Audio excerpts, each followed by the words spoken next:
Welcome to the 2022 edition of Ignite. As always, we have an exciting array of talks and cases of uveitis lined up for you, along with the crowd puller Ask the Rheumatologist session. I welcome all our esteemed faculty members. Kalpana ma'am, a warm welcome to you, and who have kindly consented to be here with us today. And without further delay, let us start the scientific sessions of Ignite 2022. Our first speaker of the day is Dr. Kalpana Babu Murthy. She is the head of uveitis and ocular inflammation at Prabha Eye Clinic, Bangalore, and the vice president of the Uveitis Society of India. Let us now listen to her on a modern approach to uveitis.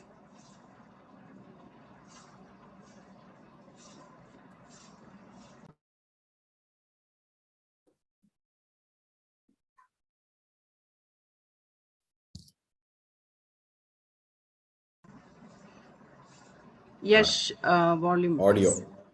Yes, audio.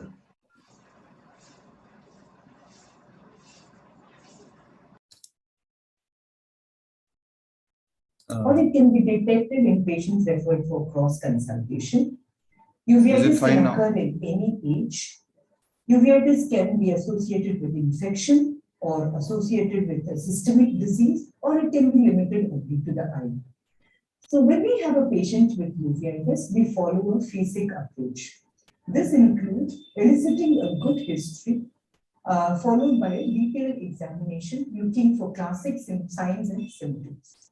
By this step, one needs to arrive at a provisional diagnosis and then order tailored labs and interpret them. This is followed up with adequate treatment and identifying and dealing with sequelae. Counseling has to be done at every level and visual rehabilitation wherever it is required. Let us look at each step carefully. So coming to the history, one needs to elicit appropriate symptoms, especially with regard to course, onset, and laterality of inflammation. Look for any history of systemic disease, and one needs to review old medical records. Let me share my experience with a few cases. This is a 16-year-old male who was referred to me for a second opinion with recurrent uveitis extensively investigated and had a secondary glaucoma on maximum anti-glaucoma medications. He had a history, very typical, which said there was a sudden shower of fluids followed by a transient drop in vision and then redness. So when you see the eye, there is capsular as well as iodine pigmentation. Gonioscopy showed hyperpigmented ankles with microhyphema. There were pigments in the anterior chamber. So the only investigation required was a UVA, which showed erosion of the iris root. And this was a UGH syndrome.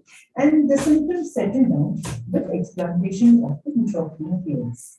This is a 39-year-old male who presented to us with intermediate uveitis with disc pallor. Old records show that he had a history of demyelinating disease and previous episodes of optic neuritis. He had discontinued medications, so this was actually a multiple sclerosis associated uveitis and had to be managed with a neurologist. Uveitic entities such as B27 related, Posner-Schlossner, Behçet's, toxoplasma, and endophthalmitis come with an acute and explosive onset. This is in contrast to uveitis associated with GIA, fuchs, sarcoid, tuberculosis, and syphilis, which have a more chronic course, and they usually come with a white eye. Viral uveitis and seronegative uveitis are usually recurrent. Coming to the examination, one needs to do a detailed ocular evaluation, and this includes first finding the primary site of inflammation. Look for clinicopathological characteristics. Is there any specific clinical pattern? Is there an involvement of adjacent structures such as the cornea or the sclera? When a patient walks to you, the physical appearance can give us a lot of clue. Other times one needs to do a review of systems. So as per the Sun working group criteria, we classify the inflammation based on the primary site of inflammation. This can be anterior, intermediate, posterior, or panuveitis. Second, we look at if this inflammation is non-granulomatous or granulomatous. Granulomatous uveitis is characterized by presence of medium-sized or mutton fat-like precipitates, broad-based posterior synaptic, iris nodules, or iris granulomas, and these can be seen in any of these conditions. The kinetic precipitates give us a lot of clue. The location usually is in the arts triangle, but if it is found distributed all over the endothelium, this is usually seen with fuchs and viral uveitis. In addition, if these kinetic precipitates are associated with pigmentation, when there is activity, or associated with corneal involvement, it is highly suggestive of viral etiology. Abnormal iris patterns can be seen with fuchs and viral uveitis. HSV and VZV related uveitis can cause diffuse iris stromal atrophy, iridoparesis, or sectoral iris atrophies. A newer addition to this group is a cytomegalovirus anterior uveitis, and this is usually characterized by a halo-like appearance around the pigmented cell in the cornea. So when you have an abnormal iris pattern with increased intraocular pressures, this is usually suggestive of a viral etiology. Hypopyon uveitis can also be seen with B27 related inflammations, infections, Behçet's, lens-induced inflammations, and drugs such as rifabutin. Masquerades need to be considered when you are dealing with uveitis at extreme ages. When the posterior segment is involved, one needs to know if it is choroiditis, is it retinitis, is it retinal vasculitis? If so, is the vein involved or the artery involved, or if it is involving both? Is it disc involved? Is it something like a neuroretinitis kind of picture? Are there serous retinal detachments? Certain uveitic entities are very characteristic, and you can pick them just looking at the clinical picture. So this is very characteristic of toxoplasma chorioretinitis, and so is the case with acute retinal necrosis, progressive outer retinal necrosis, CMV retinitis with frosted branch uveitis, and the newer addition is the post-fever retinitis, which we see post-chikungunya, dengue, West Nile, and now post-COVID. This is the classic placoid lesion, which is seen in syphilis. So these are very characteristic clinical signs, and you can diagnose the entity right away. Thanks to the multicentric studies, we now associate serpiginous-like choroiditis in high TB endemic countries with tuberculosis.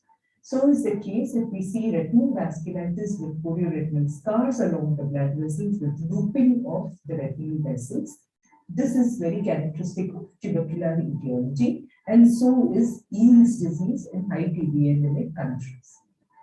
Sarcoidosis, which was never thought as a differential in high TB endemic countries, now we consider it as a differential for all types of uveitis, and this is the characteristic pattern which we see when the posterior segment is involved.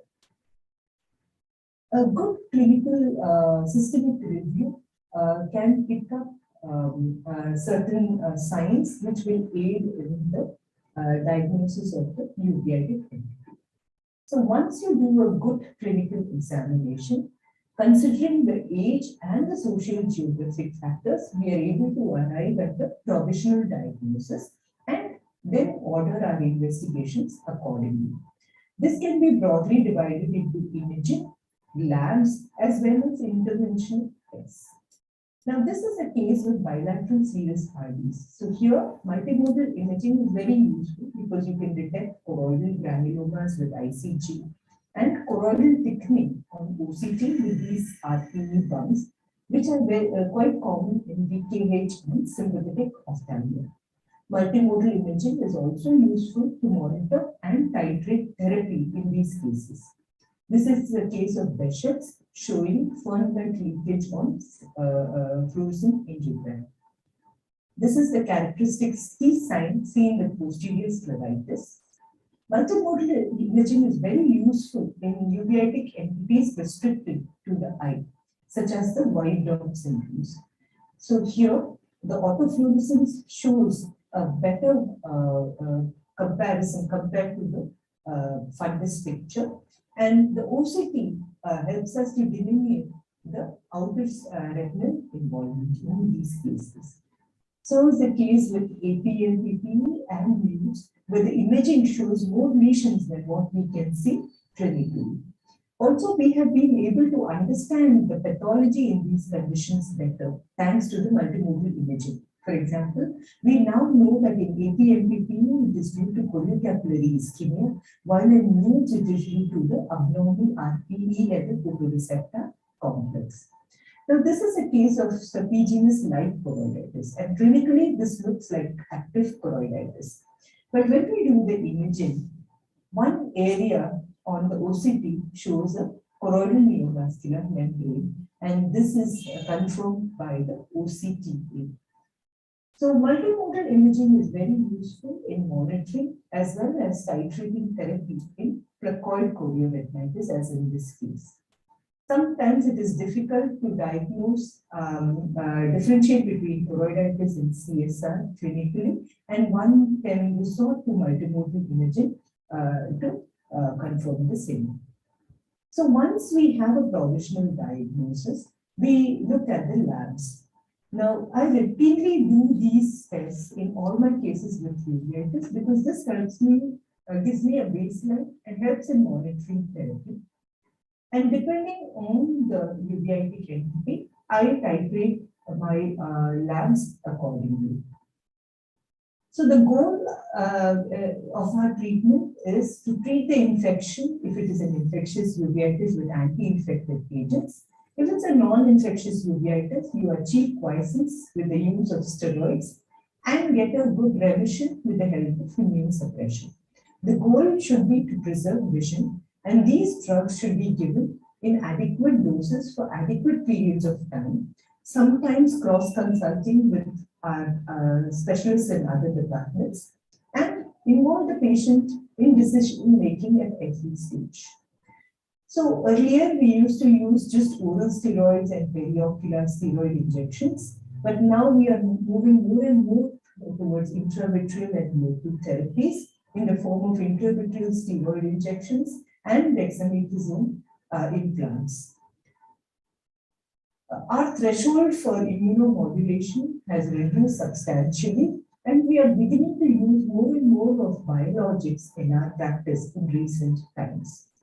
Now, this is a case of Behçet's, refractory Behçet's, and already has developed optic atrophy in both eyes, but still not able to get the disease under control with steroids, azathioprine, and cyclosporine. But with addition of adalimumab, the inflammation has settled down substantially, and we have been able to reduce oral steroids. So therefore, biologics in some cases of Behçet's can even be used as a first-line therapy. This is another case of pars planitis, failed conventional immunomodulation, but still continues to have cystoid macular edema, diffuse vascular and papillary leakage. This patient was started on tocilizumab, was given for 2 years, and this is the marked response. And now we have been able to reduce medications to just azathioprine. Now, in addition to intravitreal steroid injections, we can also give anti-VEGFs, especially in cases of tubercular choroidal granulomas with RAP-like lesions or vascularization, as in this case. In addition to treating the inflammation, one also needs to look out for sequelae and treat them accordingly. So we have come a long way in managing our patients with uveitis, and this has been mainly possible because we have been working as a team with specialists in other departments of medicine. A huge impact has been in the field of JIA. So we can pick up these cases much earlier in the course of the disease and have been able to avoid sequelae and complications like this and have a better prognosis with aggressive therapy. So in contrast to the past, where we used to do extensive labs to find the cause, our modern approach in uveitis has been mainly to characterize the type of uveitis we are seeing and make a diagnosis of specific uveitic entity, because this has been very critical in our management. This has been possible because of newer diagnostic and therapeutic modalities and us working as a team with counterparts from other departments in medicine, resulting in an overall better prognosis for our patients with uveitis. I thank you all for a patient hearing.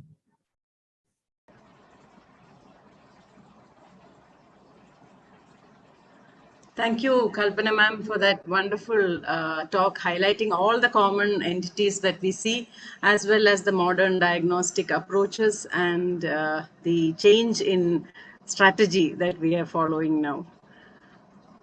I think we will go on to our next speaker. The next talk will be by Somashila Murthy, who's the head of cornea services at LV Prasad Eye Institute, Hyderabad, and she'll talk to us about scleritis unraveled. I think she's just joining. She just called me now. She said she's going to join.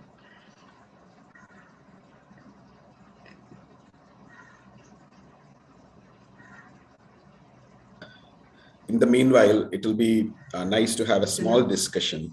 Yes. So one of the points, Kalpana, you made was that, in the presence of uveitis, if there is a fluid or an exudate or a hemorrhage, which is, coming up, which cannot be which can be explained on the basis of uveitis, but you should also be on the lookout for other things like choroidal neovascular membrane or a CSR.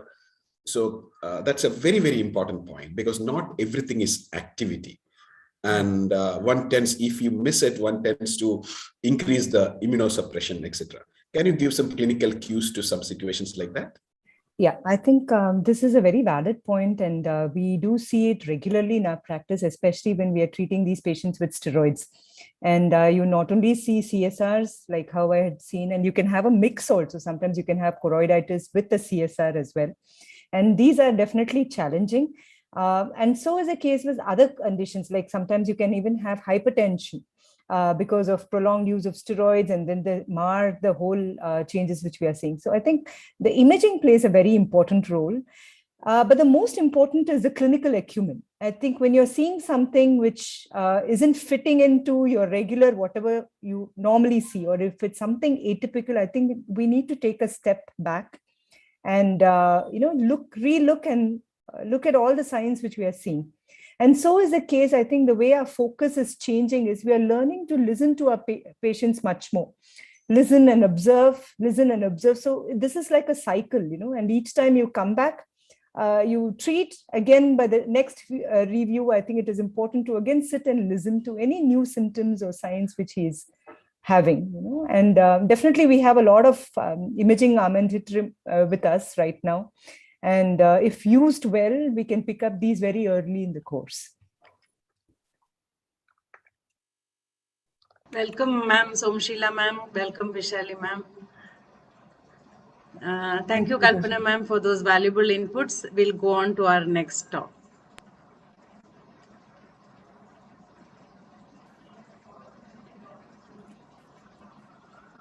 The next talk will be by Dr. Somashila Murthy, who is the head of cornea services at LV Prasad Eye Institute, Hyderabad, and she'll talk to us on scleritis unraveled.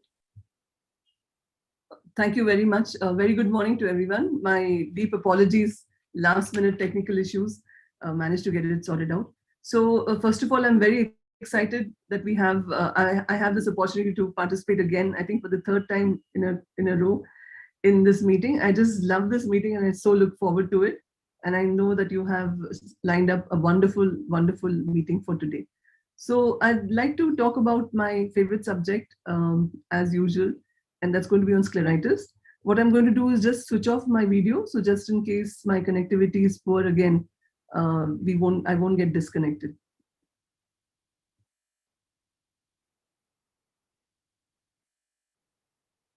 So are my slides visible and am I fairly audible?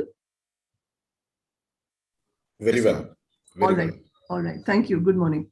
So I thought instead of going through the conventional kind of way of talking about the entire disease, I thought it'll be nice if I can just highlight the problems of scleritis or the management through cases. And that's what I'm going to do, unravel it for us, for all of us. So all of us are very familiar with the classification that was first described by Professor Peter Watson and Sohan Singh Hare. This was way back in 1976, published then, and it's such a useful classification that we still use it, of course, all the time in clinic. But we have been seeing some other varieties or variants of scleritis, which we thought that we could include in its classification. And Dr. Biswas helped us publish in his textbook on inflammation. And we thought that apart from non-infectious and infectious, maybe at the beginning, we can talk about certain masquerades, especially in terms of tumors, of course, very rare. Then we talk about anterior and posterior scleritis. But sometimes we have such a bad scleritis that the inflammation is not either anterior or posterior, but it pretty much involves the entire eye. So we thought we can even include the term sort of a pan scleritis. Under necrotizing, we know classically we have with inflammation, and then Peter Watson described without inflammation, which he meant was, for example, the scleromalacia perforans. But we all know that these are also inflammatory. So we thought that it'll be nice to put the word saying without clinical inflammation. And then, of course, we already have surgically induced necrotizing scleritis and surgically induced diffuse scleritis. But it's worthwhile to put them as two separate entities because they behave so very differently from the other cases of necrotizing or non-necrotizing scleritis. So I'm going to go in straight to the first case. This is a very sort of a learning case or a turning point for me to get interested into scleritis. This patient came way back in 2003 when I just finished my fellowship and was starting my career. As a 37-year-old housewife, she had symptoms for about a year before she came to us. And she had undergone cataract surgery 2 years ago.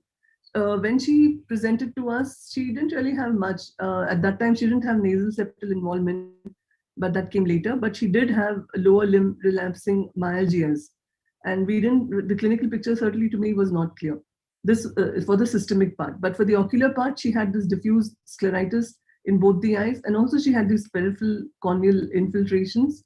So we classified her as a case of diffuse scleritis with peripheral corneal involvement. And then the usual gamut of investigation that we used to do, which included the workup. The first part of it is including both the workup to start the patient on steroids, as well as RA factor, CRP, and we used to do VDRL those days most of the time. We also did the PNC ANCA test for her. And everything pretty much was negative or normal.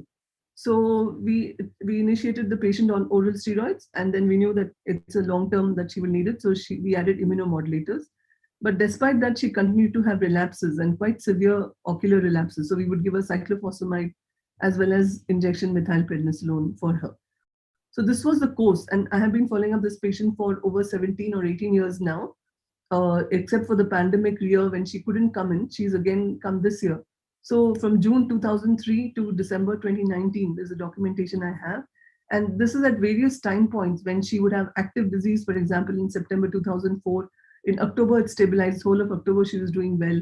Again, this was in December. Then I'm just cutting to the chase to December, where she got better and better. This was in 2005 when she presented to us suddenly with collapse of her nasal septal cartilage. And this patient had been visiting us for 2 years now, as well as had been to 2 different rheumatologists for her systemic disease. And all the time we kept thinking of a vasculitis. But when we saw the septal cartilage had given away, then finally we could come to the diagnosis of relapsing polychondritis for this patient in 2005. Since then, it's been a battle for her. She's been using various agents, and finally her disease has stabilized on tocilizumab. So that is what she's using currently, and she's doing well with that agent for the past, except for pandemic, she couldn't use it much, but again, she's back on therapy and she's doing well. So perhaps we managed to decrease certainly the mortality and as well as the morbidity for this patient by bringing in the diagnosis of scleritis way back 17 years ago. Coming to my second case, so the first case we kept on thinking that this must be sort of a GPA or what we used to call Wegener's, but it was not. It turned out to be relapsing polychondritis. But on the other hand, the second case, the patient came to us with a diagnosis of GPA. She's a 68-year-old lady, and the reason that she was sent to us is because she had developed this very bad scleritis, and in fact, there was a lot of scleral thinning, as you can see here, and the possibility of should we do a patch graft was being considered at this point. So apart from her GPA, she also had query rheumatoid arthritis, and she had pulmonary COX. She had developed open pulmonary COX during that time, as well as being hypertensive. So she was both on oral steroids as well as anti-tubercular therapy. And she had already received IV cyclophosphamide when they saw that she had this bad scleritis. But then just after that, they diagnosed the patient or almost simultaneously diagnosed the patient to have pulmonary COX, and they had to stop the aggressive immunotherapy for her. So she was C-ANCA positive, her RA factor was also raised, as well as the sputum was positive for AFB. And so this was a patient who had multiple diseases, both immune-mediated as well as infectious. So what did we do for her? Actually, we did nothing. We just added topical steroids to her management plan. She was already on oral steroids, and we waited till till there was sufficient treatment for her to open tuberculosis, maybe 6 months, and then the patient was reinitiated on azathioprine this time, and slowly the ocular part of it came under control. And what we have here is just the thinned out sclera. So there's an anterior staphylomatous kind of formation, but her scleritis completely resolved, and we never had to do a patch graft for her. Unfortunately, the patient succumbed to systemic disease. She went on to develop pulmonary infection due to aspergillus, and then she unfortunately died just before the pandemic. So this was the second case, which was actually a case of GPA coming in with scleritis and who had multiple systemic comorbidities. Coming to the third case, it's very different. So the third case was a patient with 2 months history of pain and redness, and he came with classic lesions on the forehead, on the dermatome. So really there was not much to hidden in the diagnosis. So we know we're dealing with a case of HZO. But when the patient came to us, he came with this area of diffuse or almost like a very focal kind of a scleritis. And I don't know if you can see, but he has these corneal lesions, which are very nummular kind of opacification, which are not infrequent in HZO, which also involve the cornea. So this patient was a case of zoster scleritis with nummular opacities of the keratitis part. And at that time, and this is OCT we got done just to show that the superficial area looks okay. It looks compact. This is the conjunctiva followed by the epithelial tissue. But the deeper tissue is definitely showing edema, and the thickness has increased over there. So this patient, initially when he came to us, we actually stopped the steroids, and then there was initial worsening. Finally, we started the patient both on oral acyclovir as well as a short course of topical steroids. And the patient achieved complete resolution just with that, starting antivirals. This is 2 months down the line, the patient improved completely. So this was a different case of an infection, but a viral infection. Coming to case 4. Case 4 was a 45-year-old farmer. He gives history of pain and redness after some soil fell into the eye while he was working. So I've learned over time that this mud falling into the eye or soil falling into the eye is quite a disastrous thing to have, because the patient has a huge amount of contamination going into the eye, and the soil or mud usually has more than one microbe. So you can expect a polymicrobial kind of an infection. So the initial microbiology that we did came out to be Pseudomonas, but unfortunately the patient was poorly responding to topical therapy. And this was the clinical picture where you can see these very congested looking sclera or conjunctiva, and then these blanched out lesions like this. So sometimes it's really confusing. Why does this area, suddenly the blood supply to this area just stops, or what happens to it due to the infection though? So this was the initial picture where the patient had mud going into the eye, maybe a week after that, coming in with very congested, entire eye looks very congested and boggy, and the patient is very symptomatic at this point, barely able to open this eye. Sometimes this even looks like a sort of an orbital cellulitis or a preseptal cellulitis, and this needs IV antibiotics to manage this condition. So eventually what happened is that we kept on using antibiotics. The patient improved only up to a point. So we added oral steroids as well, thinking that it must be now the inflammation. But instead of getting better, the patient still continued to get worse. And what we could see, I'm sure you can all see here, is this sort of this purulent looking material, which is there below the conjunctiva in the scleral coats. And we had to open up this area and de-roof it. And again, from this area, we got, from both microbiology and even the pathology showed that there were bacterial colonies. So all of this while we had added steroids to the patient, despite it being bacteria which ideally should have got controlled with the antibiotic. So the patient continued to have infection. So finally, luckily, after we debrided all of this material, the patient got better and there was resolution over a period of the next few months. So this was 14 weeks after we removed all that material there. Then the conjunctiva began healing at 20 weeks. And ultimately, the patient did well and also subsequently underwent a cataract surgery, continues to do well. So one more sort of similar case in the sense that, again, vegetative material going to the eye, this patient was chopping wood. So when they come in with this very, very congested eye, so we had published this case also as a clinical clue that usually this diffuse congestion and bogginess, very irritable looking eye with lid edema is not what you have with immune mediated scleritis. This is more likely an infectious scleritis. And it takes a while for us to figure out where is the focus, because you can see everything is inflamed. So where is the focus? So we started the patient antibiotics 3 weeks later, and 2 debridements later, we saw that there was one more area with pus point like this. And from this area, again, we debrided and we finally managed to get fungal filaments. So 3 weeks after starting the patient on therapy, we finally could come to the diagnosis of fungal scleritis.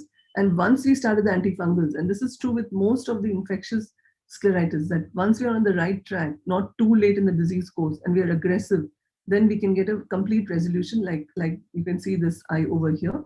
And I think we continued antifungals for a long time, because at least for 6 weeks beyond resolution, because it's notorious to have recurrences of fungal pockets of infection.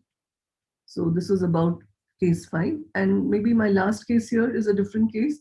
So this patient had 2 to 3 months history of noticing a lesion in the right eye. Now he also says, yes, he had some thorn injury.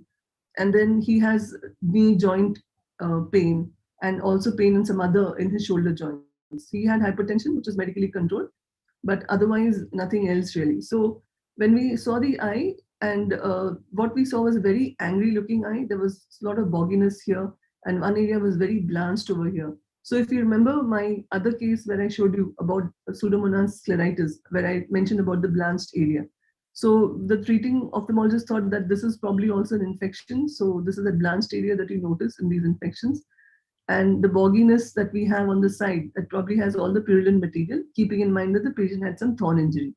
And even all this multi-lobulated looking appearance, maybe this was all pus pockets that the patient had here. So it looks really yellow and suspicious, isn't it? So again, he had some vague joint history, and the lesion was 2 to 3 months old. So the physician thought that maybe it might be some kind of vasculitis also. So pretty much everything was done. All the systemic investigations as well as ocular, such as UBM, everything was done, but the workup was negative. Finally, we distilled it down to infectious scleritis and a deroofing, meaning that pus that I showed you in the previous slide, the so-called pus, was actually opened up and attempted to remove. And it was sent, there was very little pus though actually. So it was sent for histopathology. And we were waiting on the report. Patient was started on antibiotics. But despite all this, there was rapid worsening. You can see that something looks very abnormal over here in this area. And then the pathology report also came back in, and finally it was diagnosed as a case of OSSN. So what did we miss here? This is subsequently, after we had removed the pus, a lot of symblepharon formation was quite not really desirable. In fact, it was quite a disaster. And the lab workup was just that the patient was HPS-AG positive, maybe one risk factor for OSSN. And CT scan showed a well-defined mass in the superior temporal quadrant. And by this time, there was already, perhaps there was already orbital invasion to start with. So it was diffuse OSSN with orbital invasion, and there was no other go, but the patient had to undergo an exentration. And this was the specimen over here. So we have had maybe 4 or 5 such cases where the patients present as scleritis as a masquerade, and these cases were also reported. So that was an unusual case. So with that, I end. I'm sorry if I overshot time. Thank you very much, Natasha, for giving me this opportunity. And sorry, I get carried away and maybe talk too much. No, ma'am, not at all. Thank you so much for that extensive coverage of all the scenarios in scleritis.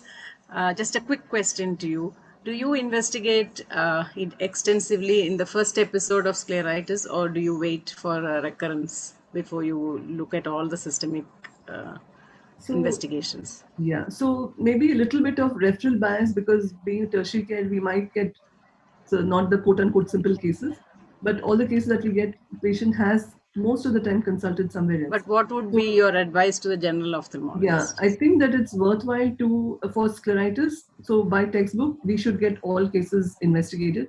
The reason for that is simple. Although in our own data, we've seen that hardly 6 to 10% patients may have a positivity for any of the systemic disease, but the systemic disease are very grave. So that's the reason why we should get all of them, all 100%. Should not be missed. Yeah, to get a yield of 6% or 10%, we need 100% investigation. Yes. Thank you so much. Thank you so much for being with us. We'll go on to our next talk. Thank you. The next talk for the day will be by Dr. Vaishali Gupta ma'am, who's the professor and chief of Vitreoretina and UVA at PGI, and she'll talk to us about uveitis, looking beyond the usual. Thank you very much, Natasha, for organizing this wonderful meeting, which honestly is one of my favorite, and you do it so well. Thank you so much. So the topic I have chosen today is uveitis, looking beyond the usual. And maybe the part of the reason is that, sometimes you are sick of speaking the same thing over and over again. So I thought of just, sharing some other experiences other than TB and infections, of course. So is uveitis always battle between the usual etiologies? Because meeting after meeting, you see uveitis, infection, TB, there's the sarcoid, and masquerade, which we normally do not go beyond, vitreoretinal lymphomas. Is that all we uveitis people do throughout our careers and lives? Not really. But why do we miss the unusual? I'm going to share you my experiences, like some of the things you read in the books and you don't really look for them because it's out of your comfort zone.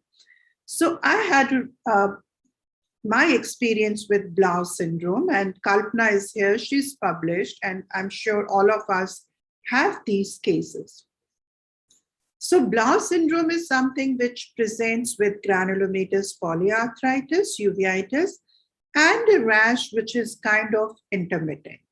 So the mistake which we personally were making was that any child who comes to us with uveitis and arthritis is JIA forever, because that's what we have been taught and that's what we are comfortable with.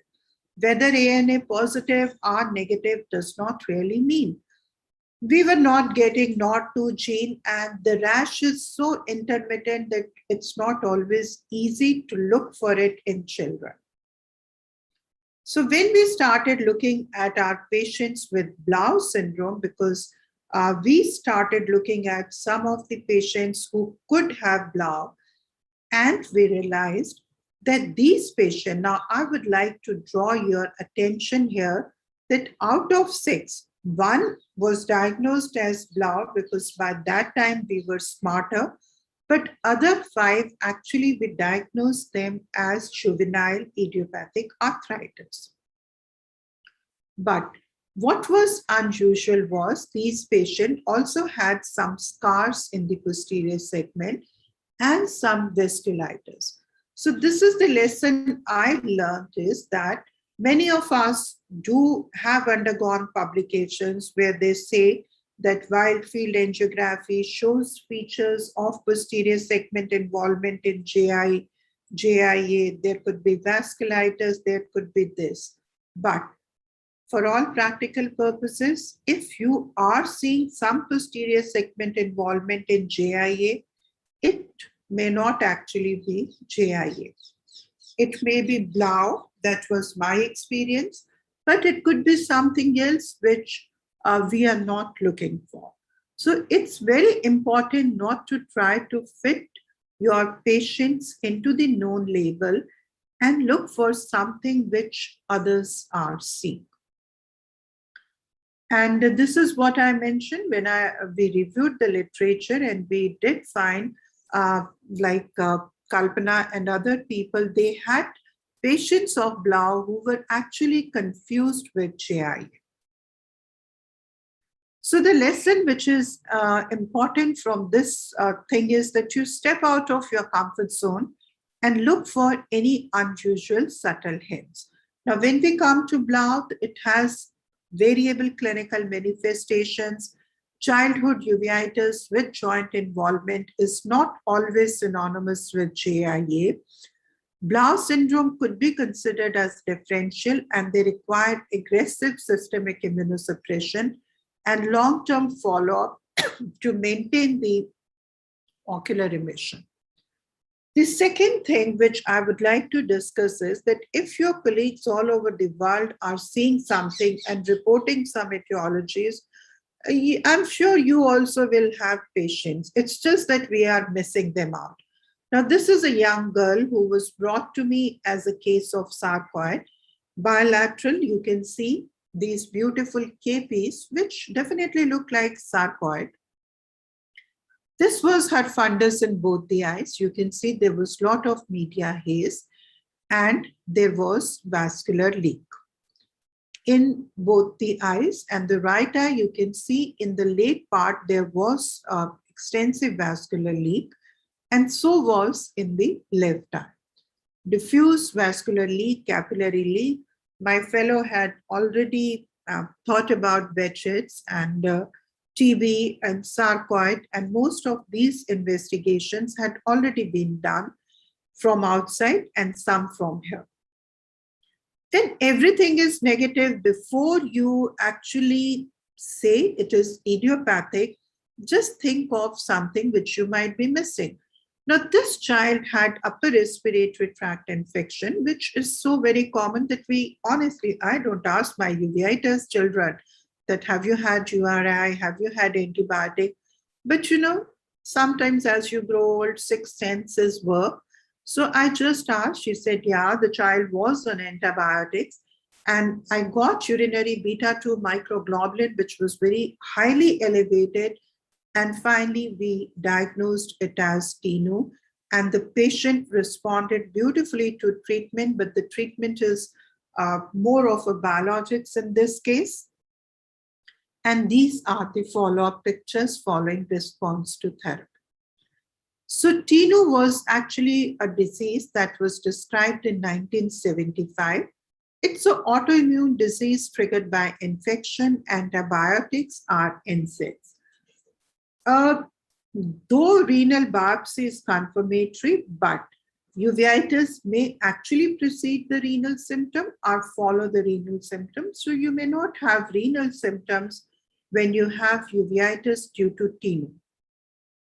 How to diagnose? The first thing is you rule out other differential. I'm not saying all your patients with granulomatous uveitis look for TINU. No. Your first thing would always be TB, sarcoid, syphilis, and the usual viral.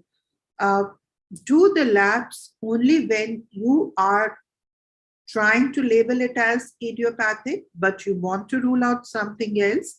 Look for renal function, which may be mostly normal, but the biomarker, if you have beta-2 microglobulin elevation, that is a very sensitive marker for TINU. So the lesson is that simple history sometimes may give you a clue towards unusual diagnosis.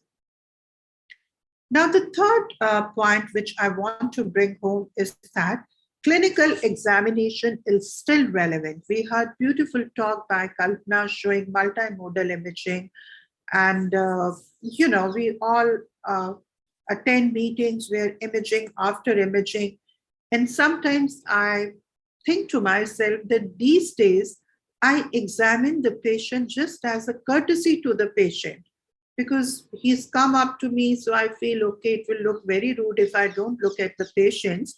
But with the amount of the imaging that has been done before I see the patient, actually, I do not need to see the patient. But that's not really true.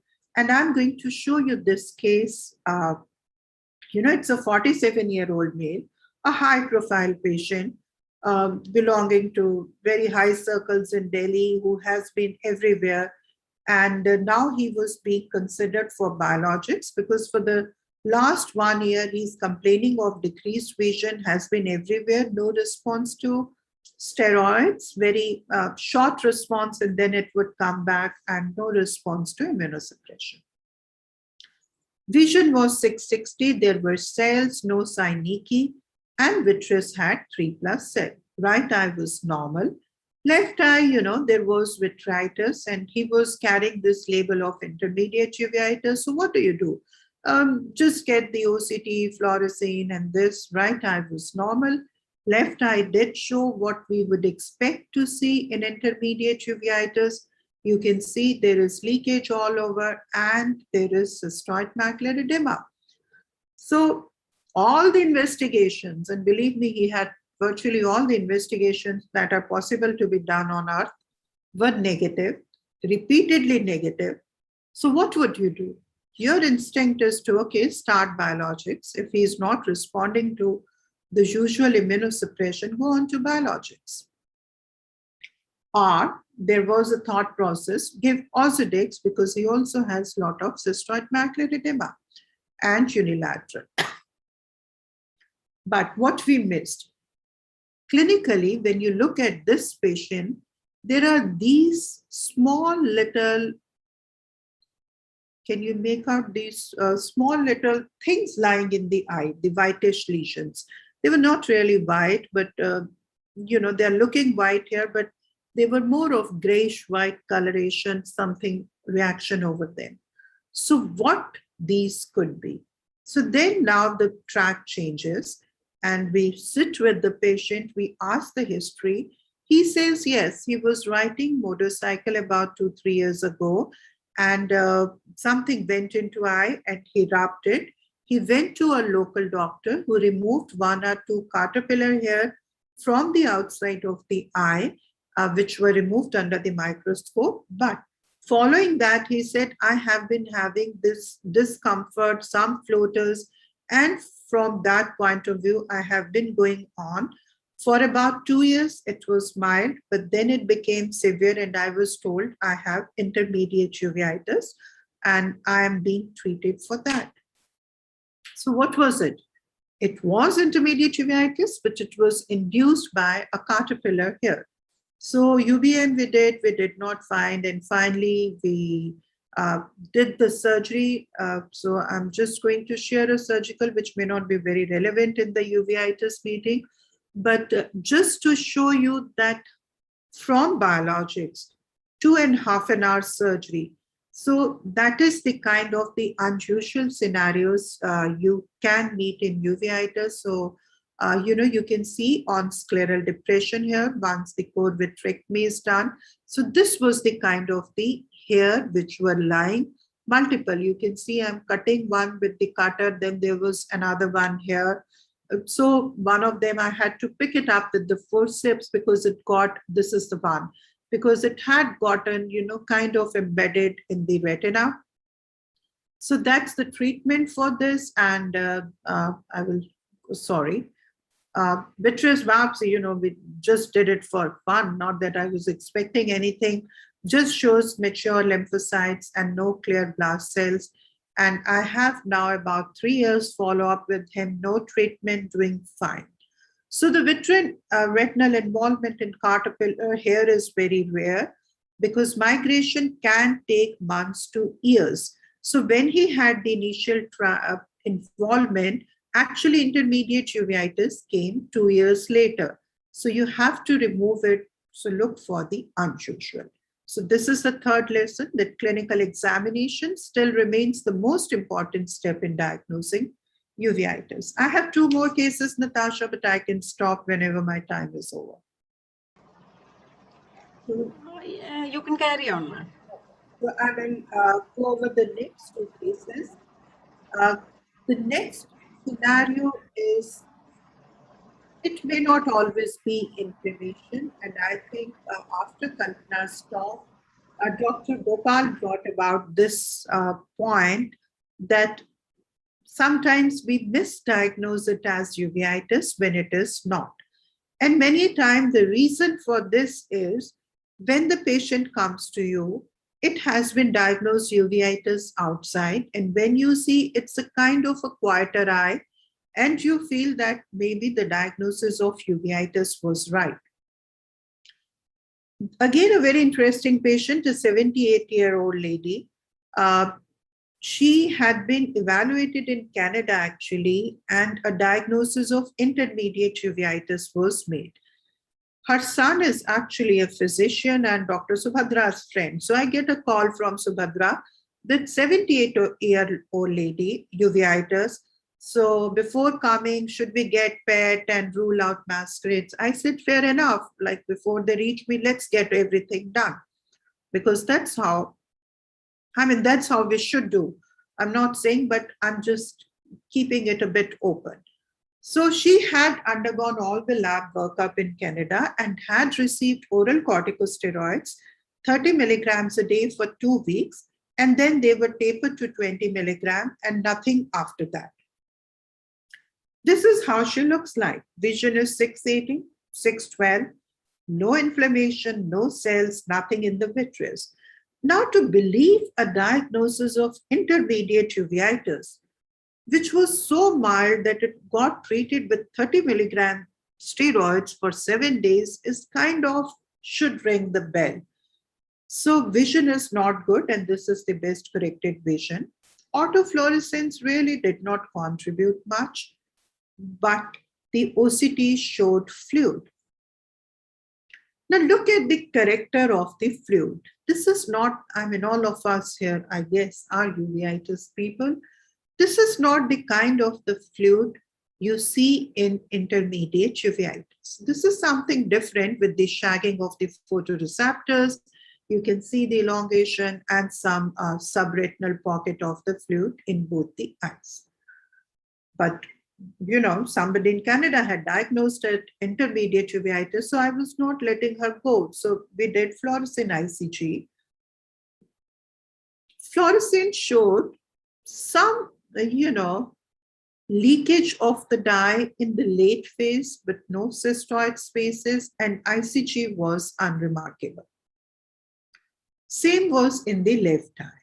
So this kind of edema was unusual. So I just sat with her, and she had a very chatty physician son who wanted to tell me everything. So a history came that patient was on antipsychotic medicine, which is sertraline, and that was started 6 months ago. And after starting that medication, within 1-2 months, these whole symptoms started. So could it be induced by a drug? I did not know. It's a drug which is very commonly used. I talked to my psychiatrist. He says, no, are you mad? We use this medicine so commonly, and we have never seen anything involving the eye. But literature did say that it does produce maculopathy. So we did all the stuff. And when I'm talking to you about this, all other investigation, including PET scan, this for uveitis, were normal. So we did switch over her medicine, took a big risk, and we did switch over her medication. And you can see 2 months later, the vision back to normal and everything disappeared.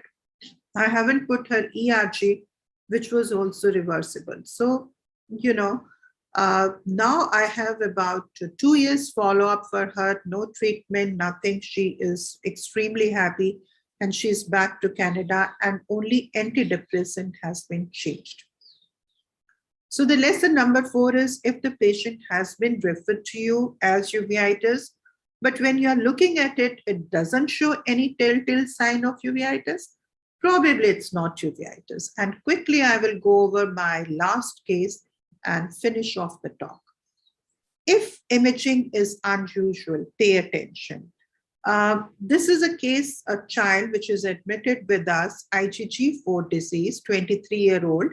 He was in pediatrics because he was IgG4 since last many years, so pediatricians still continue to manage him. Now, pediatrician calls me, he says, for last 2 days, there is decreased vision, counting finger vision, and this is what the child looked like to me. So if I go to systemic history, pediatrics, recurrent subcutaneous swelling, multiple skin biopsies, one biopsy had IgG4 related disease. Now, this is what he comes to me. And I was very excited. IgG4 admitted in pediatric unit, so needs steroid, counting finger. But then if you look at it carefully, it does not look like a choroiditis would.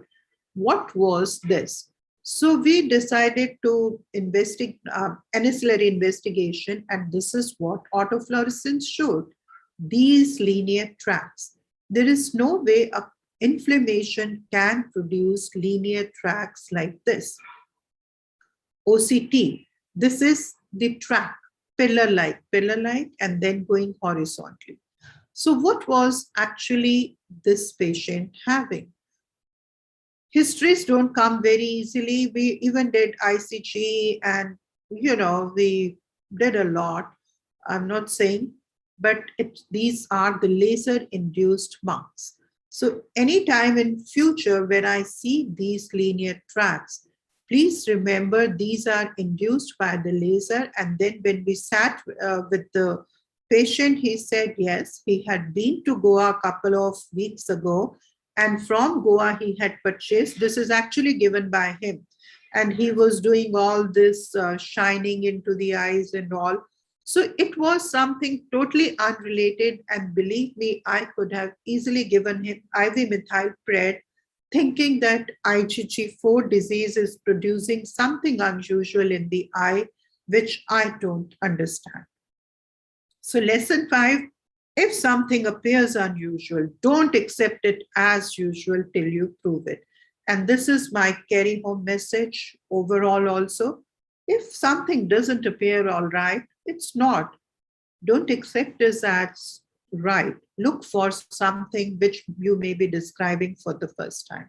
And thank you very much, Natasha. It's always a pleasure. Thank you. Thank you so much, ma'am.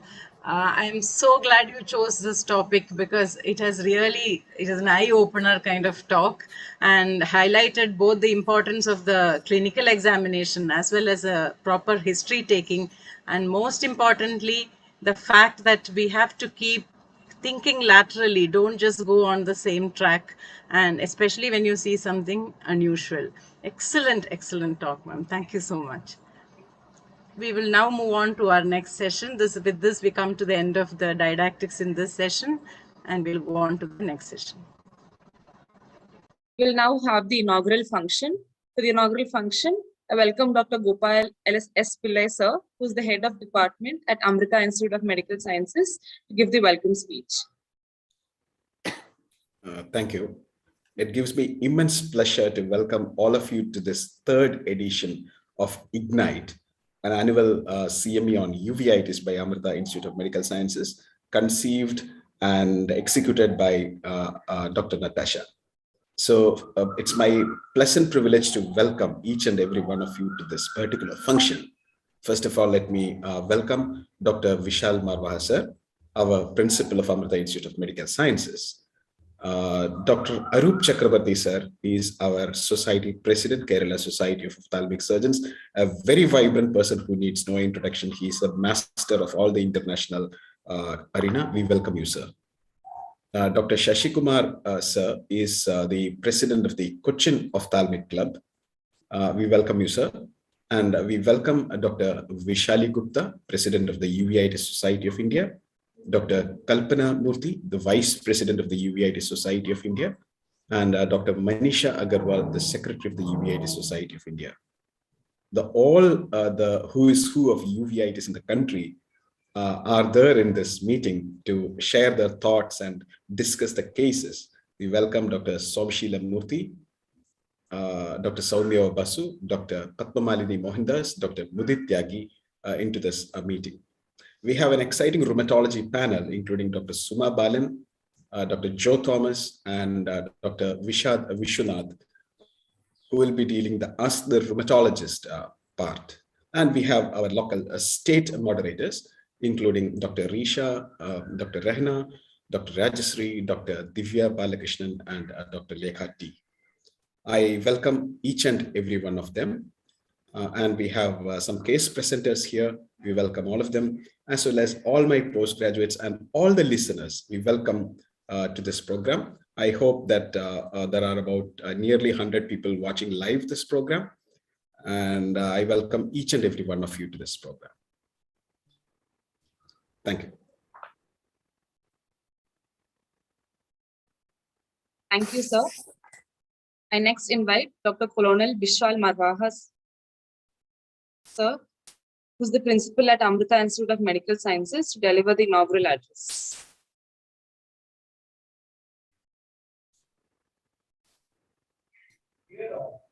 I welcome all of you to Ignite 22, organized by Amrita Institute of Medical Sciences and Kerala Uveitis Institute. This forum will improve the knowledge quotient of all faculty and PG students in the fields of ocular inflammation, scleritis, uveitis, and other diseases. This is interactive between ophthalmologists and rheumatologists, and many interesting cases will be discussed. I, as a rheumatologist, learned a lot from the ophthalmologists in my career, and also got the opportunity to share my expertise with biologics and DMRs with them.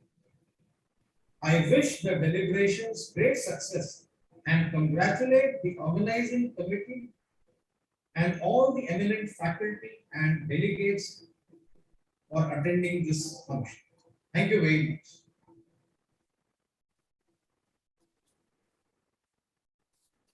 Thank you, sir.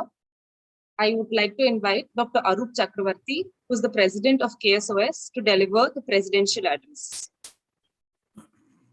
Respected Principal Dr. Vishal Marwa, Gopal Pillai, Secretary of KSOS, Natasha, the organizing secretary of this particular prestigious conference, Shashi Kumar, President of Cochin Ophthalmic Club, all the national faculty members who are so well known nationally as well as internationally, as well as the Kerala speakers and all the viewers. A very good morning to you all.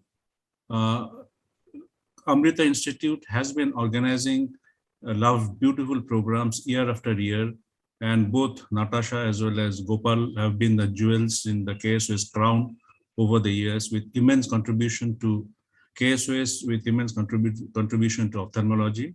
And here Natasha brings yet another program, which is a star-studded program full of interesting topics. I'm sure this is going to be of immense benefit to the viewers, to the listeners. With these words, I would like to wish you all the best and a very great viewing experience to all the listeners. Thank you very much.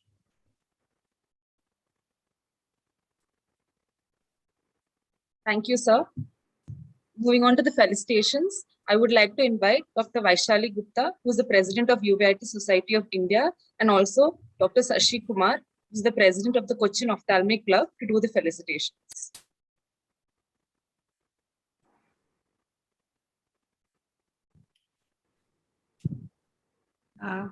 Vishali ma'am.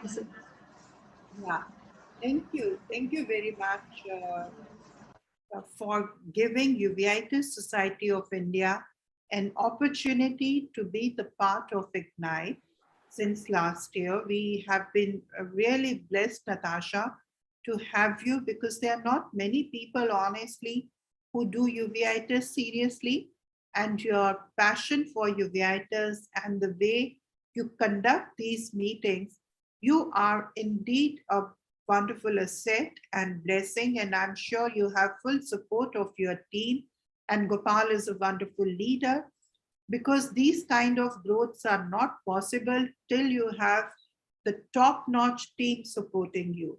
So on behalf of Uveitis Society of India, I would like to thank the team Amrita and all the organizers, the team that we are seeing here, but a huge team of your residents, fellows, your colleagues, and your back-end staff, which somehow we do not see and which deserve more accolades than, all of us. On behalf of Uveitis Society of India, I would like to thank you all for making efforts to make uveitis popular subspecialty. Thank you, Natasha. Good morning, everybody. Dr. Vishal Marwa, the principal of AIMS, other eminent dignitaries from all over India, Dr. Gopal, Dr. Natasha, and the entire Amrita team. I feel honored to be part of this inaugural function of this CME, appropriately titled Ignite on uveitis, which is a flagship CME of AIMS, which they have been conducting very well for the last 3 years. Eminent speakers from within the state and outside the state are here to enlighten us on the recent updates on approach to uveitis. Many years ago, when we were PGs, most cases of uveitis were labeled idiopathic because we were not able to pinpoint the cause. And recent diagnostic modalities have helped us to reach a specific diagnosis in most of them so that they can be managed properly. And all these recent diagnostic as well as therapeutic approaches will be discussed here in this CME. Amrita Institute has always been in the forefront of ophthalmic education in this part of this country. Last week, they organized an excellent webinar on AMD, which was useful to the postgraduates and the general ophthalmologists alike. We are sure to experience many more academic initiatives from AIMS team in this digital era. And as the president of Cochin Ophthalmic Club, I wish the CME the very best and hope all the delegates will have an improved knowledge of uveitis after this CME. Thank you.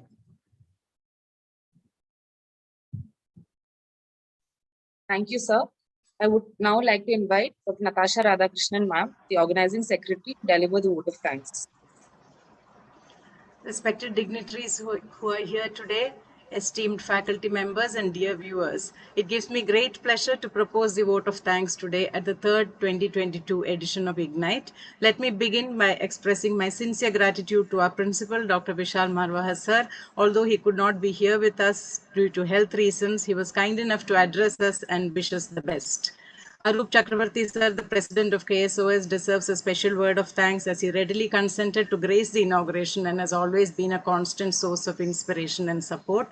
Vishali Gupta ma'am, a huge thank you to you for your prompt acceptance of our invitation and for giving us a whole morning of your valuable time. Shashi Kumar sir, president of Cochin Ophthalmic Club, again a staunch supporter and always the last word in protocol. This time I didn't check with you, sir, because it was ditto like last year's order. Thank you, sir, for being here today. Our esteemed outside faculty, Kalpana ma'am, Vice President USI, Manisha ma'am, Secretary USI, were both so helpful and prompt in everything connected to Ignite. It was like they have taken it up as their program. Thank you, madams, for the support. Patna Malini ma'am, who consented in spite of having some personal commitments. Somashila ma'am, always so happy to be with us. Dr. Basu with his invaluable advice. Dr. Mudit Tyagi, again ready to help always. Thank you all from all of us here in Kerala and from us, the team behind Ignite.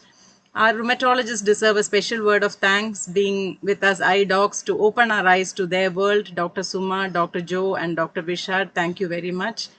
A special word of thanks to the KSOS consultants, Dr. Rajshri, Dr. Risha, Dr. Nivedita, Dr. Dalia, Dr. Lekha, Dr. Divya, Dr. Rakhi, and Dr. Anu for providing and leading the case discussions, and to their fellows Sachin, Vineet, and Nikita. Pooja Kandula, my own retina fellow and colleague, Dr. Rehana, deserve special mention because if they didn't help with the busy OP and OT, I wouldn't have got the time to organize such an event. So thank you, dear Pooja and Rehana. My dear PGs, especially Dr. Yash, who is the man behind the Flaming Ignite poster and brochure and my right hand throughout this program, and Dr. Shubhanetra, whose crisp voice you are hearing as the MC, and Dr. Akash behind the scenes deserve special mention. Thank you, my dears. Dr. Gopal, who again is always the rock of support, needs no thank you, but is always there for him. And a heartfelt thank you to all the staff of my department and to KSOS IT Viz Ankit for helping with the streaming. Last but not the least, all of you viewers and members of the Kerala Uveitis Ignite interest group, Ignite 2020 would not have been possible without your encouragement. Thank you very much. Thank you, ma'am. Moving on to the second session, which will be case presentations. The moderator for this session will be Dr. Gopal S. Pillai, sir. And the panelists for the session, I would like to welcome Dr. Kalpana Babu Murthy, Dr. Risha K.R., who is the Retina and Uvea consultant at Little Flower Hospital, Angamali, Dr. Vishali Gupta, Dr. Somashila Murthy, Dr. Manisha Agarwal, who is the head of Vitreoretinal and Clinical Research Services at Dr. Shroff's Charity Eye Hospital, New Delhi, Dr. Manisha Agarwal, Secretary of Uveitis Society of India, Dr. Rehna Rashid Ma'am, who is the consultant of Medical Retina and Uvea at Amrita Institute of Medical Sciences. First case presentation of the day. Dr. Dalia. By Dr. Dalia Krishnan, who is the retina consultant at Dr. Shrikant Eye Care and Research Center, Cali. Good morning, all. Is my screen visible? Yes, yes. Full screen. Very good morning to all. Today I'm presenting a case of... Make it full screen, Dalia. Dalia, please make it full screen. Yeah. Sorry.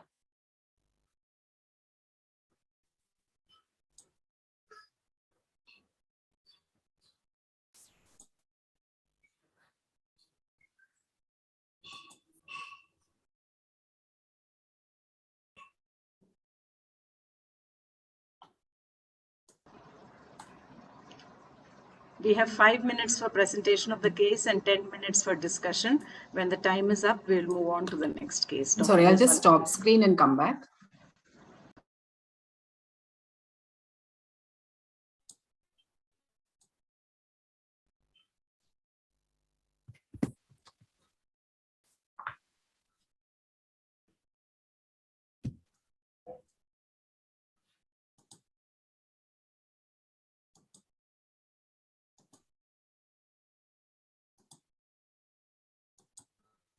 Is it okay now?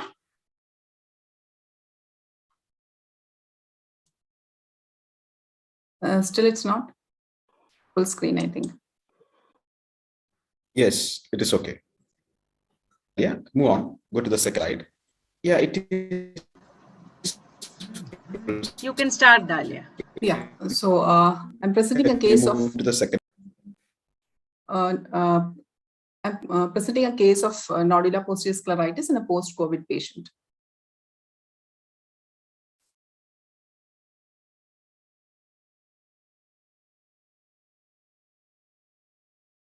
Is it visible? Yes, visible. Carry on.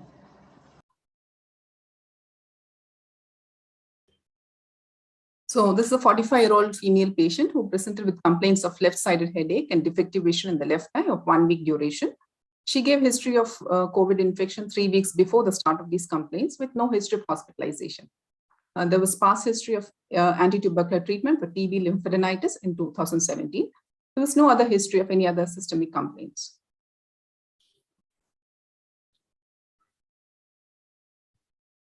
So she initially consulted a multi-specialty hospital where she had a thorough workup done, including the neurology, ENT, and pulmonology consultation. She was initially treated with intravenous antibiotics with a suspicion of subretinal abscess secondary to endogenous infection. As the blood cultures were negative, she was advised systemic steroids along with ATP. She came to us for the second opinion. So on ocular examination, the right eye was normal. The left eye, the best corrected visual acuity was 660 blur with a defective color vision. The pupil was sluggish, and there were few cells in the anterior vitreous. The right fundus was normal. In the left fundus, during the indirect ophthalmoscopy, it was noted that the eye movements were very painful. The disc was congested and edematous with pale yellow subretinal elevation in the peripapillary area.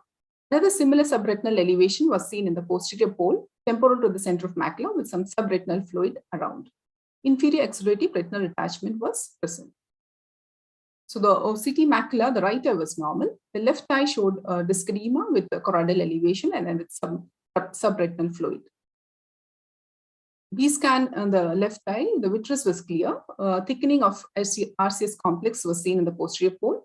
The T sign was positive for subscleral fluid. There was a shallow serous retinal detachment seen in the inferior retina. So we went through the investigations done before, in which the mantle was strongly positive, around 30 millimeters in duration, with a raised D dimer. The MRI brain showed post-contrast scleral enhancement. So with a provisional diagnosis of nodular posterior scleritis in the left eye, the patient was started on oral tab indomethacin, and FFA and other investigations were advised. So other investigations of scleritis were normal. Also, SGRCT thorax was done, which was found normal. So on the day of FFA, the patient was definitely better on starting indomethacin.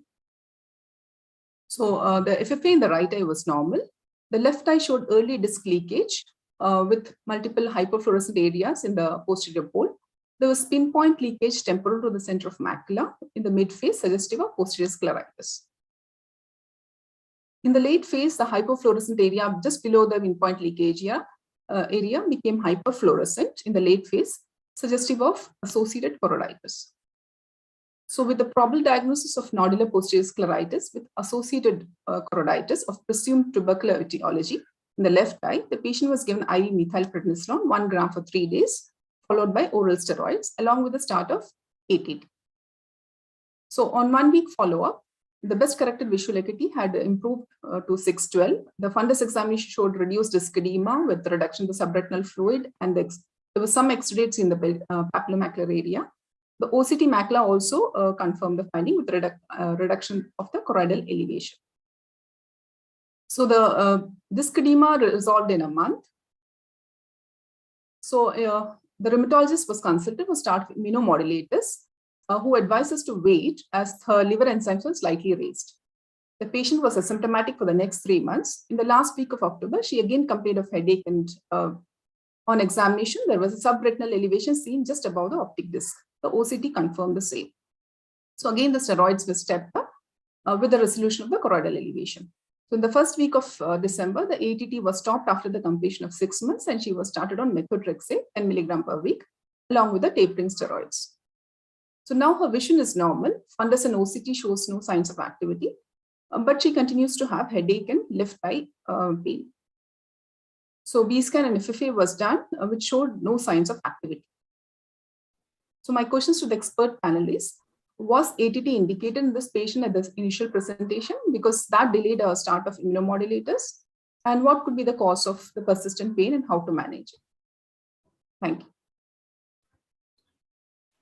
Thank you, Dr. Dahlia. To sum up the case, it was a case where there was a COVID about 3 weeks back, and the patient had a tuberculosis on treatment some years back, and patient presented with typical nodular posterior scleritis.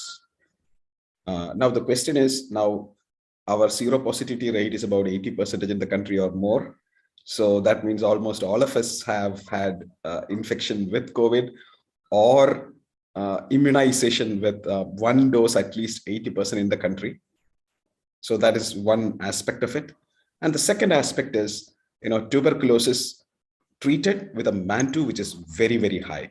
Now we have got an immunological condition. The basic plan is, should we start the patient with ATT first and then continue with immunosuppression, IV methylprednisolone, and then alternate immunosuppression also along with steroids, or should we just continue with immunosuppression? Over to the panel.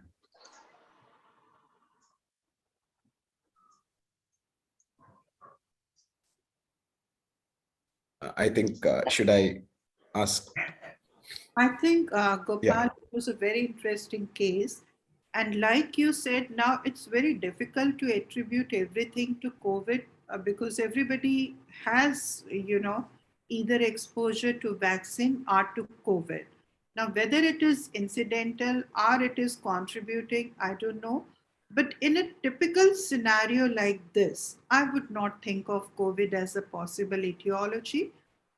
Maybe it is known to trigger some autoimmune and some infective etiologies, but it is triggering the etiology. It itself, I think, is not responsible.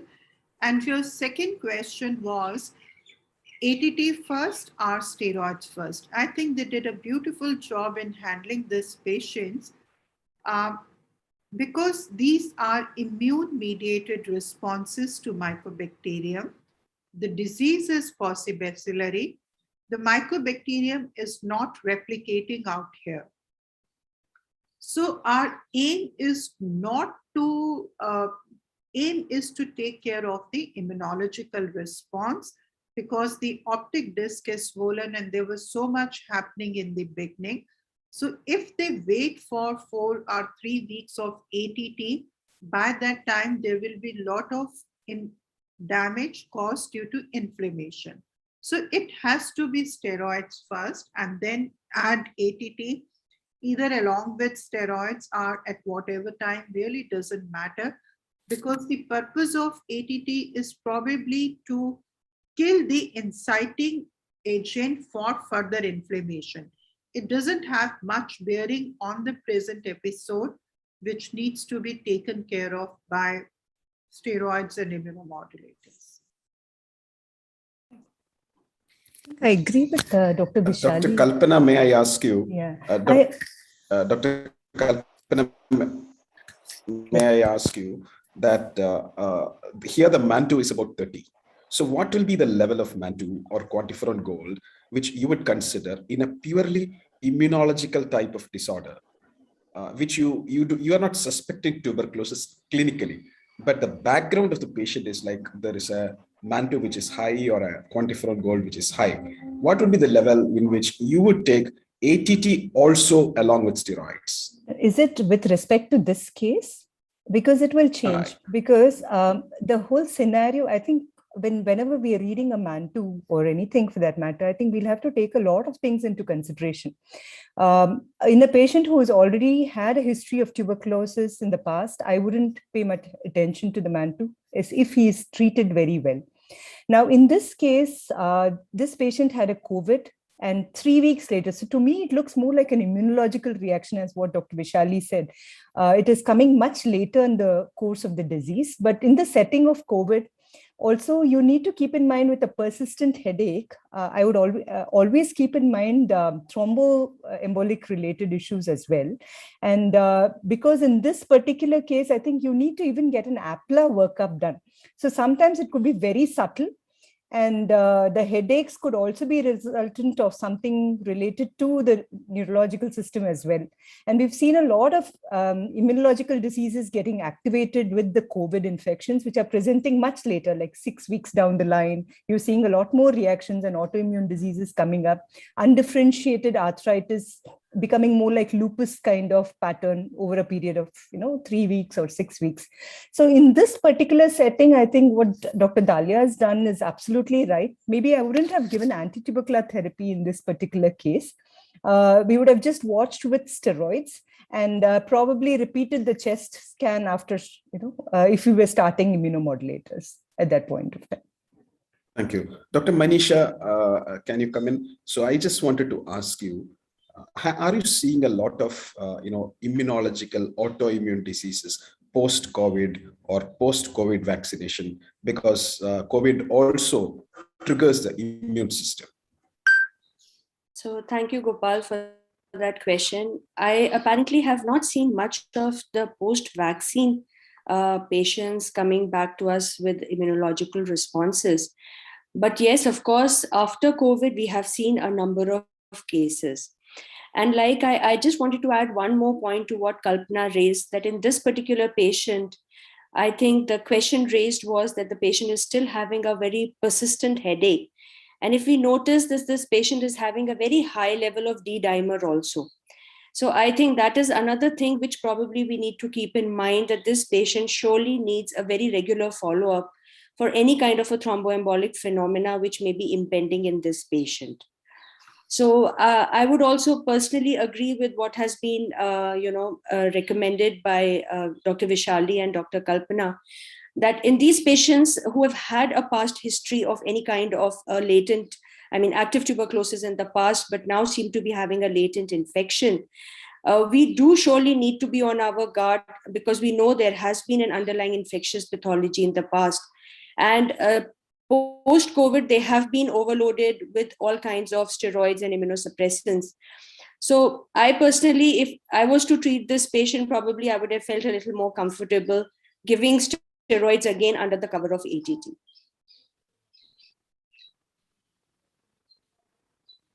And to add, for the persistent headache, I think many of these patients are developing transverse sinus stenosis. So it's a good idea to get the neurologist along with you, because the patient did have disc edema, and even on ICG, they are showing all those changes of venous overload, choroidopathy.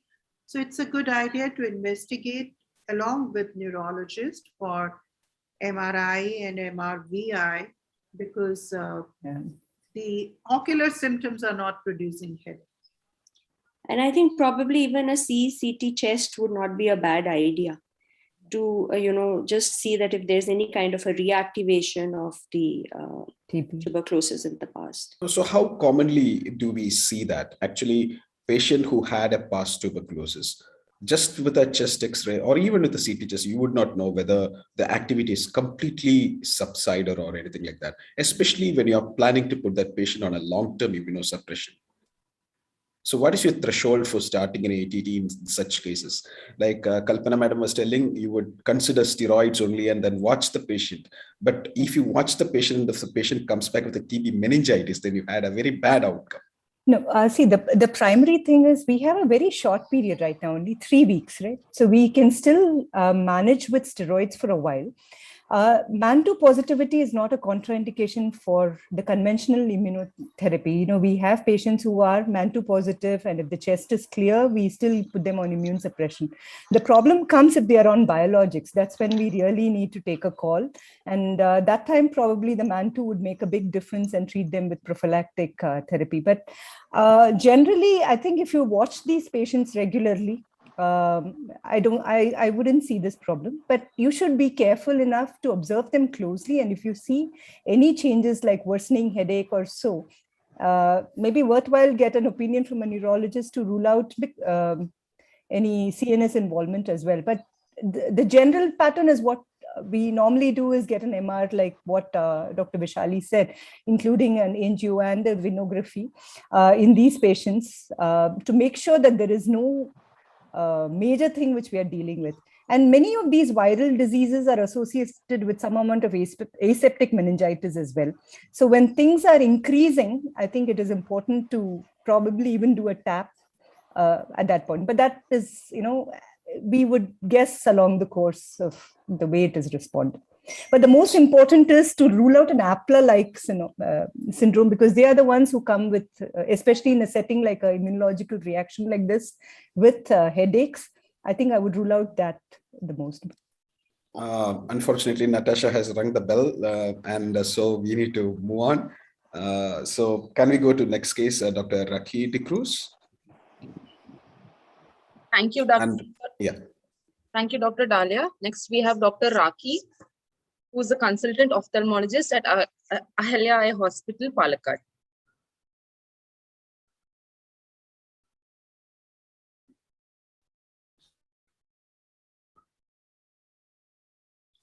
Is my screen visible? Yes, Rakhi, please go ahead. Make it full screen. You're audible also. Hi, good morning, everyone. First of all, I would like to thank the organizers for this opportunity to present in this platform. So this was a case which I came across during my routine OPD. This will be a very common case for all of you, and you'll be veterans in managing this case. But this was an interesting case for me, so I thought of presenting this here. So this is a 64-year-old female who presented with complaints of irritation, pain, and watering since 1 week. And there was this history of a long-distance travel in the auto rickshaw 1 week back. So in presentation, she had this lead towards the mild erythema, conjunctiva was congested with chemosis mainly superiorly, cornea was clear, anterior chamber was quiet. So the slit lamp evaluation under high magnification revealed a live insect which was red in color, which had actually pierced its head deep into the lid skin, and the legs started moving once I touched the lids. So soon after that, I have carefully removed that insect, And I will admit that I really had to struggle with this insect to remove it. I removed it with the blunt forceps. It was strongly adherent to the skin. And once after removal, it started its race like it is going on a wriggly race. So both me and the patient was amused to see this insect. So treatment was given with chloroquine and hydrocortisone eye ointment and topical moxifloxacin at that time. And I asked her to review in 3 days. I had no access to a microbiologist, so to send the organism for diagnosis. So at that time, I sent the soon pictures and videos to an entomologist for the diagnosis, and she reported that it's most probably a heart tick. Species identification was difficult from the images alone, but suggested it can be a exotic variety. So on follow-up, her lid edema had resolved, but there was multiple fine KPs in the cornea with AC reaction. Lens was clear, there was no evidence of any vitritis, and fundus examination was completely normal, no evidence of any disc edema or any features of posterior uveitis. I started her on frequent topical steroids and cycloplegics, and also gave her doxycycline 100 mg twice daily for 2 weeks as a prophylaxis against Lyme's disease, since I was not sure about the species. So later she followed up. That time her uveitis had completely resolved. Fundus examination was again done. It was within normal limits. There was no history of any fever, myalgia. I advised her serological test, but she was not willing. She was kept on regular follow-up and carefully explained about all the red flag signs of tick transmitted diseases, but luckily she didn't show any signs later. So ticks, as we know, are ectoparasites causing life-threatening diseases. Mostly these are reported from US and Europe, but in India also it is there, it is common, but usually underreported. The most common species here are Hyaloma anatolicum and Hemophysalis spinigera, which causes Crimean Congo hemorrhagic fever and Quesnel forest disease.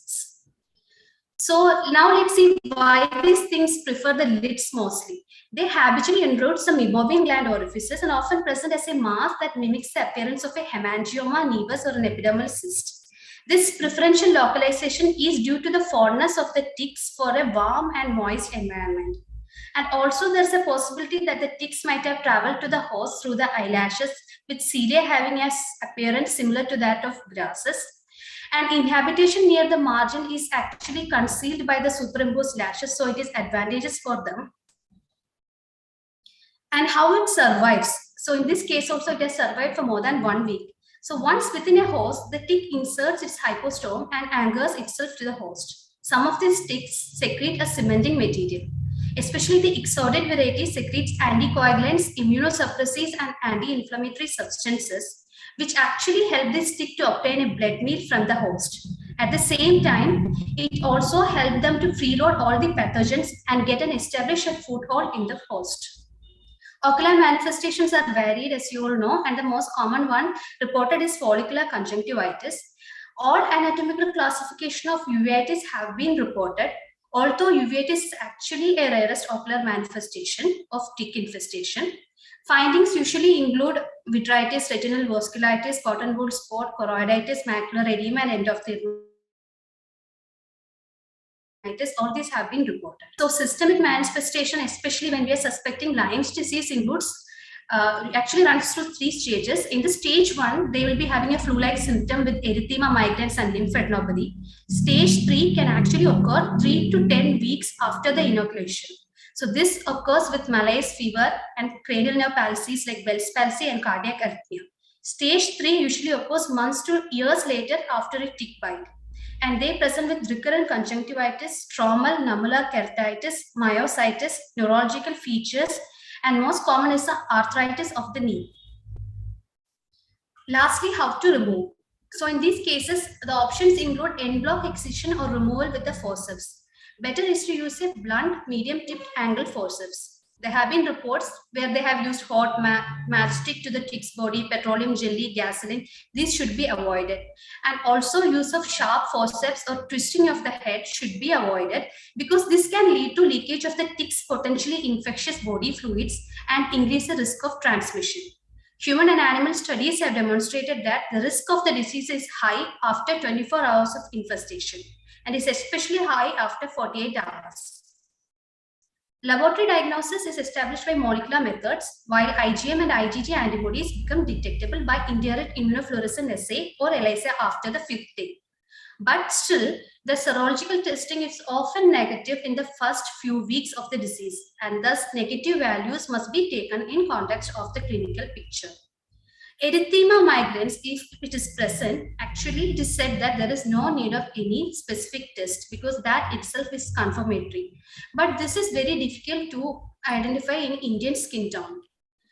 And topical antibiotics can be used at the site of infection. Systemic antibiotics are actually should be considered in patients with high risk, like pregnant ladies or patients who are coming from endemic areas. Steroids are indicated when there is any sort of uveitis and keratitis.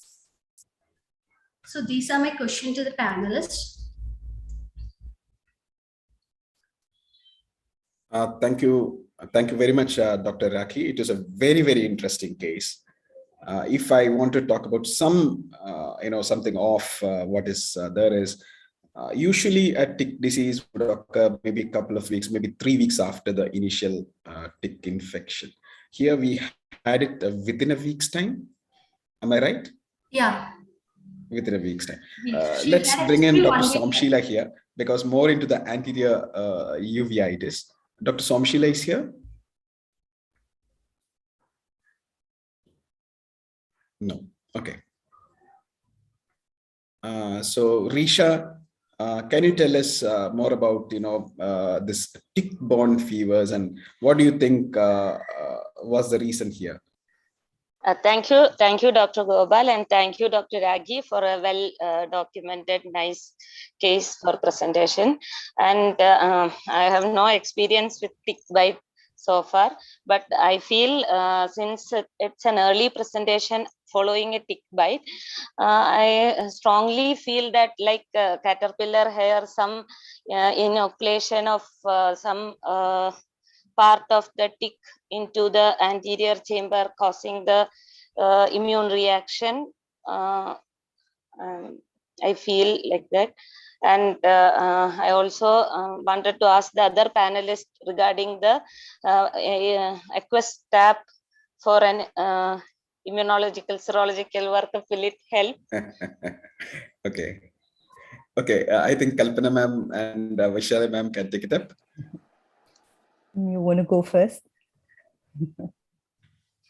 Dr. Vishali, you want to go first? Go on. So, I mean, it's a crazy case. I think what you just showed right now, with tick moving on your eye. But what is interesting is, I think one point which we need to keep in mind is the place where we are coming from. This has a high seroprevalence for Lyme's. And there are presence of ioxidus ticks. This is something which we need to keep in mind. Now, the way yours has presented, you have a tick bite and then you have fever. I think this patient also had some constitutional symptoms and then develops an anterior chamber. So I think the cases which we have had, we've not seen anterior uveitis as a present, because most of these cases, we really looked at Lyme's or any of the other diseases only when the posterior segment was involved. So there are a few ways of looking at your case, I think. One is, any bite can kind of incite something like an infection, and that is triggering an immunological response in the body, maybe introduction of toxins. And if this patient is genetically susceptible, he will land up with a uveitis, just like similar to what we see with B27 related uveitis, something like a microbiome is, associated uveitis. So I think I would also look at other parameters like B27, and if this patient is genetically susceptible to develop an inflammation, that is one. The second thing is, it's not only Lyme's, but many times these rickettsial infections can also cause any of the manifestations which we are describing. So I think one important thing which we also need to keep in mind is probably wheel Felix. I think that is, the most common what we see in contrast to Lyme's. Now, if this patient is going to get it again and again and posterior segment is getting involved, then it's totally we are moving towards Lyme's and rickettsial infections. But this is just a one-off effect, and you've done the right thing by treating it with doxycycline. So I think in our study, when we did for the Lyme's, we looked at patients who had constitutional symptoms, especially those who had these stick bites, usually had high IgM levels in the initial phases on ELISA. And so the irony for Lyme's is this becomes irreversible, if you leave it for a long period of time. So it makes sense, if you are in doubt, to treat it with doxycycline, as rightly as what you did. And doxycycline would also help the rickettsial as well as any other infections also, because it's an antibiotic. So it's something like a broad spectrum antibiotic, and that's what you have done rightly so far. Now, if this patient keeps coming back again and again, then maybe we could, and if the patient is willing for the test, then we could do a ELISA for Lyme's and Western blot. But definitely the seroprevalence is very high in this area, especially Kerala and Karnataka, because of the Western Ghats, and they have identified Ioxidus. In our own study, among the 250 ticks which we have done sequencing, we have seen rickettsia, but we have not encountered Borrelia in this group of ticks. So it's definitely rare, but there is a high seroprevalence, so which we need to keep in mind, and you've done rightly by treating it. But I would look for other causes also, immunological, like a B27 or any of those, which could have triggered off, or a plain UTI also, along with. Shali ma'am, any insights? No, I think Kalpana has said it all. Okay. Manisha and Dr. Padmamalini, do you have anything more to add in this? No, Gopal, thank you. I think Kalpana has said it all right. Okay. Any other questions that you would like to ask the esteemed panel, Rakhi? Only one thing I wanted to ask, like, what is the rate of systemic manifestations actually after a tick bite?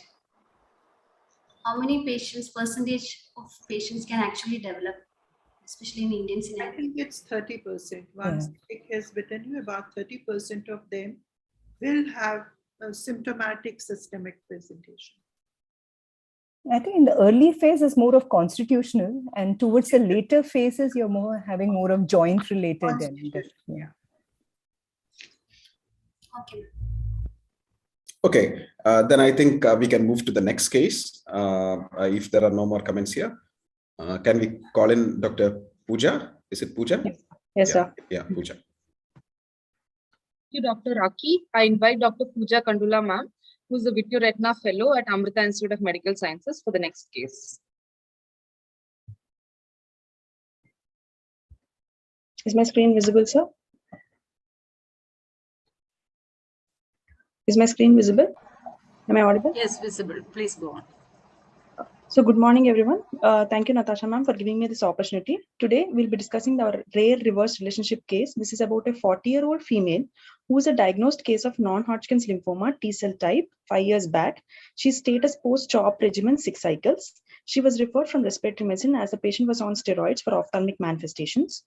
On evaluation, her vision was 6/6, near vision N6 with normal color vision, intraocular pressure was normal, anterior segment was normal with no AC activity was noted. On fundus evaluation of her right eye, we noticed a hyperemic disc with well-defined margins and hypopigmented lesions along the temporal margin. In the left eye, we noted an optic disc granuloma with some amount of perivascular cuffing along the supranasal vessel. OCT was done, which showed normal foveal contour and no edema was noted. FFA showed late disc leak in both the eyes. With these features, our first diagnosis was intraocular lymphoma with a systemic diagnosis of non-Hodgkin's lymphoma, or a posterior uveitis with disc granuloma in left eye secondary to either a tuberculosis or a sarcoid etiology. So we did an ANA profile, ANCA, quantiferon, ACE and MANTOs, which are negative. We did an MRI, which showed normal brain parenchyma with normal optic nerve and orbit. Oncology review was sought, which showed that there was no remission of her systemic condition. CT chest was done, which showed multiple diffusely spread sentinel-lobular nodules with interstitial thickening in bilateral lung parenchyma, suggestive of interstitial lung disease. The patient was on regular follow-up. She was on tapering days of steroids. When the patient reached about 10 mg of steroids, she presented to us with blurring of vision in her left eye. BCVA in the right eye was 6/6, left eye 6/9 with normal intraocular pressure. We noted an activity in both the eyes with fine KPs with 1+ cells in the right eye with retrolental cells of 1+, and in the left eye, we noticed fine KPs with cells 2+ and 2+ retrolental cells. Fundus evaluation of the right eye, we noticed that there is optic disc edema with infiltration around, cuffing around the vessels were noted. In the left eye, we noted there's a well-defined granuloma optic disc with string of pearl appearance along with some amount of thin vitreous hemorrhage noted along the string of pearl appearance has been noted in the left eye. We did an OCT, which was normal. With these findings, the patient was started on, she was given an option of vitreous biopsy, but the patient was not keen on. We started the patient on topical steroids and systemic omnacotil was stepped up to 60 mg OD. The patient was on regular follow-ups. We noticed a flare-up if the amount of steroids have come down. So along with discussing with the rheumatologist and the oncologist, we started the patient on MMF as well, 500 mg BD. The patient is there with us for 1 year. This is her recent picture. The patient is asymptomatic with BCV of 6.6, AC quiet, and fundus relatively stable. Her visual fields are normal. So what is this non-Hodgkin's lymphoma? It is these are the lymphomas with malignant neoplasm of lymphoreticular system that involve the lymph nodes, spleen, and other non-hematopoietic tissues. And there are two types, non-Hodgkin's and non-Hodgkin's. And non-Hodgkin's, it can be of B cell or a T cell type. How does an intraocular lymphoma present to us? They have an overall incidence of 1.86%, 60 to 80% are bilateral, and posterior uveitis is the most common presenting symptom. Vitreous inflammatory response or an optic nerve infiltration may occur. They usually masquerade as bilateral granulomatous panuveitis. On FFA, we can see that there is mottling, granularity, and late staining pattern, which is characteristic of leopard spot appearance. OCT shows hyperreflective lesions at the level of RP. Non-Hodgkin's lymphoma in eye can be manifested as conjunctival mass, orbital mass, or choroidal infiltration with secondary uveitis and infiltrative optic neuropathy. How does an ocular sarcoidosis present to us? We all know that the etiology is unknown. It could be a consequence of exaggerated immune response to an environmental trigger in a genetically predisposed patient. The prevalence of ocular involvement in systemic sarcoidosis is 12 to 76%, ocular involvement being the presenting symptom in 30 to 40% of the patients. Most common of ocular involvement are uveitis and conjunctival nodules. So our patient actually fits, according to IWS criteria for the diagnosis of ocular sarcoidosis, fits into probable ocular sarcoidosis as the patient has 4 features out of 7 of ophthalmic features, that is no balls or string of pearl vitreous opacities, nodular or segmental periphlebitis, optic nerve disc granuloma bar nodule, bilaterality, and 2 of the systemic infestation, that she was negative for tuberculin test and by parenchymal lung changes consistent with sarcoidosis.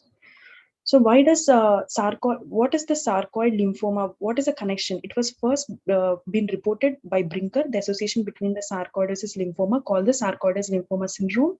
The lymphocyte activation in sarcoidosis and the involvement of reticular endothelial system makes differential diagnosis between sarcoid and lymphoma a difficult task. Even with patients of lymphoma, there is some reaction called sarcoid-like reaction, which it's a non-caseating granulomatous reaction occurring under various conditions, but it does not fit into the diagnostic criteria. It actually is a good marker, marker for good prognosis, indicating a stronger immune response to tumor cells. So many reports have been done on sarcoidosis patients and their risk factor for neoplasia. Brinker done 17 patients and 131 patients where they showed an increased risk of lymphoma. Langren showed about 7,476 patients which showed increased risk of lymphoma. Mellinger 50 sarcoid patients showed increased risk of non-Hodgkin's lymphoma. So granulomatous inflammation in a sarcoid-like reaction can be thought of as an immunological hypersensitivity reaction to tumor-derived antigens. Sarcoidosis can always be a reaction to such treatment. There are recent cancer immunotherapies, including immune checkpoint inhibitors and BRAF and MEK inhibitors. They also reported as possible inducers of sarcoid-like reaction. To conclude, it is always the sarcoidosis preceding lymphoma. But lymphoma preceding sarcoidosis is usually rare. Only few case reports have been there till date. Granulomatous reactions are not uncommon in a course of any solid neoplasia or a hematological malignancy. Ocular lymphoma should always be in our mind with underlying history of lymphoma presenting as posterior scleritis. My questions to the panelists would be, is biopsy indicated in a patient with suspected lymphoma who is asymptomatic and with a vision of 6.6? What is your experience on lymphoma with associated inflammatory condition? Thank you, sir. That was also a very exciting case. So before we go into the connection between sarcoid and lymphoma, Vaishali madam, can you just tell us some clinical clues to differentiate between an infiltrate where you are looking at a neoplastic infiltrate versus something like a sarcoid? I think when we are talking about the right eye here, it's kind of infiltrative optic nerve involvement, and the lumpy, bumpy appearance that you see is more suggestive of lymphoma than sarcoid. Sarcoid doesn't produce lumpy, bumpy. It produces the usual inflammation of the disc, which is hyperemic and inflamed. It's a very interesting case. I think in my practice, what I would do is, like, nobody can really tell you what it is, but looking at the chronology of events, it's the lymphoma followed by sarcoid, which could be drug-induced sarcoid. But I did not see any history of checkpoint inhibitors and JAK inhibitors being given to your patients, because they are the ones, even biologics, some of them are being reported. Now, in this scenario where I'm not sure whether it is the lymphoma or this, I would just do a AC tag, because in between your patient did have inflammation in the anterior chamber, and simply do IL-6, IL-10 ratio. If IL-10 is elevated, it is due to lymphoma. If IL-6 is elevated, it is inflammation. That is the simple which I do in my routine clinical practice. Okay, that would be a very good additional tool. Dr. Rehna, do you have any additional point to talk about this case? You've been following up this case. You've been following up. Yes, sir. Even from the initial presentation, we had the suspicion of lymphoma to start with, but the fact that the patient was asymptomatic to start with, the visual acuity was 6.6. And as ma'am said, that optic nerve lesions were suspicious of lymphoma. But we were like treating along with the rheumatologist and the oncologist, and the few of the supporting investigations like MRI didn't show any infiltration lesion in the optic nerve, or the PET scan didn't show any activity. The patient was in remission at that time, and the oncologist was also more in favor of remission, and this was a kind of a systemic lymphoma, which is a T cell type. These were the things which we were pushing us into thinking about more of a inflammatory type, and the literature also supporting that there is kind of autoimmune mechanisms which is very much in lymphoma treated patients. But yes, of course, we have to have a biopsy to prove it. But one thing which I would like to ask you, ma'am, is that this patient's been with us for more than a year now, and she's on to 7.5 milligrams steroids and MMS 500. The reason why we are giving only 500 is because she has hypersplenism, and cytopenia was one of the problems she was having, and so the rheumatologist didn't really want to give a full dose. That's why she's on that dose. So she's stable now. She is symptomatically much better systemically, and she doesn't have any symptoms cochlear-wise as well. So would that favor more in terms of an inflammation rather than a lymphoma? I have 3-4 of these patients, and one of them recently died.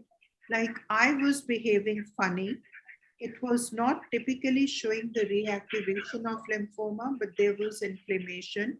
And if you do autofluorescence and you find those black spots are a leopard skin pattern, which is even away from the side of the optic nerve, you have a very strong thing that this is lymphoma. And the oncologists do not agree to this. They think you are bloody fool sitting there telling them there is reactivation. And one of my patients was actually at Tata in Mumbai. But unfortunately, they do recur at about 1.5 to 2 years later. And since we give them steroids, steroids also take care of the subclinical lymphoma reactivation that might be happening elsewhere in the body.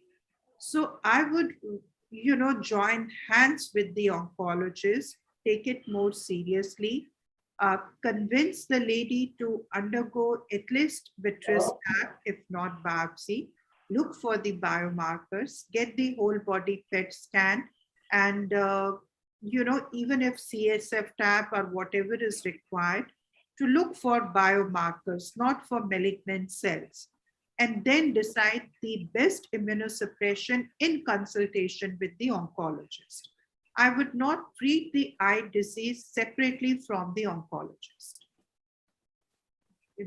Even if it is an inflammatory response to lymphoma, I would still use the MMF or whatever the oncologist feel is best for the patient overall. Because in the end, we are managing one patient. Okay, ma'am, so to sum up, one thing is, if the lymphoma in the primary area which was treated is completely quiescent, then whatever inflammation, the so-called inflammation infiltration which is causing inside the eye is most probably not lymphoma. Am I right? It's only very rare that it can still be lymphoma. Yeah, but still we have to be very cautious. It can still be lymphoma. So we should not take it upon ourselves to start treating her on immunosuppression, believing it is not lymphoma. So I think I would label is that we do not know what it is yet. We are treating with MMF, but we do not label it non-lymphoma inflammation. It is just we are waiting for that lymphoma to surface back, and we should very aggressively keep looking for it. Okay. And the second point which you said was you would look at biomarkers from the vitreous, like the IL-6 by IL-10, which you were talking before, rather than the cells which you said for cytopathology. Yeah, because the cells come at a later stage. That's the thing. So biomarkers are preclinical when clinically we are not seeing, and when there are no malignant cells, even from CSF, now the neurologist actually sends it to our lab because many a time there are no malignant cells in the CSF, but the very fact IL-10 is elevated is a thing that patient is heading towards impending doom. Kalpana ma'am and Manisha ma'am, anything to add? I just wanted to ask Dr. Vaishali, is there a role for bronchoalveolar lavage in this case? I mean, whatever the fluid is, whatever the primary area of involvement, like she said, it's an interstitial lung disease. So gall will be a very good fluid to see what is happening in the lungs. But I think the oncologist would be the best person after the PET scan, and if some area shows some activity, probably target that area. Biopsy. Okay, so I have been reprimanded by Natasha. Enough. Let's move on to the next case. Thank you.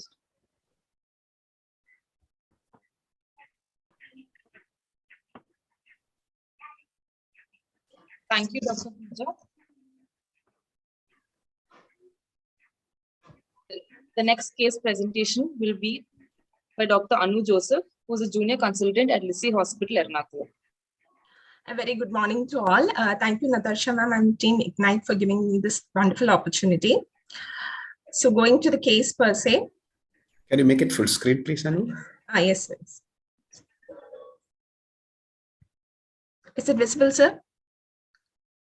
Yes, yes, yes. My patient is a 50-year-old homemaker who presented to a general medicine OPD with complaints of fatigue and numbness in the lower extremities for a duration of around 8 months.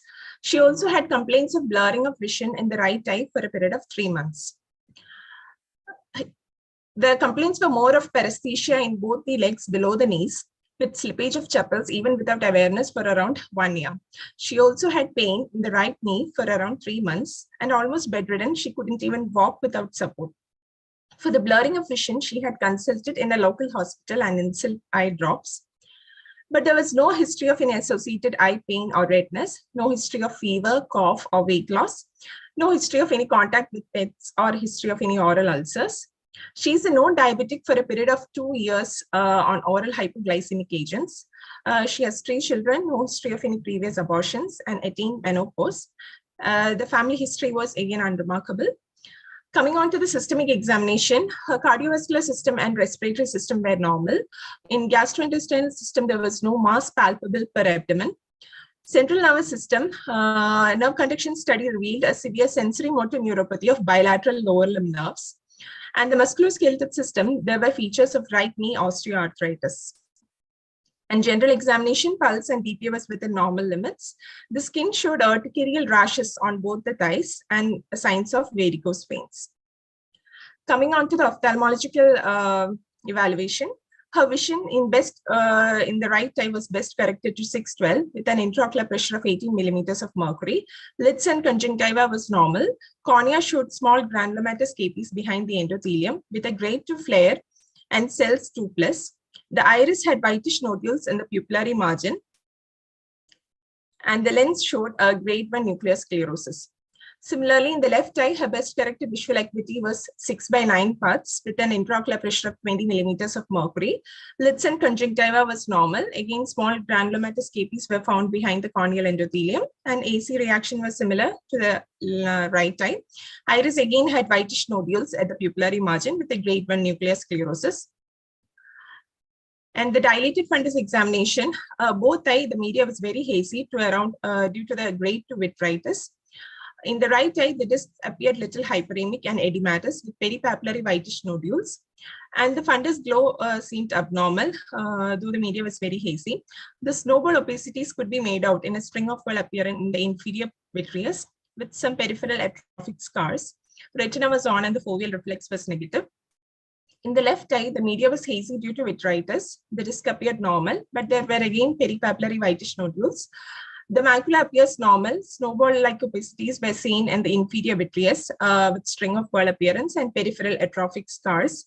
The retina was on. This is the fundus picture of the right eye. The media is again hazy. Here we can see the intraretinal hemorrhages and the peripapillary small nodule-like structures were seen. There is a whitish elevated lesion just temporal to the supratemporal to the disc from which the intraretinal hemorrhage has been. And here in the inferior vitreous, we can see the small snowball opacities. This is the fundus picture of the left eye. Again, the disc appeared almost normal. There is peripapillary whitish nodules. The inferior vitreous showed string of pearl appearance with small snowball opacities. This is the OCT image of the right eye. We can see an hyperreflective epiretinal membrane along with some distorted inner retinal layers and some fluid collection just temporal to the macula. This is the OCT of the left eye, which appeared nearly normal. So we came to the differential diagnosis of bilateral pan-uveitis, with the most probable differential diagnosis to be sarcoidosis, tuberculosis, and Vohkay-Nagy-Harada disease. So the most eligible among them appeared to be around systemic sarcoidosis with the bilateral pan-uveitis, and the patient was started empirically on oral and topical steroids. Meanwhile, the blood investigations were sent. The complete blood count was within normal limits, and the serum ACE levels was found to be elevated. ESR and the CRP was also elevated. ANA, though, was weakly positive. The ultrasound abdomen revealed borderline hepatomegaly, and the MRI brain was normal. CT thorax showed numerous ill-defined soft tissue nodules with multiple enlarged necrotic bilateral hilar and subcarinal lymph nodes. The bronchoscopic biopsy of the lymph nodes was done, which showed a non-caseating granulomatous inflammation and was again suggestive of sarcoidosis. The symptoms and vision improved after 1 month of oral steroids, but the patient had severe uncontrolled sugars and there was resolution of respiratory signs, however, so the steroids was tapered. The patient was not compliant with any injections, including insulin or posterior subtenon or intravitreal. So after 1 month of sugar control, we started the patient again on oral steroids and oral mycophenolate mofetil, 500 milligram BD. The patient is yet to be followed up. So, ma'am, my queries to the panel is there any role to start the immunosuppressant along with the systemic steroids? Or is there any choice of immunosuppressant we have to give in ocular sarcoidosis?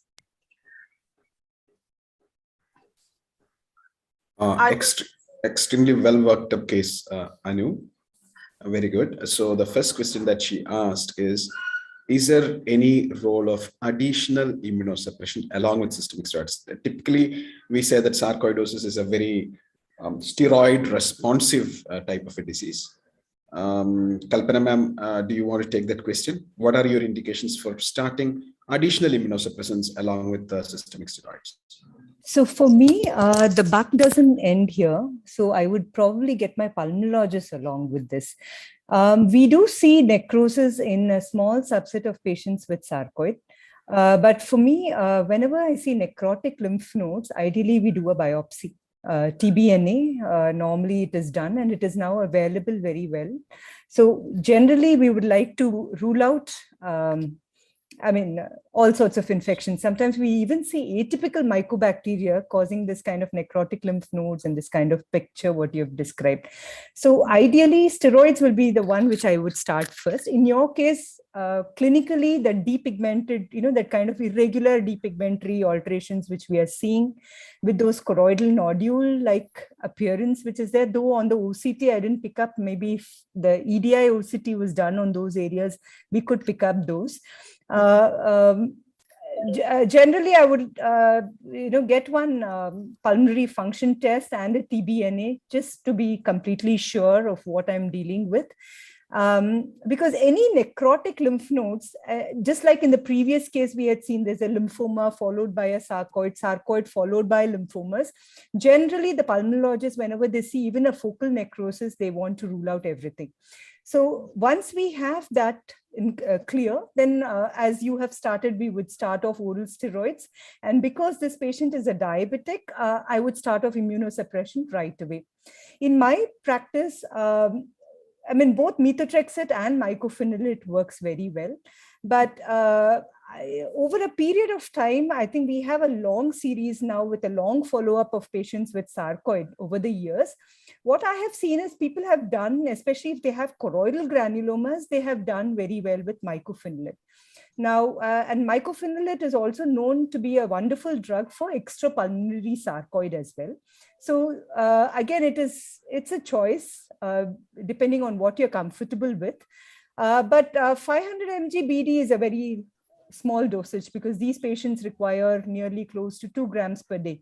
And I have patients who've even had 3 grams per day.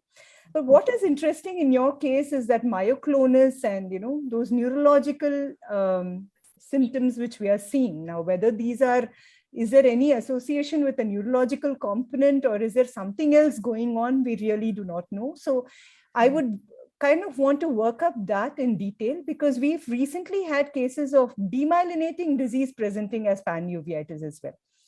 So again, serum ACE is on the higher side. Everything else is fitting into sarcoid, but this is something which I would like to keep in mind, especially when you're looking at patients with neurological disorders as well. As we are gaining more and more experience with autoimmune disease, it is always newer associations with other autoimmune diseases. They are all coming up together. I think we have a panel of rheumatologists here. I would like to know if they are, any one of them is interested in talking about, what is the primary immunosuppressive modality and how long to treat with sarcoid. Suma, Joe, or Vishad, one of you?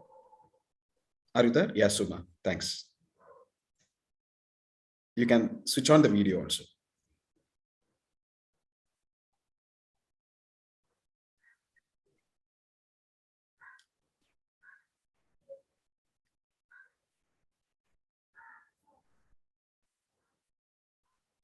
Yeah, you can speak.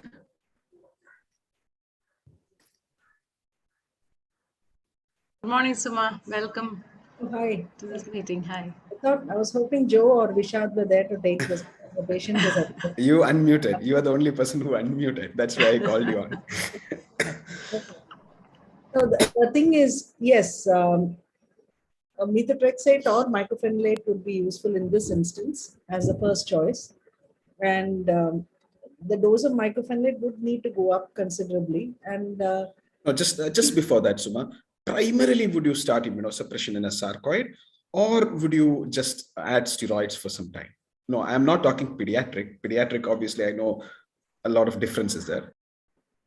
once you know you're dealing with a chronic disorder, then the thing comes that you have to start a steroid-sparing immunosuppressive agent alongside steroids, because steroids alone for a long term are never a good idea in any patient. And I think that is the base. That's where rheumatologist stands in almost every condition. There would be hardly any conditions where we would treat long term with steroids alone. If you think that your patient needs immunosuppression only for 6 weeks, 8 weeks, something, then you might treat with steroids alone. That's the general basis of most of our.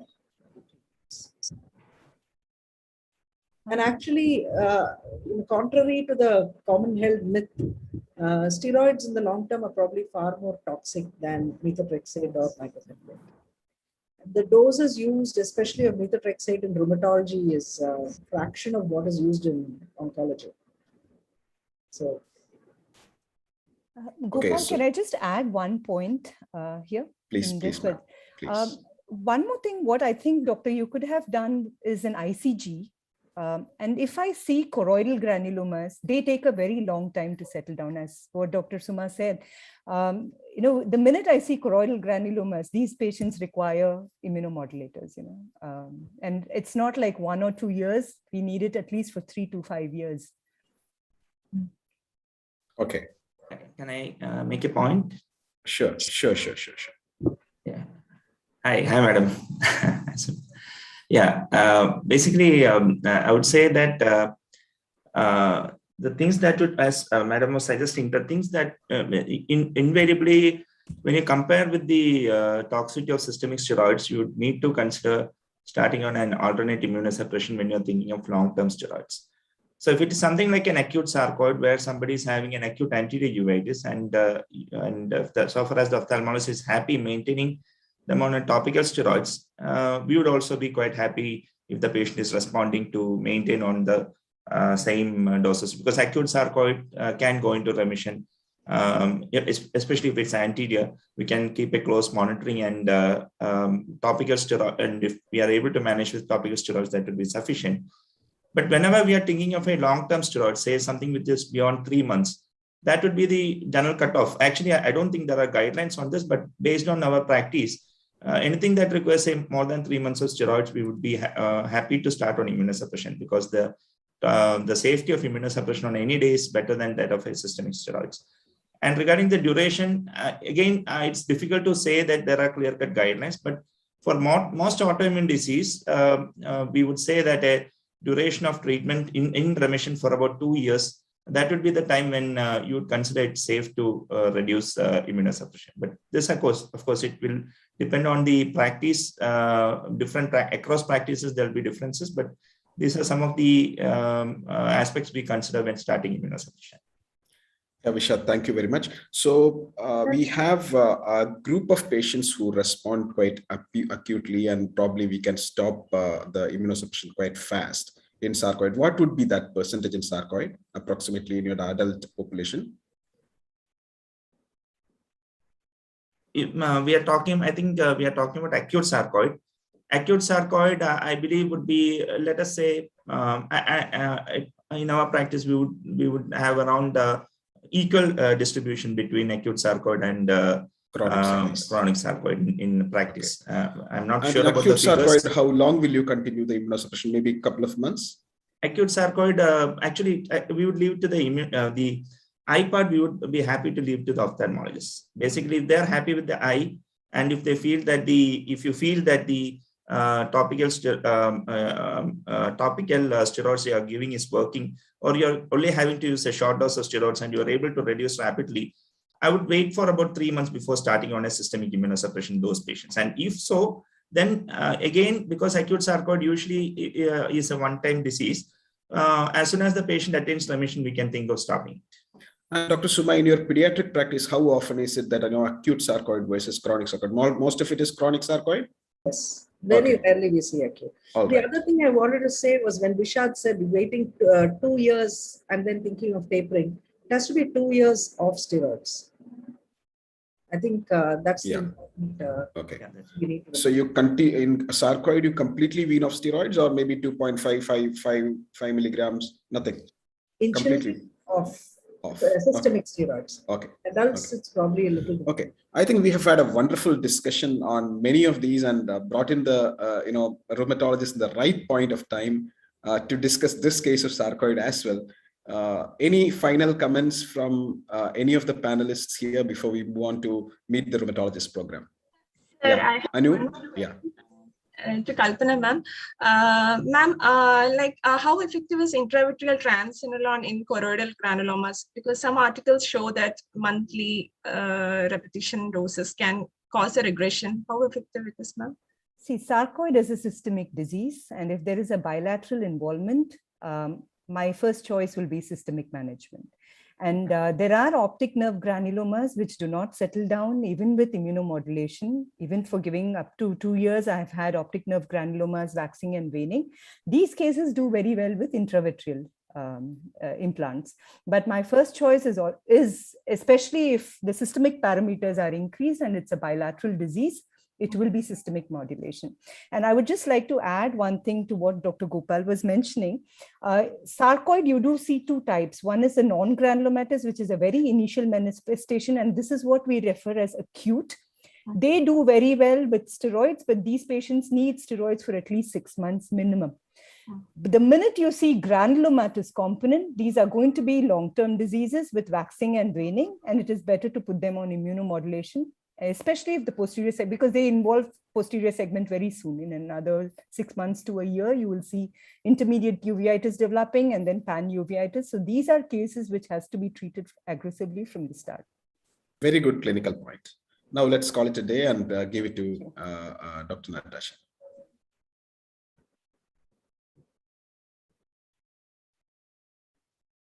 Thank you, Dr. Anu. Moving on to the next session, which is the rheumatology session. I would like to introduce Dr. Suma Balan, who's the pediatric rheumatologist at Amrita Institute of Medical Sciences, Dr. Joe Thomas, who's the consultant rheumatologist at Asta Medicity, Kochi, and Dr. Vishat Vishwanath, who's the medical director and consultant rheumatologist at Iris Trivandrum. And I would like to invite Suma ma'am to talk about biologics and uveitis. Thank you so much. It's a real pleasure to be here, and I'm so impressed by how wonderfully on time the whole program is running. So without much ado, I'll make a start. My first disclaimer is that I'm a pediatric rheumatologist, so this talk is going to be heavily slanted towards pediatrics. There is a half-hour discussion where Joe and Vishat can answer all your questions regarding your adult patients and adult conditions. Now, uveitis in children is less common than in adults, but it's much more challenging to manage from the point of examining the patients to the fact that they present later often because it's asymptomatic in the earlier stages, particularly chronic uveitis. And the parental anxiety adds to the whole emotional difficulty with managing these conditions. Now, but however, the important thing is that the extent of posterior involvement in pediatric uveitis is much higher than adult, and the complications which include visual loss is significantly higher. And I think in the Western countries, uveitis now accounts in children accounts for about 25% cause of chronic visual loss. In adults, of course, macular pathology and glaucoma are the leading reasons for visual loss. What we know now over time is that I think the management of pediatric uveitis particularly has reached a lot of, there are a lot of changes coming up, and it's been the last 15 years probably that a lot of change has come in. And early aggressive therapy is shown now to improve ocular outcomes. And at the same time, just like we were discussing in the previous discussion, long-term systemic corticosteroid therapy is not an option in children. There are just far too many side effects, including growth difficulties. So the etiologies of pediatric uveitis, you can have infectious causes. And most of that, I normally expect that my ophthalmologist is looking at, is able to identify And of course, we do some standard screening as well before we see the patients. Non-infectious causes of uveitis are the situation where we are going to be using biologicals and what we'll be largely discussing today. The commonest cause is JIA, or what is also called idiopathic inflammatory uveitis. And there can be masquerade syndromes, which I've heard Dr. Vaishali talk about very elegantly earlier. And we'll just have a couple of cases before we move on to the nitty-gritty. And this is A. She's a 5-year-old girl. She was referred to a pediatric rheumatology clinic 9 months after onset of a oligoarticular JIA. Oligoarticular is when there are 4 or less number of joints involved. And she had bilateral active synovitis of the knee. She's never had an eye check in this period of time and has had no specific symptoms pertaining to the eye. She did come to us with an ANA positive report, and as soon as I saw her, I got the ophthalmology department to evaluate her, and she had a pan uveitis on the left eye. B is a 5-year-old child whom we met a few months ago. She was at 2 years of age. She was diagnosed with a polyarticular JIA. She had a number of joints involved. She was actually seen by a rheumatologist at that time and treated with steroids and naproxen. And there was no eye check done. She was ANA positive, however. She improved in 3 months on the steroids and naproxen. Treatment was stopped, and for 2 years, nothing happened. Plus a pandemic happened. And 3 months ago, however, she developed a squint with watering of eye. And she was then seen by an ophthalmologist and referred to us. She did have bilateral knee arthritis, but far more importantly, she has very, very significant eye disease. So the right eye showed early BSK with confluent large KPs and overlying corneal opacity, significant flare, cells, posterior synechiae, dense cataract, all the difficult features were already here.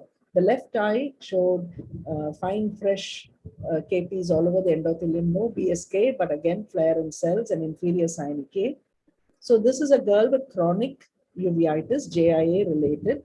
Right eye has sequelae with loss of vision, and the left eye has severe acute anterior uveitis with sequelae. Will we approach both these patients in exactly the same way?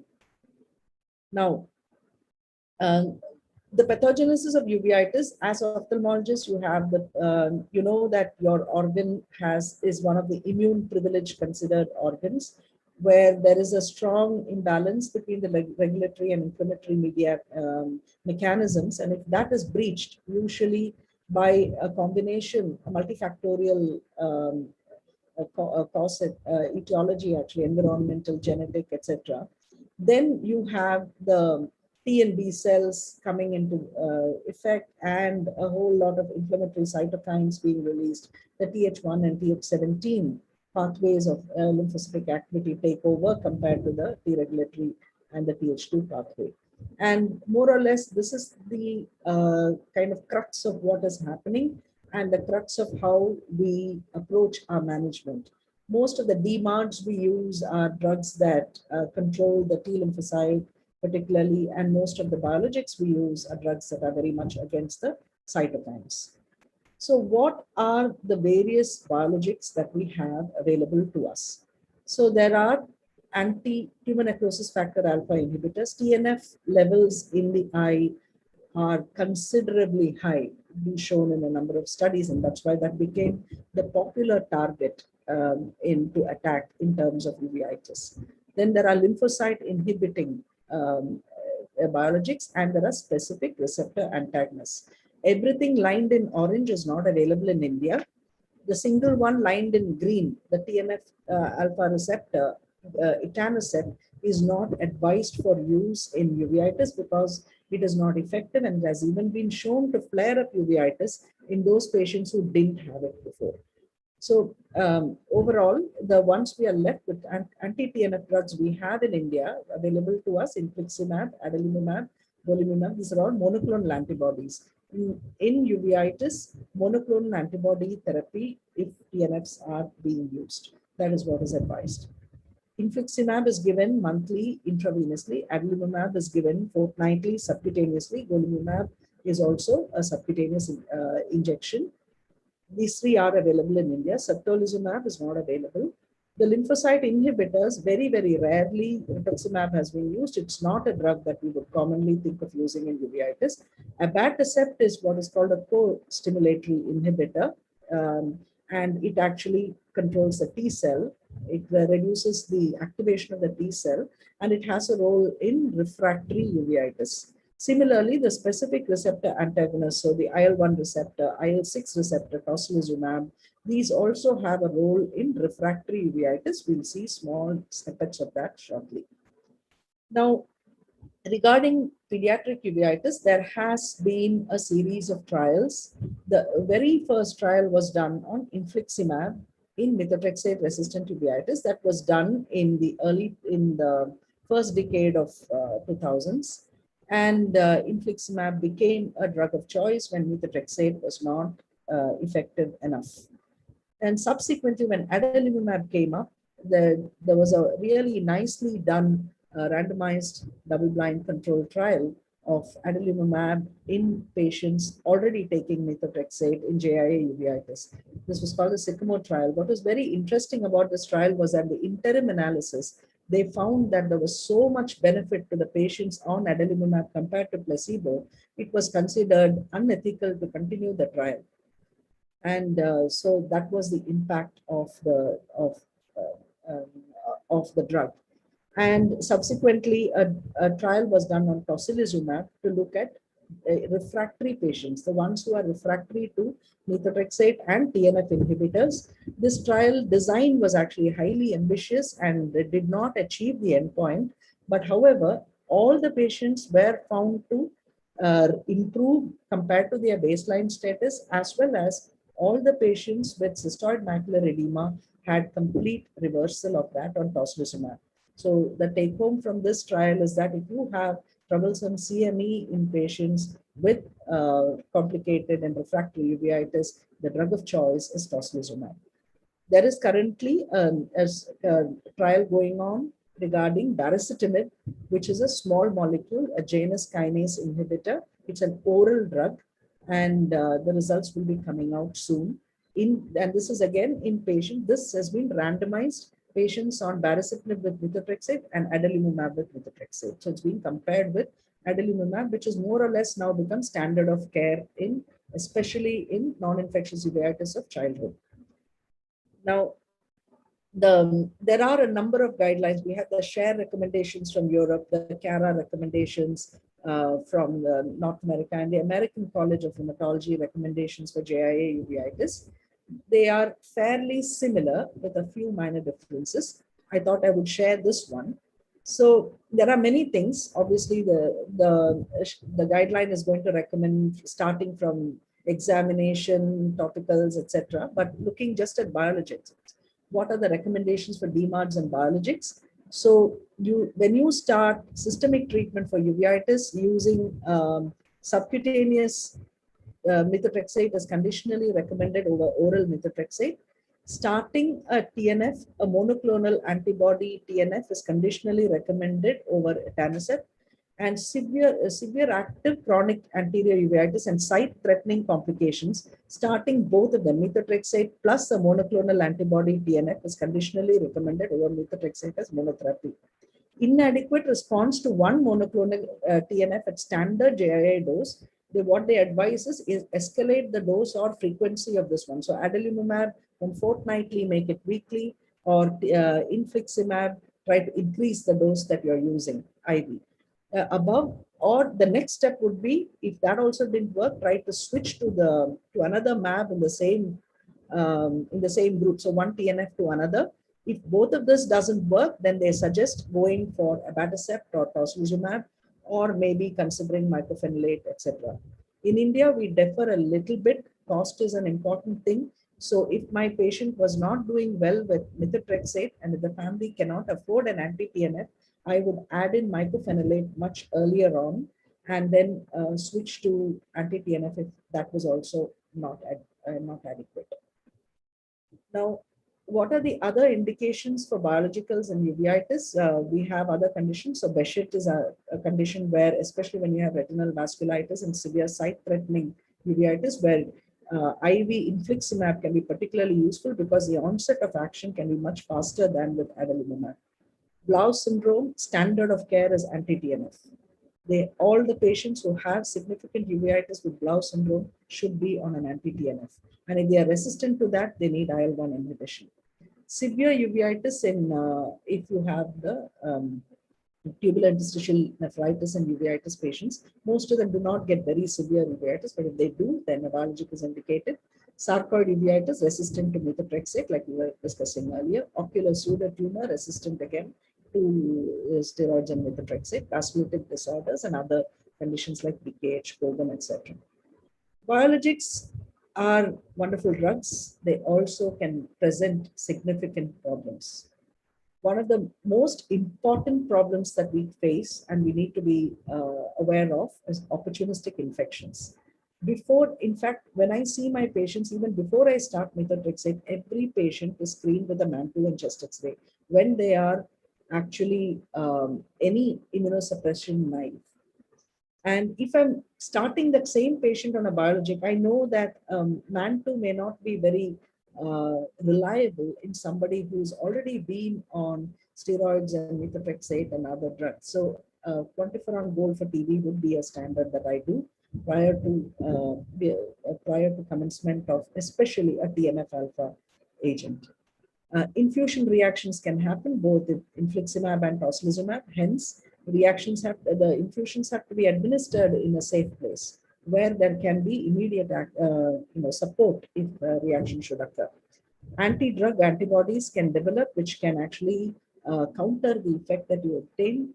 And this is a difficult scenario. Often using methotrexate alongside the biologics helps to counter the production of anti-drug antibodies. Pre-screening for hepatitis B and hepatitis C is recommended, especially prior to using anti-TNFs. There was a black box malignancy warning when TNFs were initially released. But after that, a number of surveys of fairly large populations of patients receiving anti-TNF for a variety of conditions have shown that there is no increased risk of malignancy in these patients compared to the general population. It can cause flare-up of psoriasis, a drug it is indicated in. It can cause new onset of lupus. So these are all things that we have to be aware of. The drug can cause a new problem in a small select group of patients. The cost is a major issue. If you're going to be talking MRP of adalimumab, 20 milligram twice, MRP, even if you buy direct from the representative, for a month, it comes to around 13,000 rupees. If you're talking 40 milligram, 2 doses a month, it comes to around 18,000, almost 20,000 rupees. So if you're talking infliximab per month, the cost can come. It depends on the weight of the patient. It's dosed per weight. So the cost can be anything from 35,000, 75,000 a month. Though there are patient assistance programs to somewhat reduce this cost, but it is not something that we can casually just prescribe without discussing the cost implications to patients.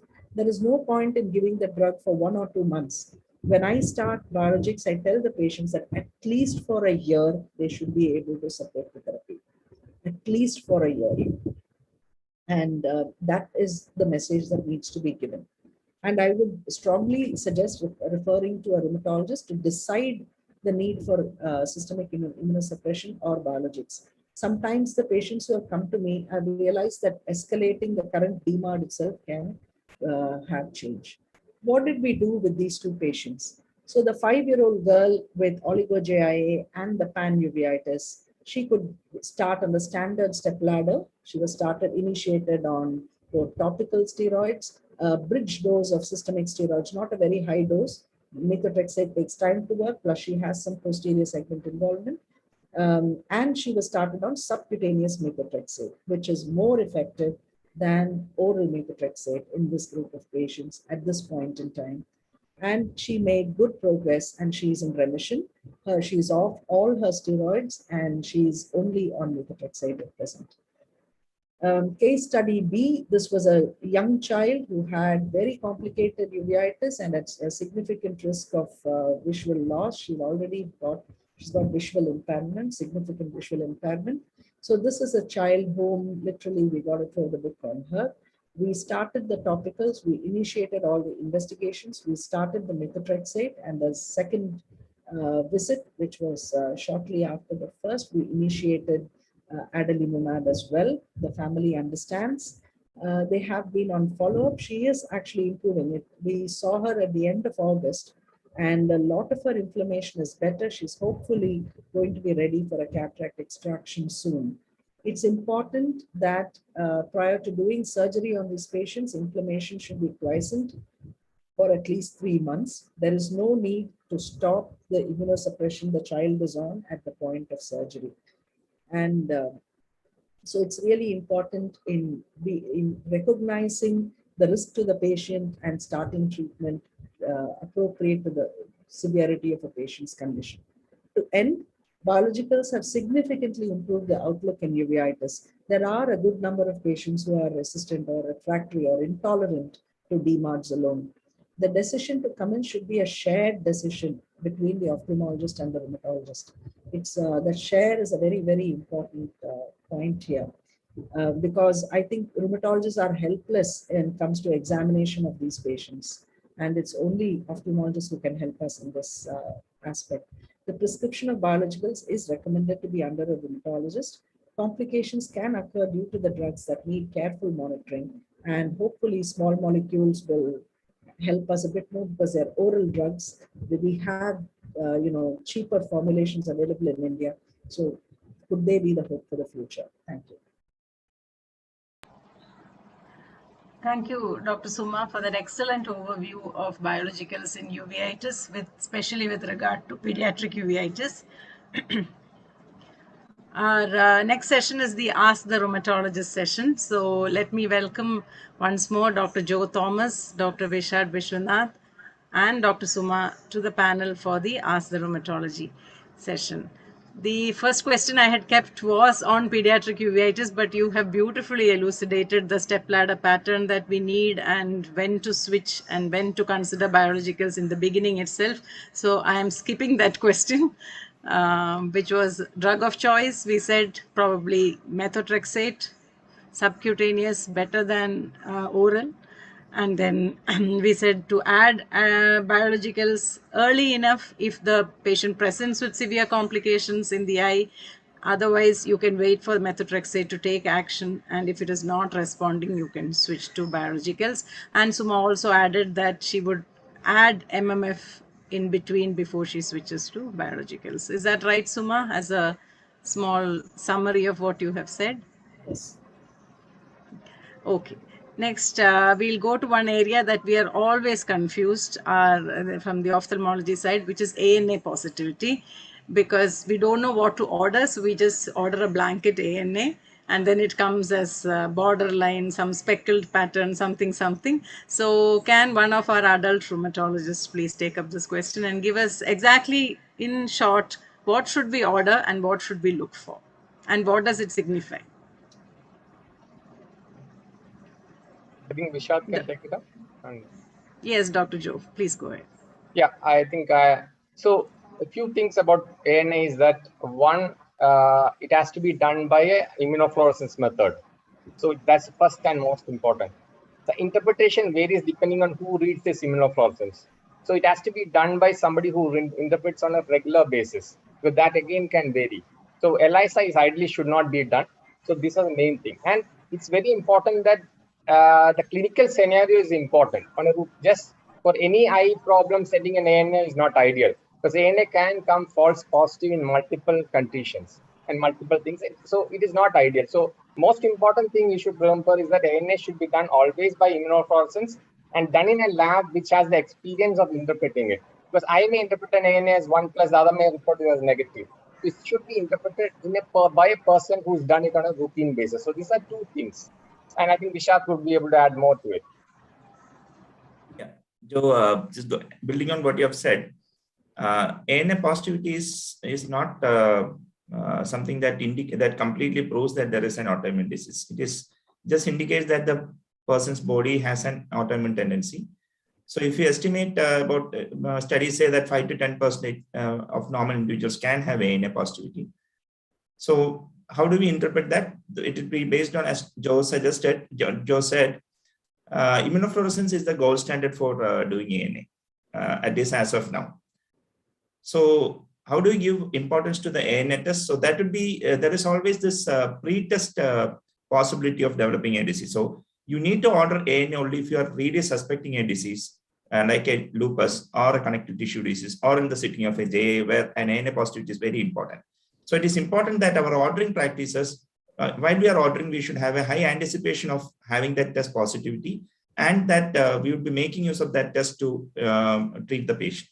So that is the first point. And second, interpreting an ANA result would depend on one, the pattern of fluorescence that you see in the immunofluorescence. Some of these patterns, such as centromere pattern, or some others such as there are some scleroderma patterns, diffuse. Certain patterns like diffuse fine speckled are not very clinically relevant. A diffuse homogeneous pattern is clinically relevant, could be clinically relevant.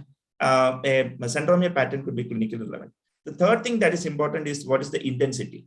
An ANA positivity of 3+ or 4+ should be considered to be much more significant than an ANA positive of 1+.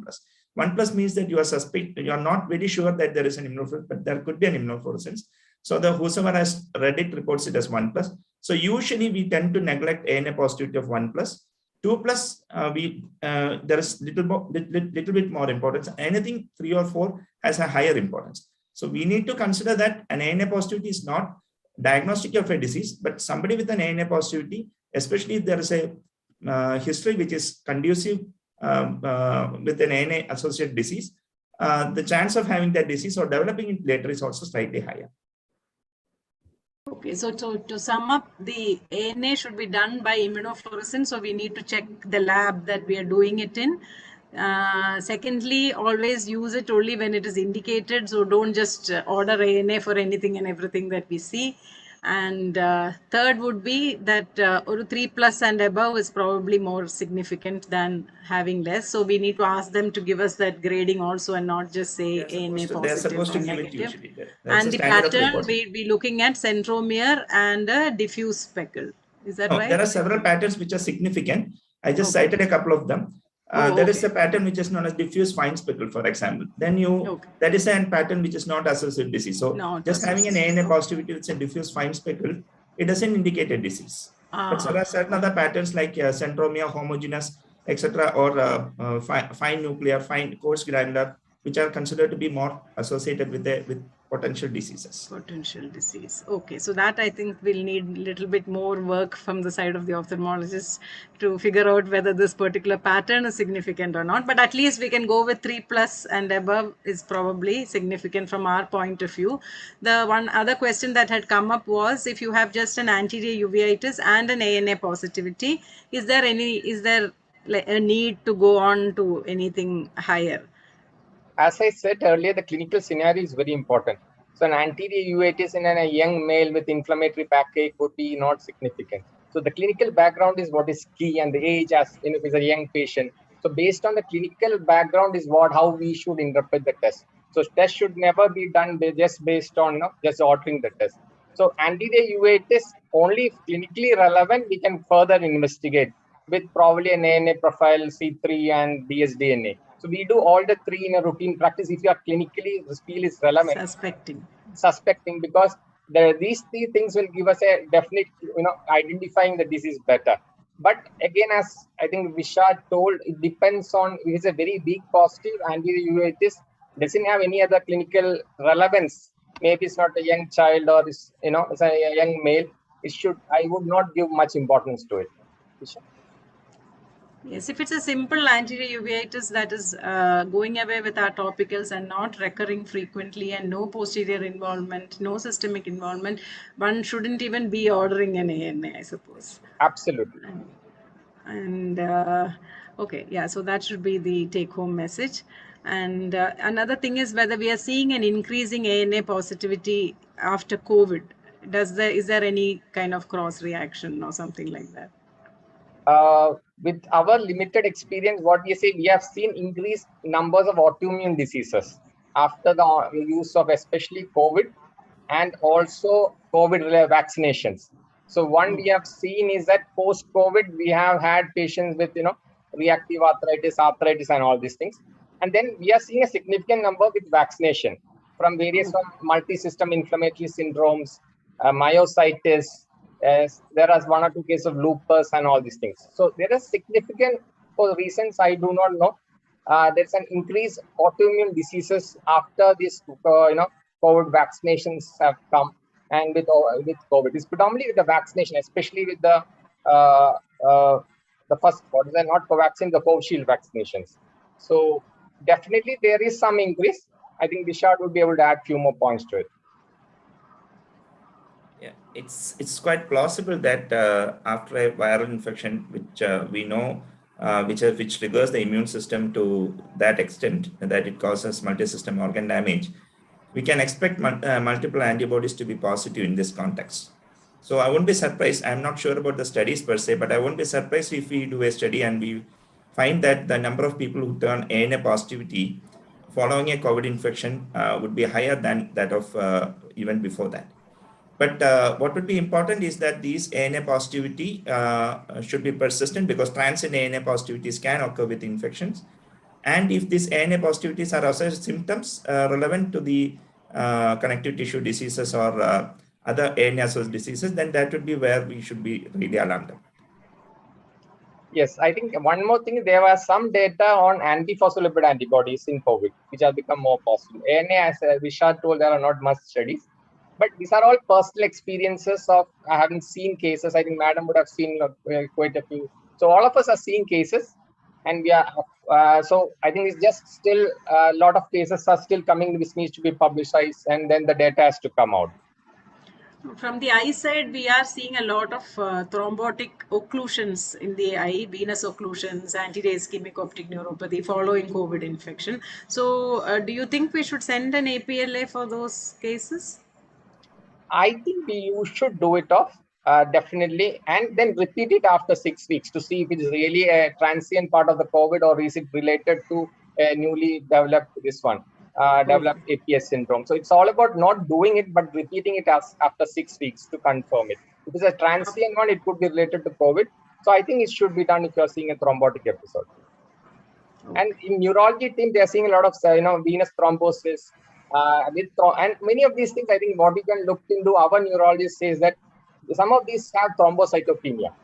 So if you can do a routine blood count and see the platelet counts are a little lesser side, these are again gives some clue into the thrombotic part of a COVID-related disease and all this. Dr. Suma, do you want to add anything?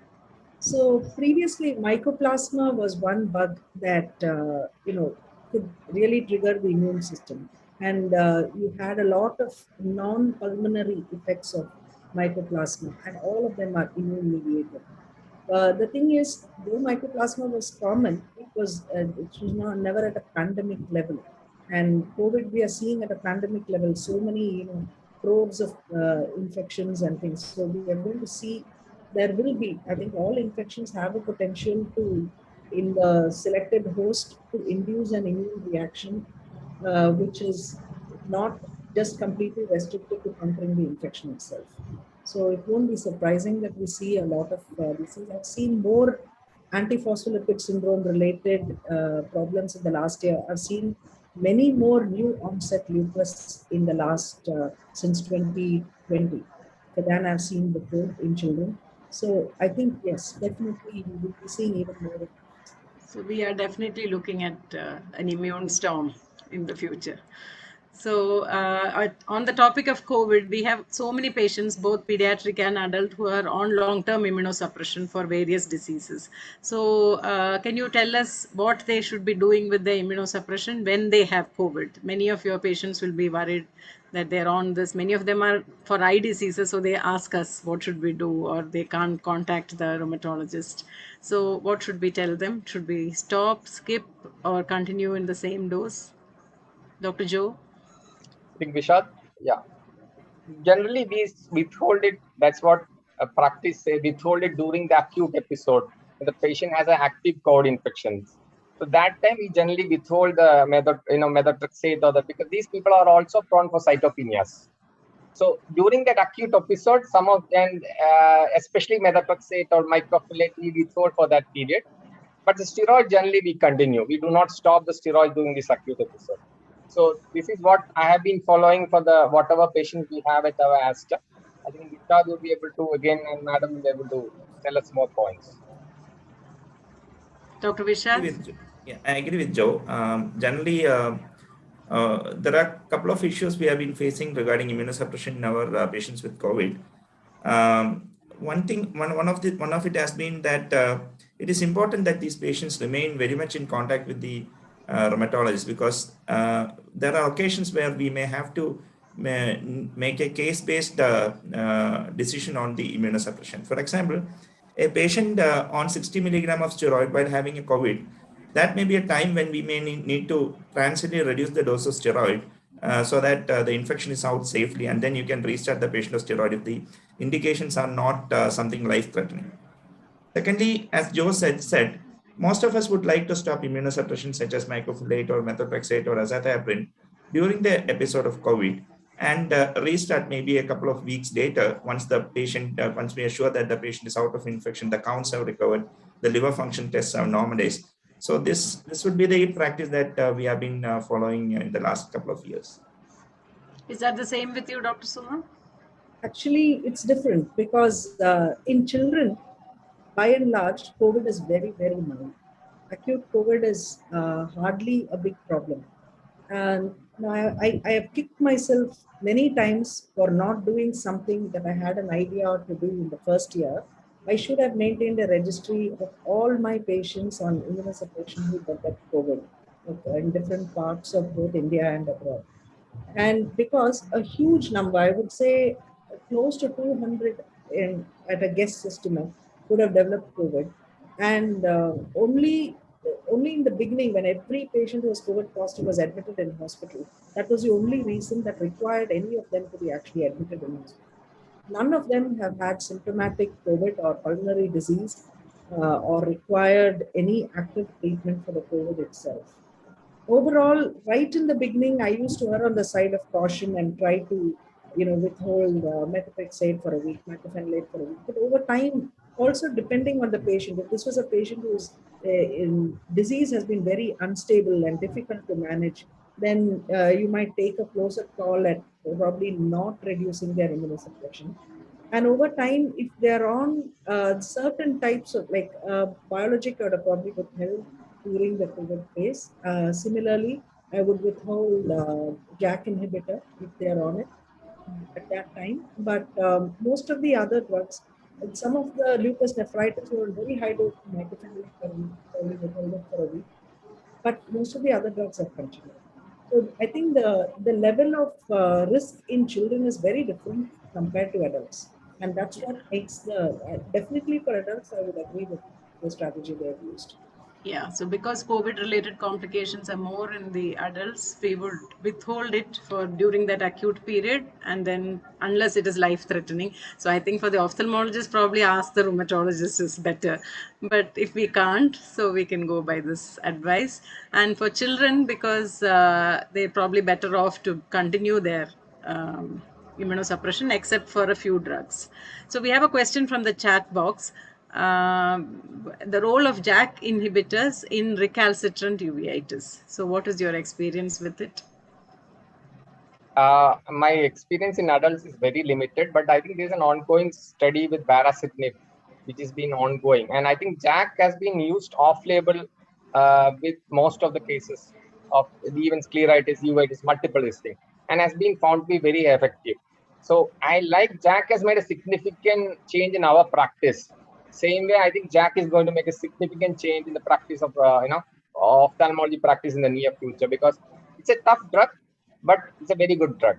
So I think Madam has experience, and I think there are few cases and few case series. I think the trial is baricitinib is yet to come out. That will give us a different answer to it, but definitely it is useful.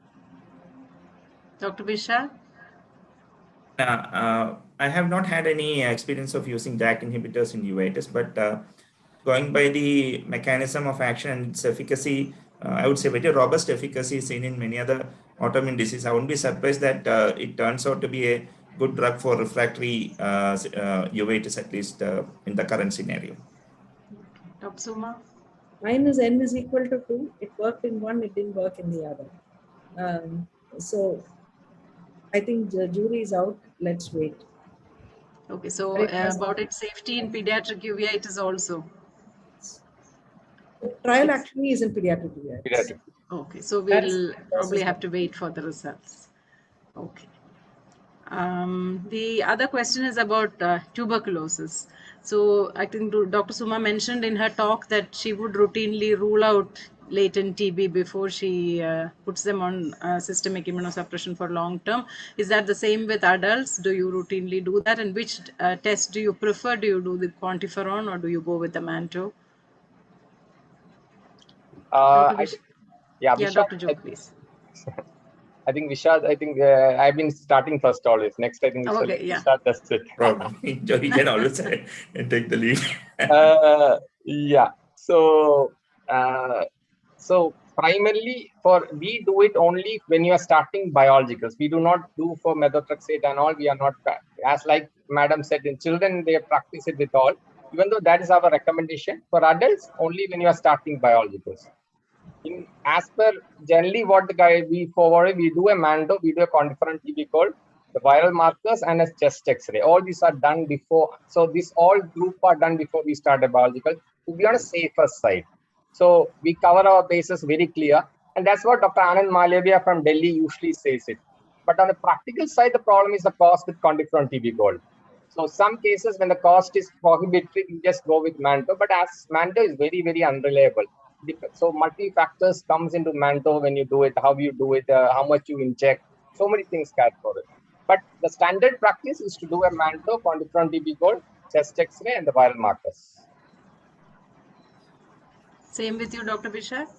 Yeah, regarding the unreliability of Manto is one of the issues that we have also been having. So it's basically depends on who is doing it, whether they have actually injected it intradermally. Many of them get it injected subcutaneously. Then the fallacies in interpretation, especially measurement, when the person who is reading it is not serious enough and not really aware of the consequences, then it often leads to erratic reports.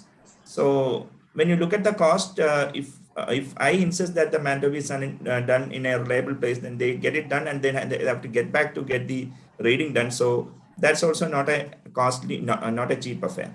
So generally, if possible, I go with quantiferon TB gold off late. Before I used to rely on Manto, but considering the unreliabilities associated with, right now we are preferring a quantiferon TB gold over Manto. And because there is a good amount of objectivity to it also, we can always rely on that and exhibit that report where somebody is questioning us regarding the initial validity. So generally we go with quantiferon. And regarding the use of Manto test and quantiferon, one of the learning points that we have had in the recent, I would say in the last 6 months, generally we do a Manto test in a patient who is being started, or a quantiferon in a patient who is being started on biologics. But in the last 6 months, we had a couple of experiences where actually the reason why the Manto test or quantiferon was repeated in both the situations was because we were trying to switch off from anti-TNF to tofasine, because tofasine is much more cheaper. And to our surprise, we found that 2 of these patients were positive. And one of these patients, because we did a recheck of Manto when we were about to switch off. I was not sure that we had to do it, but then we thought, let us go with the recommendations and not change it. And in one patient, we ended up diagnosing a cavitary tuberculosis. So this is one word of caution that I would like to give to all people who are using biologics. It is not adequate that you do a Manto or quantiferon at baseline alone. You please have a relook at it at least once a year. Get a chest X-ray done and maybe repeat a Manto to avoid missing this diagnosis. Yeah, I think it's been our experience, actually, not just biologicals, even when you're doing for a long period of time immunosuppression. We had a patient who we started on treatment because for leakage and presented with a severe orbital cellulitis, posterior scleritis picture secondary to TB. So it is a risk not to rule out TB before we start long-term immunosuppression. And I would go with that actually. I would be safer, not just biologics. Coming to VKH, I think that'll be our last question. For VKH, what is your preferred drug of choice, and how do you escalate it if it doesn't work? Dr. Vishal? Okay. Generally, it depends on what stage we are seeing the patient is on. It's in the early stage, or it's an established stage, or chronic uveitis stage. So the drug of choice, because probably anti-TNFs work very well in VKH, but for most of our patients, we have had fairly good experience. We have around 10 patients of VKH on mycophenolate. We feel that most of our patients do fairly well on mycophenolate, and generally, as I was mentioning before, for most autoimmune diseases, we would like to have a quiescent disease for at least say 2 years before we start to reduce medications. So generally, we would consider to continue the patient on in remission for 2 years before we start to. Of course, as Madam said, we'd like to taper steroids first and then mycophenolate, and 2 years in remission, we can think of reducing mycophenolate.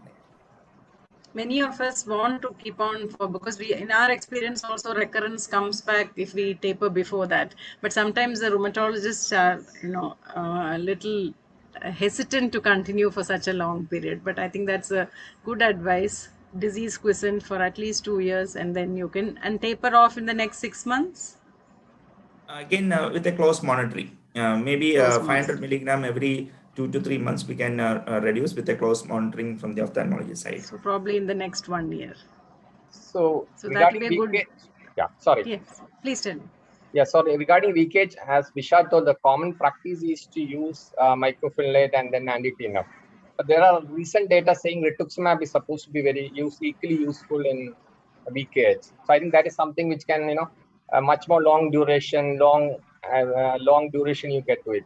And so 2 things I came across recently with VKH was the use of rituximab, which can be used for management of VKH. And there are quite a few patients with VKH who can have musculoskeletal manifestation with joint pain, like spondyloarthritis, like seronegative arthritis, something which I didn't know till now, because we had patients, but we never thought MSK manifestation is possible with VKH.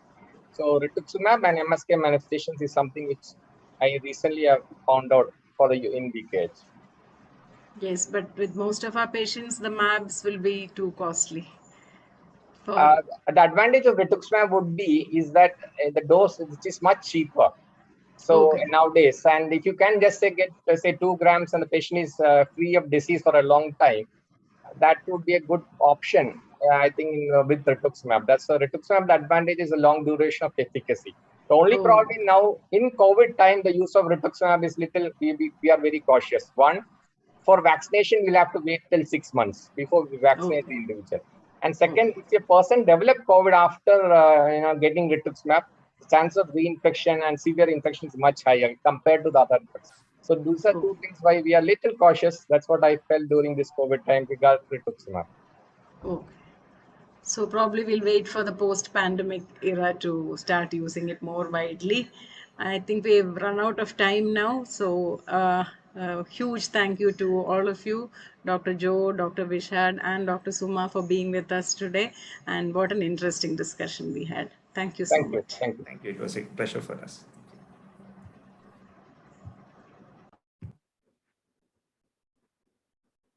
Thank you, everyone. Moving on to the next session. The first speaker of the session will be Dr. Padma Malini Mahendra Das ma'am, who's the head uveitis and ocular immunology at Narayana Nethralaya, Bangalore. And she'll talk to us about COVID-19 vaccination and uveitis. Welcome, ma'am. Thank you for joining us. Over to you.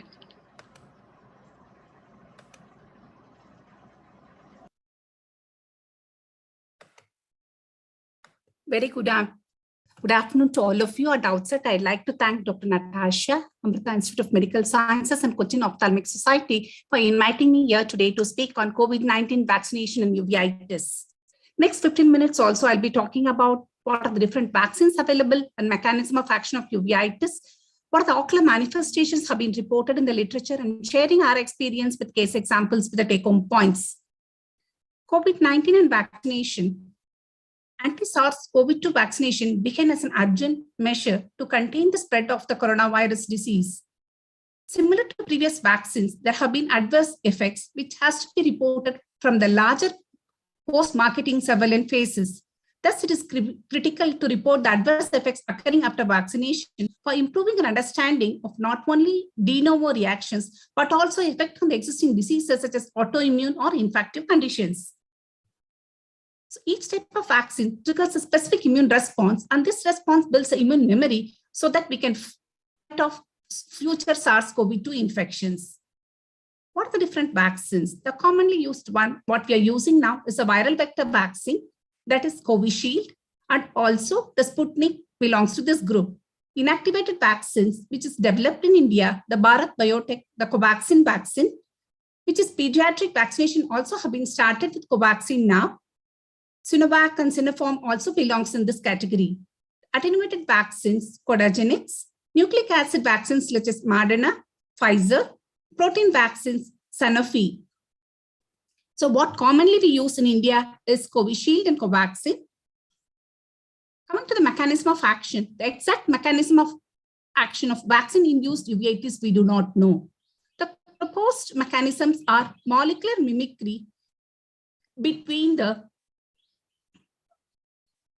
body cells and also the vaccine proteins, adjuvant-induced inflammatory damage, that is activation of innate immunity through endosolic or cytoplasmic nucleic acid receptors, antigen-specific and antibody-mediated hypersensitivity reactions.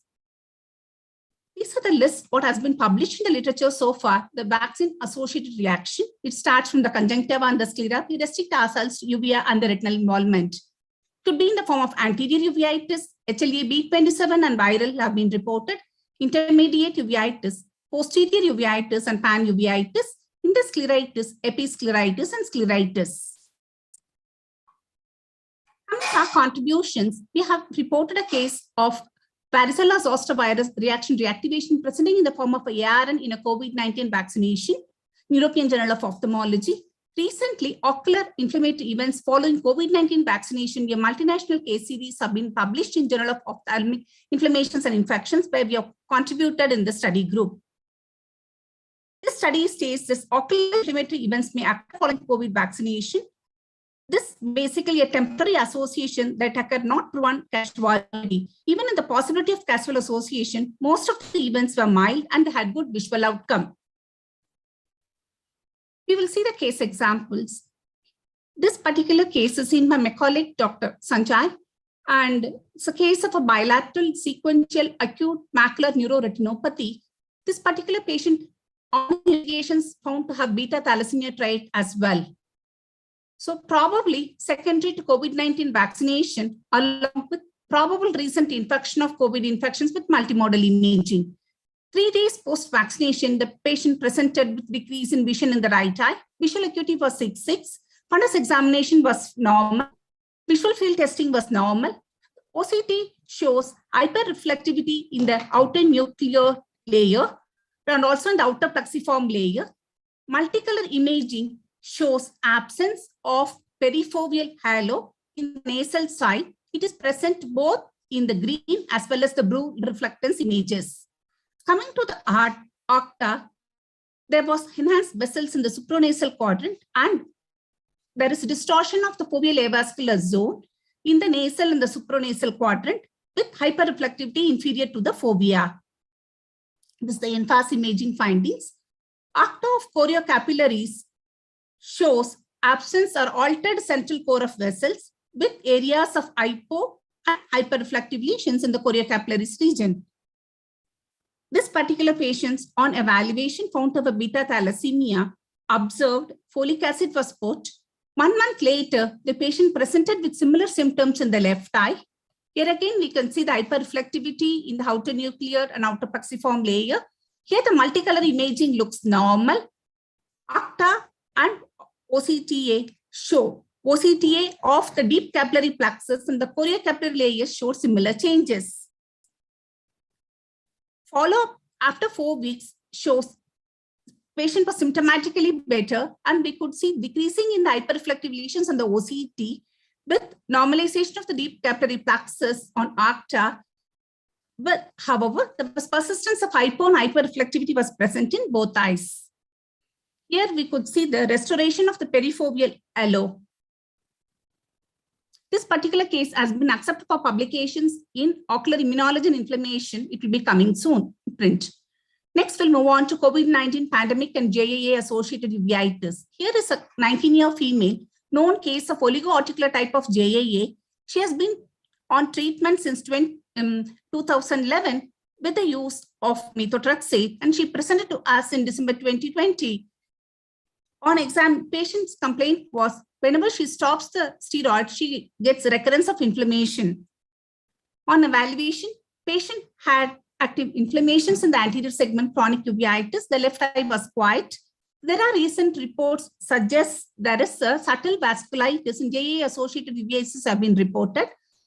In view of recurrent macular edema, this particular patient did not respond to the conventional immunosuppressive therapy. We added injection adalimumab along with methotrexate.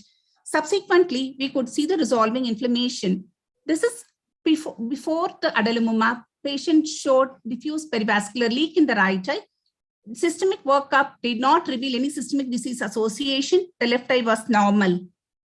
Patient received Covaxin, the first dose on 3rd June. Patient noticed floaters, but she did not report it to us.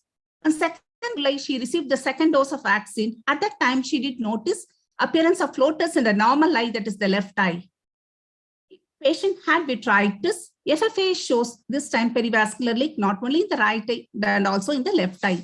This suggests that the vaccine triggered subclinical vasculitis in this case. This is again under review. The next case is a case of herpes simplex 1 following COVID-19 vaccination in an Asian Indian female. 40 years female, immunocompetent, no prior history or systemic history of uveitis or ocular inflammation.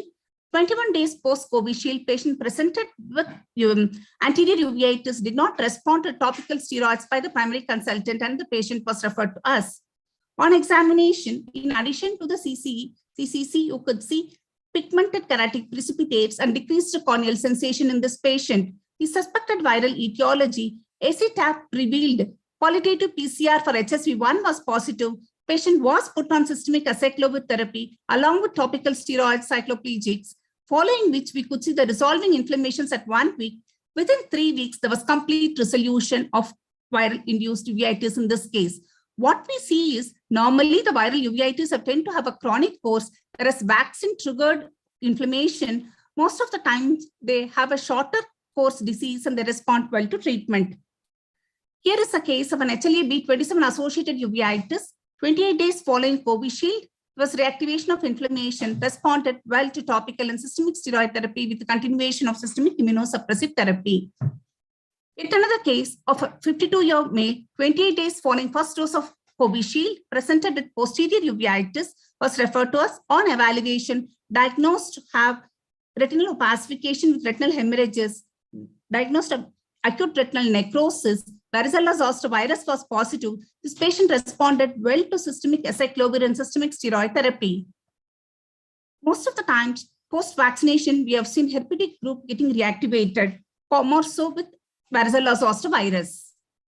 Here is a case of a BKH disease who had an aggressive course. With great difficulty, we controlled it with cyclosporine and low dose of systemic steroids. The patient was doing well. Following vaccination, there was reactivation of inflammation as evidenced by the presence of copies and Boussard-Cos nodules. This particular time, the patient did not respond to the topical or systemic steroid therapy. Her course was refractory. When we did the biomarker, we noticed that the TNF was elevated in the TNF biomarker, and we put the patient on injection adalimumab along with continuation of systemic and topical steroid therapy, following which there was resolution of inflammation in this case. I'd like to share our experience of ocular manifestations, what we have done in a subgroup of patients following COVID-19 in vaccination. It's a retrospective case series. We had about 38 males, total of 67 patients. The right eye in 22 eyes and both eyes were involved in 29 cases. The results, the onset of symptoms varied between 2 to 55 days with a median of 25 days.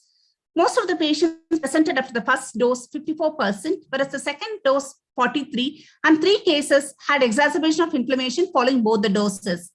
Most of the cases, within 7 weeks, we had 72% of cases presenting with ocular manifestation.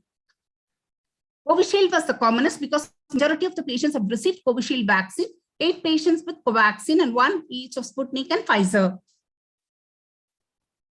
Coming to the ocular manifestations, the anterior uveitis was the commonest, what we see. In addition to that, we also have seen episcleritis in 5 cases and keratouveitis in 3 cases. Coming to the results of etiology, idiopathic was seen in 31 cases. Among the immune-mediated HLA-B27 was commonest. Among the infections, varicella zoster virus triggered uveitis was the commonest presentation. Patients were managed with topical and systemic steroids and antimicrobial therapy along with immunosuppressions and biological in 2 cases. Coming to the visual outcome, patients have varied manifestations. The vision loss is due to varied reasons. And in this, the macular edema was the commonest cause. Coming to the vaccine-triggered ocular inflammation in our case series, we had various presentations. Coming to that, what we have contributed to the literature was HSV-induced anterior uveitis, acute retinal necrosis, and intermediate uveitis following sarcoidosis presentation. These 3 has not been reported in the literature so far. Etiology was the idiopathic was the commonest. Coming to the discussion, idiopathic was the commonest, followed by autoimmune diseases and then infectious etiology. Autoimmune diseases presents as a recurrence of uveitis. It could be an association or it's a coincidence. What we have seen is a faster response to treatment was observed in vaccine-triggered uveitis cases in this. To conclude, ocular manifestations following COVID-19 vaccination, including sight-threatening posterior segment manifestations such as retinal vasculitis, vascular occlusions, ARN, and its response to treatment we have seen. Warning should be given to the physicians about the possibility of eye inflammations following SARS-CoV-2 vaccination. Large RCT are needed to ascertain the precise occurrence of ocular inflammations and their association with specific vaccines. I would like to acknowledge my colleagues' contribution. Thank you for your attention. Thank you, Padma ma'am, for that excellent eye-opening talk, actually, because continuing the discussion that we had with the rheumatologist, I think it was touched upon at that time that they are seeing increased ANA positivity following COVID-19 vaccination, and they are expecting a lot of immunological diseases to come forward once everybody gets their doses. So that is probably something that you have also touched upon, that there are so many immune related diseases that are coming up in the eye. All the manifestations, vasculitis, anterior uveitis, everything can be triggered by the vaccination. But also that it responds very well to treatment, which is also a good point. If there's nothing else, we'll go on to the next talk. Let me welcome Dr. Basu and Dr. Mudit Tyagi to the sessions. Well, nice to have you here. Thank you so much. So nice to be a part of this conference. And the talks were really nice, really illuminating. We had an excellent first session by Vishali ma'am and Kalpana ma'am and Somashila ma'am, and the case discussions went on also very well. We'll go on to our next talk. I would like to invite the next speaker, Dr. Mudit Tyagi sir, who's a consultant of uveitis and ocular immunology at LVPEI Hyderabad. So are my slides visible?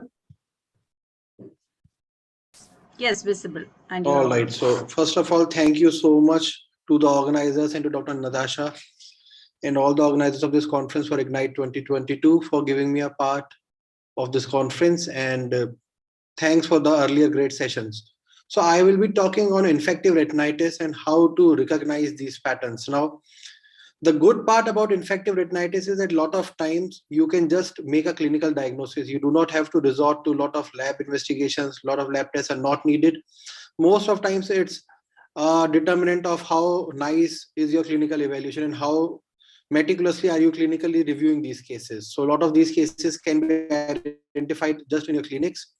And I will be dealing with some of the common patterns and some of the common infective retinitis etiologies which we come across in our uveitis services. So first of all, whenever we see a case, the most important thing is to understand whether it's a retinitis or a choroiditis. And this is something which I keep on dwelling upon. A very easy way to usually identify it is to look at the level of the involvement. So if it is a superficial involvement of a lesion which is obscuring your blood vessels, then it is most commonly a retinitis. Whereas choroiditis lesions tend to be deeper, and you will be able to course and trace these blood vessels over the lesion. So if you can trace these blood vessels, if these are visible, then that means that the plane of the lesion is deeper and it's a choroidal lesion. Whereas if the blood vessels are obscured, usually these are superficial lesions, and this is predominantly a retinitis. So this is like what I meant. So if you look at this lesion over here, this is deeper and you can clearly see these blood vessels coursing over the lesion. So that's a choroidal lesion. Whereas this lesion is superficial and you can see that it is obscuring these blood vessels underneath it. So that's a retinitis lesion, and that's how you can differentiate between these two levels and these two pathologies, first of all. Moving ahead, this is another very important clinical pearl which was basically shared by Dr. Avinash Patange. And I think he's the one who has taught us a lot about how to differentiate and learn about infective retinitis. So this is one pearl which I owe to him, apart from so many other teachings of his, which he has been kind enough to share with all of us. So look at the pattern of early hypofluorescence on an FFA. The pattern of early hypofluorescence, the intensity is the maximum in retinitis. And the early hyperfluorescence is perilesional in retinitis, whereas it's intralesional in choroiditis. And I'll just show you what I mean. So if you look at this lesion, this is a retinitis lesion. And look at the early hypo. The early hypo is most intense in a retinitis as compared to a choroiditis. Similarly, if you look at the perilesional hyperfluorescence, the perilesional hyperfluorescence is seen in retinitis, whereas in choroiditis, what you see is an intralesional hyperfluorescence.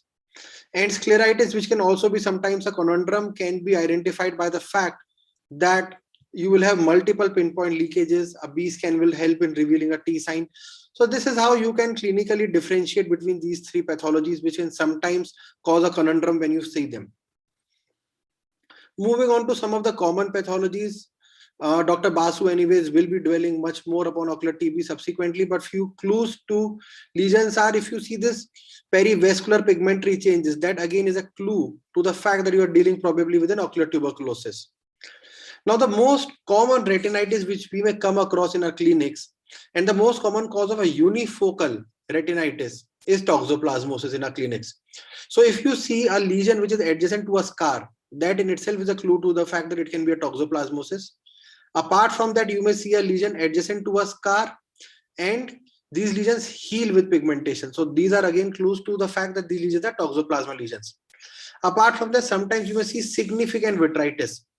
And remember, two of the most common causes of extremely significant vitritis are toxoplasmosis and acute retinal necrosis. So if you see a yellowish lesion underneath that vitritis, then that is probably a fact that it's a toxoplasma. Whereas if you see these peripheral confluent lesions, and I'll come to them later, then probably it's a clue to an underlying ARN or an acute retinal necrosis. So like I said, primary ocular toxoplasmosis is seen in immunocompetent as well as immunocompromised people. There is a frequent involvement of macula. You will usually see unifocal retinitis lesions. There can be an associated inflammatory response in vitreous.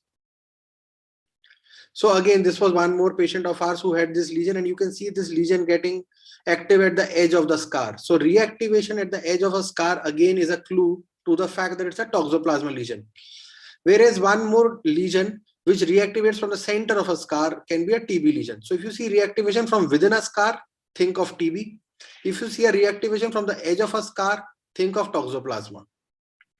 Another etiology is CMV retinitis. So if you see these multiple retinitis areas with hemorrhages, vascular sheathing, then you are dealing with a CMV retinitis. And it is important to investigate these patients for immunocompromised nature.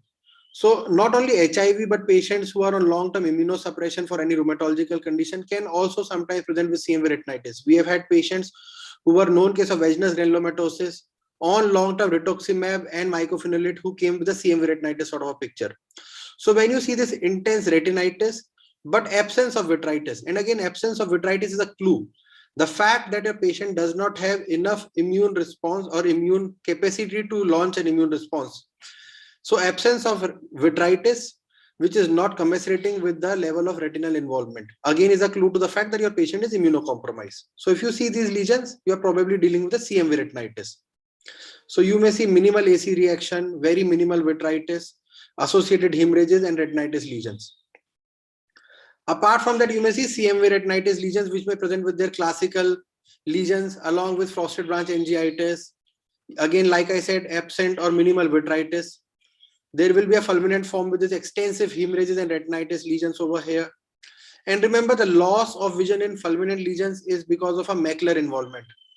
Compared to that, you've got a granular on an indolent form, where what you see is this granular lesion, and these are the lesions which then subsequently go on to become necrotic, develop peripheral breaks, and the loss of vision in these cases can be often due to a subsequent development of an RD. So you need to watch out for that. There is also a perivascular form, or what we call a frosted branch angiitis. But remember, frosted branch angiitis can also be seen in idiopathic conditions, Behçet's, sarcoidosis, and even in lymphomas and leukemias, apart from SLE. A rare form is a mixed form, which can have an involvement of both fulminant as well as the granular pattern. Coming on to another common disease, which we are now seeing very commonly in our clinics, something which we were not seeing earlier, but from 2014-15, we are seeing a resurgence of it, ocular syphilis. Again, a disease which can be diagnosed clinically in a lot of cases. So if you see this ground glass retinitis with a central clearing, or if you see these multiple miliary lesions, these are a clue to syphilis. You may also see this characteristic lesion which has been described by Dr. Gass as a placoid chororetinitis. So a placoid chororetinitis, ground glass retinitis with central clearing, miliary lesions, all of them are a clue to ocular syphilis. On OCT, what you may see through these miliary lesions is the full thickness retinal involvement. So if you see a full thickness involvement of the retinitis, again, a clue to the fact that this is ocular syphilis. And this is something which we had published. This finding has got a significant correlation with ocular syphilis. So this was one of our patients, and this shows how important a pattern recognition can be. This was a patient who was seen elsewhere, diagnosed as intermediate uveitis initially, treated with steroids, patient did not respond. Then the treating physician gave IV methylprednisolone. Again, the patient did not improve at all and worsened. Subsequently, Ozudex was given, and you can see these Ozudex implants. And the patient's vision went down from 624 to counting were close to phase. And that was the point when the patient was referred to a clinic. And when we saw these miliary lesions, the first thought that came to our mind was that this was syphilis. And we got a TPHA done. This patient turned out to be ocular syphilis, was started on IV penicillin, and the patient vision subsequently has improved to 612 in both eyes. So again, this shows the importance of diagnosing this disease and not just treating any infective retinitis with steroids. Remember, treating any infective retinitis or any infection with steroids without the cover of an appropriate antimicrobial can be catastrophic. You may end up losing your patient's sight. And syphilis is very easy to diagnose. Plus, it's a great mimic. So at least in our clinics, syphilis is tested for every patient. So every patient undergoes a TPHA, which is a treponemal test, which is not very costly and easily available. So we as a rule get all of our patients tested for TPHA. Another common pathology for which Dr. Malini has done so much of work and has spoken extensively is post-fever retinitis, where you see patients coming with a history of fever weeks or a month earlier with these retinitis areas, hard exudates, neurosensory detachments. Again, these lesions may be multiple, but can be most of the time continuous. There is no consistent direction of spread, minimal AC or vitreous inflammation. Respond well to steroids, and sometimes you may need to probably give an appropriate antimicrobial cover in terms of doxycycline if the patient has got a history of cat scratch disease or something. The other disease which I was speaking about was acute retinal necrosis. Usually happens in immunocompetent hosts, but can also occur in immunocompromised ones. There can be significant vitritis in these cases, and this is a classical pattern of how ARN can be, where you see these multiple confluent peripheral retinitis areas with areas of vasculitis and occlusive arthritis. So if you see this peripheral retinitis, think of ARN. These are patients who need to be investigated. If they have HIV, you need to start them on their heart medicines. But apart from that, Velacivir 2 grams 3 times a day for an initial 2-week course, followed by 3 times a day 1 tablet Velacivir, 1 gram TID subsequently is the treatment for ARN. Another disease, progressive outer retinal necrosis, which predominantly happens in significantly immunocompromised hosts, where you see these lesions lesions with a sandpaper appearance sort of a thing, immunocompromised host with minimal AC and vitreous inflammation, rapid progression, and you may end up losing the eyesight of a patient very quickly in spite of aggressive treatment. So these are patients who need to be treated extensively and very aggressively. Intravitreal ganciclovir, systemic HART, all of them are needed to be started immediately for these patients who present with this sort of lesion. And you will see this retinitis lesions with some perivascular clearing. So if you see these lesions over here, think of PORN and investigate your patient and start appropriate aggressive treatment as early as possible. Another common disease which can come to us, which can be a cause of an infective retinitis, is endogenous endophthalmitis by either Candida or Aspergillus. And this was a paper by Dr. Invernizi, which very characteristically describes the OCT features of these, where you see this rain cloud sort of an appearance on an OCT. Whereas Aspergillus has got a more widespread involvement. And let me show you an example of Aspergillus and Candida subsequently. So if you see this lesion, this patient came to us with a history of fever a month earlier and these bilateral lesions in both eyes, where you see these two well demarcated separate lesions in the right eye and this fluffy lesion with exudates in the vitreous. And you can see this classic lesion which is going through this in the OCT. So this was a case of Candida endophthalmitis, was treated with amphotericin B, and the patient's vision did end up improving subsequently. This was what I was talking about, the rain cloud sign which you see when the lesion bursts through and goes through the vitreous cavity. Aspergillus, like I said earlier, has got a very widespread involvement. This is an image which is thanks to my colleague Anamika, who shared this image with me. And rarely you can have nocardia, which can present with endophthalmitis and retinitis. These are lesions which do not respond well to initial treatment. And if you see a lesion which is recalcitrant, not responding, one of your other options can be either a drug-resistant tuberculosis or a nocardia endophthalmitis. TB retinitis, again, you can see a retinitis overlying a blood vessel. That can be a clue to the fact that you are dealing with a tuberculosis as a cause of retinitis. One more cause, till now we were dealing with infective. Just for 1 second, I'll dwell upon one more thing, DUSN, which can also present with these multiple lesions. So if you see this crops of lesions which appear and then subsequently disappear and appear in a different area, then you are dealing with a DUSN. And again, you need to start a patient on anti-helminthic treatment if you are suspecting DUSN. I think in the interest of time, I will skip the cases, but I'll just share one case. So this was one patient who was initially thought of as a CMV retinitis and was treated with intravitreal ganciclovir. But the patient did not improve subsequently with ganciclovir. And when you look at it, this patient had this significant lesion over here and vitreous adhesions. And we thought that we are dealing probably with an atypical toxoplasma. So this patient was treated with anti-toxoplasma treatment and the lesion did respond subsequently and the patient vision improved. So it's important to identify these patterns, see how the lesion is improving. If your patient is not initially responding to the treatment which you have given, then it's time for you to get back to the drawing board and look at your diagnosis and revise it appropriately. So this was how this patient was. Just one last point. This was a patient who was treated initially as ARN. But if you look carefully, this was a scar which was adjacent to it. So a scar adjacent to a lesion, again, like I said earlier, can be a clue to toxoplasma. We then subsequently treated this patient on the lines of toxoplasma retinitis and the lesions subsequently started regressing. So another example of how recognizing a pattern can be very important in identifying these diseases. With that, I would like to thank the organizers and conclude my talk, and I'm open for any questions or suggestions. Thank you. Thank you, Dr. Mudit Tyagi, for that extensive showing us all the patterns and beautiful pictures and illustrations on how to recognize the types of retinitis and its causes. Do stay on for the panel discussion, and we'll now go on to the next talk. I would like to invite the next speaker, Dr. Soumyava Basu ma'am, who's the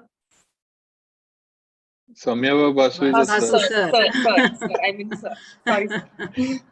Who's the network head of Uveitis services at LVPI Hyderabad, and he'll talk to us about pulmonary versus extrapulmonary teeth. Good, thank you. It's nice to start the talk with a smile. Okay. No confusions there. No one who doesn't yeah, know now I hope it's clear, right? So this talk was, first of all, amazing sessions. I attended most of the earlier session and, great discussion, and congratulations to you, Natasha, and your group for maintaining the time so well. I hope I will not let you go down on that one. So let me get started with the discussion, which is not actually so much about ocular tuberculosis. It's how we interpret the systemic evidence of tuberculosis, which we are going to discuss here. So it's titled Pulmonary versus Extrapulmonary Tuberculosis. And why is it important for us ophthalmologists to know this? It is because most often our diagnosis of ocular tuberculosis is based on the evidence of systemic tuberculosis. We don't get the evidence from the eye, we get the evidence from the systemic disease. And this could either be a TB immune reactivity. I know this term could be new for many of you, but basically TB immune reactivity means either the Montu test, which is called as a tuberculin skin test or TST, or the interferon gamma release assays, which we commonly use, the quantiferon TB gold test. So get used to the words TST and IGRA coming up in the subsequent slides. The other reason is our decision to start anti-TB therapy again depends on finding this evidence of systemic TB, which is not only important for convincing ourselves, but also the idea or the chest medicine colleagues who will very commonly start this anti-TB therapy. And the nomenclature from both the COTS classification as well as the recent Sun classification for ocular TB, I hope you have gone through it, is also dependent on finding this evidence of systemic TB. So it's very critical that we understand how to interpret systemic TB for our needs. So in this discussion, I'm going to talk about the standard narrative for pulmonary TB and what most of us understand it to be, and the revised narrative which has come up from the very detailed review of published literature. And how is pulmonary different from extrapulmonary TB and its implications on the diagnosis and treatment of ocular tuberculosis. Now, this slide might look a little busy to you, but it basically says how we know pulmonary TB. So whenever we get infected with the bacterium, we initially have a innate immune response, and this can clear up the bacterium in quite a few cases. If it does not, it leads to the acquired immune response, and this is when the TST and the IGRA tests become positive. Well, this could go on. The bacteria could be cleared by either the innate or acquired responses, but if it does not, then it leads to what has been called as the latent TB infection. Of course, the tests remain positive, but there are no symptoms of tubercular disease. Now, here is one point I need to clarify. When we talk of symptoms of tuberculosis, it's not just the pulmonary symptoms of tuberculosis, even the ocular symptoms qualify as, or any other extrapulmonary symptoms also qualify as symptoms of tuberculosis. So if any of these symptoms are present, pulmonary, extrapulmonary, including ocular, then it is no longer latent tuberculosis. I think this is a kind of a deviation from what we have been tuned to think about. Now, in a certain proportion of cases, the bacteria can start multiplying, and during the course of this multiplication, if there is no symptom again, then we call it subclinical TB. But if the symptoms appear, then we call it as active TB disease. And of course, this has to be treated with multi-drug therapy. This has been the standard narrative which has been taught to us all throughout our careers. Now, this basically means that most of the active TB disease, be it in the eye, be it in the lungs or anywhere else in the body, comes from a reactivation of the past infection. This is the narrative. This is now being challenged by the recent reviews on literature. And for all of you who are interested in TB, I would request you to go through this publication, this review published in the British Medical Journal in 2018. Now, these authors actually looked at a number of studies or clinical studies on TB from the time when the anti-TB therapy was developed to the time when it was not even in practice. So what was the natural course of the disease was also very evident to us. Now, all these studies, and I'm not going into the details, clearly showed that most cases of pulmonary TB developed from a recently transmitted infection, which could have happened in the last 1.5 to 2 years after the primary infection. So this point has to be noted. These could not have happened due to reactivation, and they happened due to the progression of the recent infection. And they clearly showed that there is no special bacterial state called dormant or latent infection during the asymptomatic phase. Again, something which is a deviation from our current understanding of the disease. Now, reactivation does happen, but it is more common in the low endemic populations, whereas in the high endemic populations like ours, it is more often a progression of the recent infection that is causing the disease. Now, what is the implication for us? This implies that if we see TB immune reactivity either as a positive MON2 or a quantiferon TB Gold test, it does not always imply the presence of viable bacteria in the body. Forget the eye. It does not even imply the presence of viable bacteria in the body. This is, these are two very interesting points that have been cited by the authors. Firstly, the authors point to the time when infliximab or anti-TNF therapy was first started. And this was the time when these patients were screened for TB, but they were not treated for TB prior to initiation of anti-TNF therapy. And they found that up to 95% of the patients who were positive for the MON2 test did not develop reactivation of TB after anti-TNF treatment. The other is the histological study, the autopsy studies of patients who died due to causes other than tuberculosis. There, when the lungs were opened up and the calcific tubercular lesions were taken from the lungs, up to 98% of these lesions were found to be sterile. So this means that, all the positive TB immunoreactivity that we see does not always imply the presence of viable bacteria. The other important point which is relevant for us is that immunological memory, which is represented by these immunoreactivity tests, is more robust and long-lasting if the infection lingers longer. Let's see how this works. Now, the authors have cited this particular study where there were two groups of patients with asymptomatic infection who were treated with prophylactic anti-TB therapy. One group of patients had less than 1 year of a positive MON2 test, whereas the other group had more than 1 year of a positive MON2 test.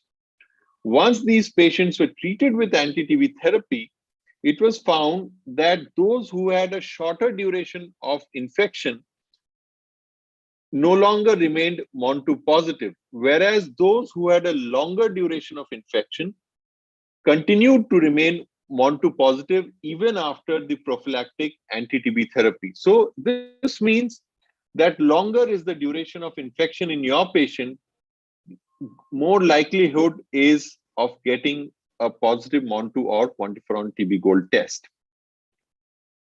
So this is what I have written here. And this also means for us ophthalmologists who very often get excited by a very high MON2 test or a very high quantiferon reading, is that a larger MON2 or quantiferon reading does not always mean a greater likelihood of active ocular, or for that matter, any other TB infection.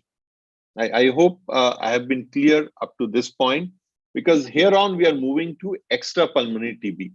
Now, extrapulmonary TB accounts for a significant proportion of TB patients, up to 40%.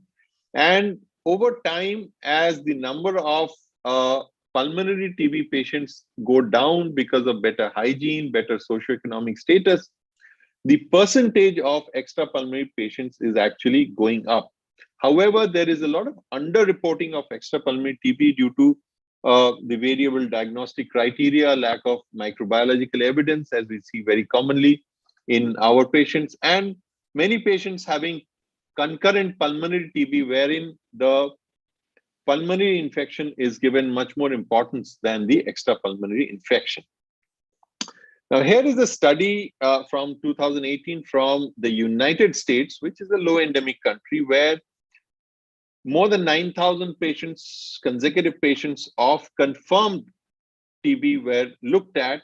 And you can see that up to 14% of these patients had extrapulmonary TB alone. And in these 14% patients, which we call as exclusive APTB, there was a history of TB contact which was significantly lower than the pulmonary TB patients. So they are less likely to have had recent TB contact in extrapulmonary TB. And the other important thing is that these confirmed extrapulmonary TB patients, only about 35% of these had abnormal chest radiographs. So when your chest medicine specialist tells you that if there is no systemic disease, why are we going to treat this patient with anti-TB therapy? Remind the specialist that for even confirmed extrapulmonary TB, nearly 2/3 of these patients are not going to have any chest symptom or a positive chest radiograph. This is a very important point. So what makes extrapulmonary TB different from pulmonary tuberculosis?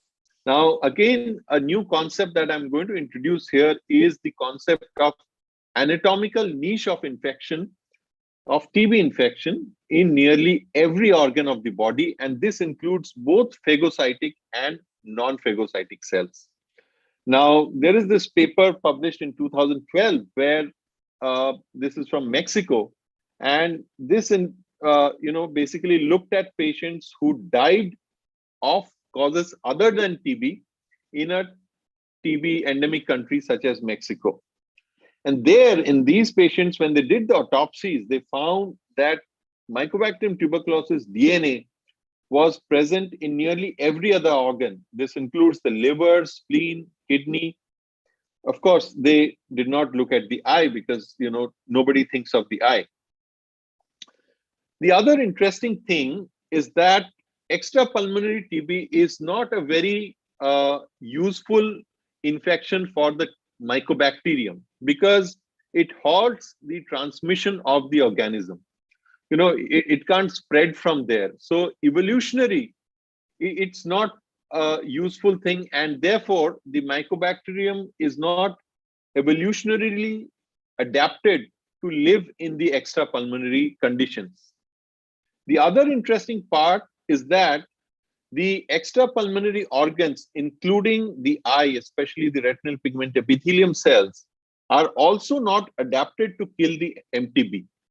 So neither the MTB likes the extrapulmonary areas nor the extrapulmonary areas are able to do anything to the MTB. And there is a kind of an uneasy calm between the host and the guests, which is very well illustrated in this cartoon. So what are the lessons for us here from whatever we have heard so far? The first lesson, which I'll reiterate again, is that TB immunoreactivity does not always mean that there are viable bacteria in the eye or elsewhere in the body. The size of the TB immunoreactivity, either on the quantiferon or on the Montu test, does not increase the likelihood of infection or the response to treatment. And the purpose of the cutoff for the Montu is basically to reduce the possibility of an atypical mycobacteria or a BCG infection, which it causes a relatively lower MON2 response than a true Mycobacterium tuberculosis response. And remember also the other side of it is that higher is the pretest probability of TB. So let's compare a non-granulomatous anterior uveitis in a patient with inflammatory back pain, where the pretest probability is very, very low. Here, your cutoff for the MON2 will be very high. On the other hand, in a patient with a serpiginous-like choroiditis, which is very characteristically, or a choroidal granuloma, which is very characteristically associated with ocular tuberculosis, your cutoff for the MON2 will be very, very low. So this is very dependent on the pretest probability of tuberculosis. Now, the other thing is extrapulmonary TB has very different timelines than pulmonary TB. The chances of getting a history of TB contact is relatively low. The chances of a coexisting pulmonary TB, as you saw, is only about 35%, at least in one study.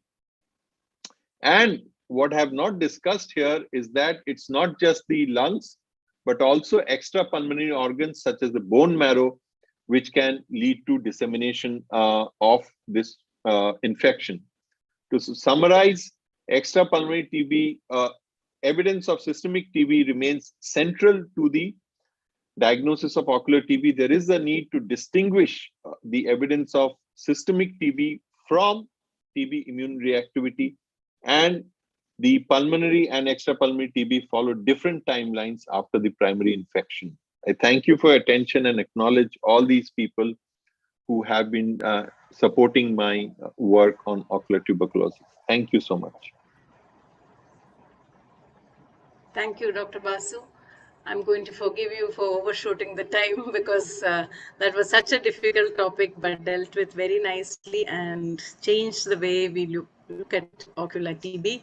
We'll go on to the panel discussion with the case presentations next.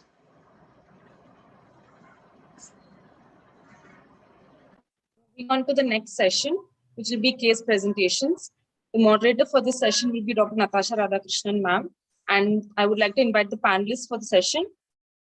Dr. Padma Malini Mahendra Das, ma'am. Dr. Rajshri Nambyar, ma'am, who's a retina and uvea consultant at Little Flower Hospital, Angamali.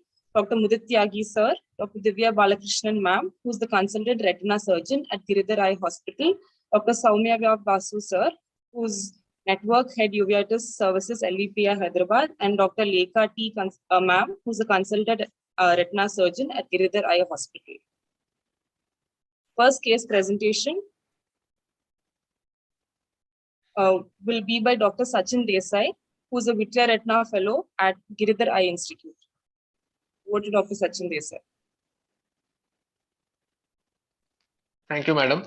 I'll be presenting a case. We had a patient who was a 48-year-old male who presented with a complaint of decreased vision in the right eye for 5 months. And there was a recent deterioration for a period of about a week. And he only had a history of COVID-19 infection 6 months prior to the presentation. And we had decreased vision 6 weeks post-COVID, for which he had consulted elsewhere. And there was no other past medical or ocular history which was significant. Then the vision in the right eye, best corrected visual acuity in the right eye was finger counting in 1 meters, while in the left eye he was 6'6". He was already on treatment, so the pupils were pharmacologically dilated. There was AC reaction and vitreous cells were also seen. The fundus in the left eye was remarkably normal, whereas in the right eye there were numerous peripheral yellowish-white clump-like lesions with blurred margins in the periphery, all over the periphery, and hypopigmented lesion at the fovea, which was seen at the fovea, this is the optos picture showing the same. Then correspondingly there was a hyperautofluorescence in the fundus autofluorescence picture. We did an OCT which showed a subretinal hyperreflective material at the fovea in the subfoveal region, and there was ellipsoid zone loss which was seen, and there was also interretinal subretinal fluid which was seen. Then with these findings, we kept the differentials of multifocal choroiditis or serpiginous choroiditis in our mind, and among the causes of multifocal, we we had to differentiate whether this was a tuberculosis or any other infection, or was it an inflammatory uh, uh, reaction to the COVID infection.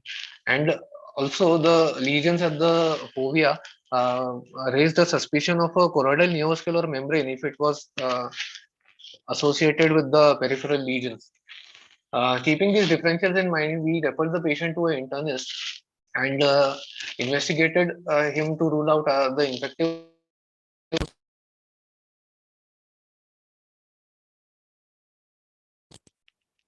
Hello. Most of them came out to be negative, and additional ocular investigations were done, which am I audible? Hello. Yes, Yes, we can you hear are. you. Continue, Yeah. please. Additional ocular investigations were done. The indocyanine green angiography showed hypo lesions throughout the procedure, and the fundus fluorescent angiogram showed early hypofluorescent lesions with a late hyperfluorescence. There was also a disc leak noted.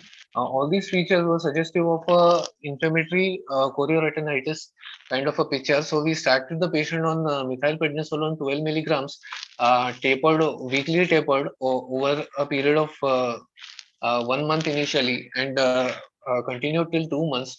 The patient was followed up to 2 months, and this is the baseline OCT showing the initial lesions, which at 1 month there was a resolution of fluid was seen, and at 2 months there was uh, there was scarring noted at the subfoveal region, and there was ellipsoid zone regeneration which was seen.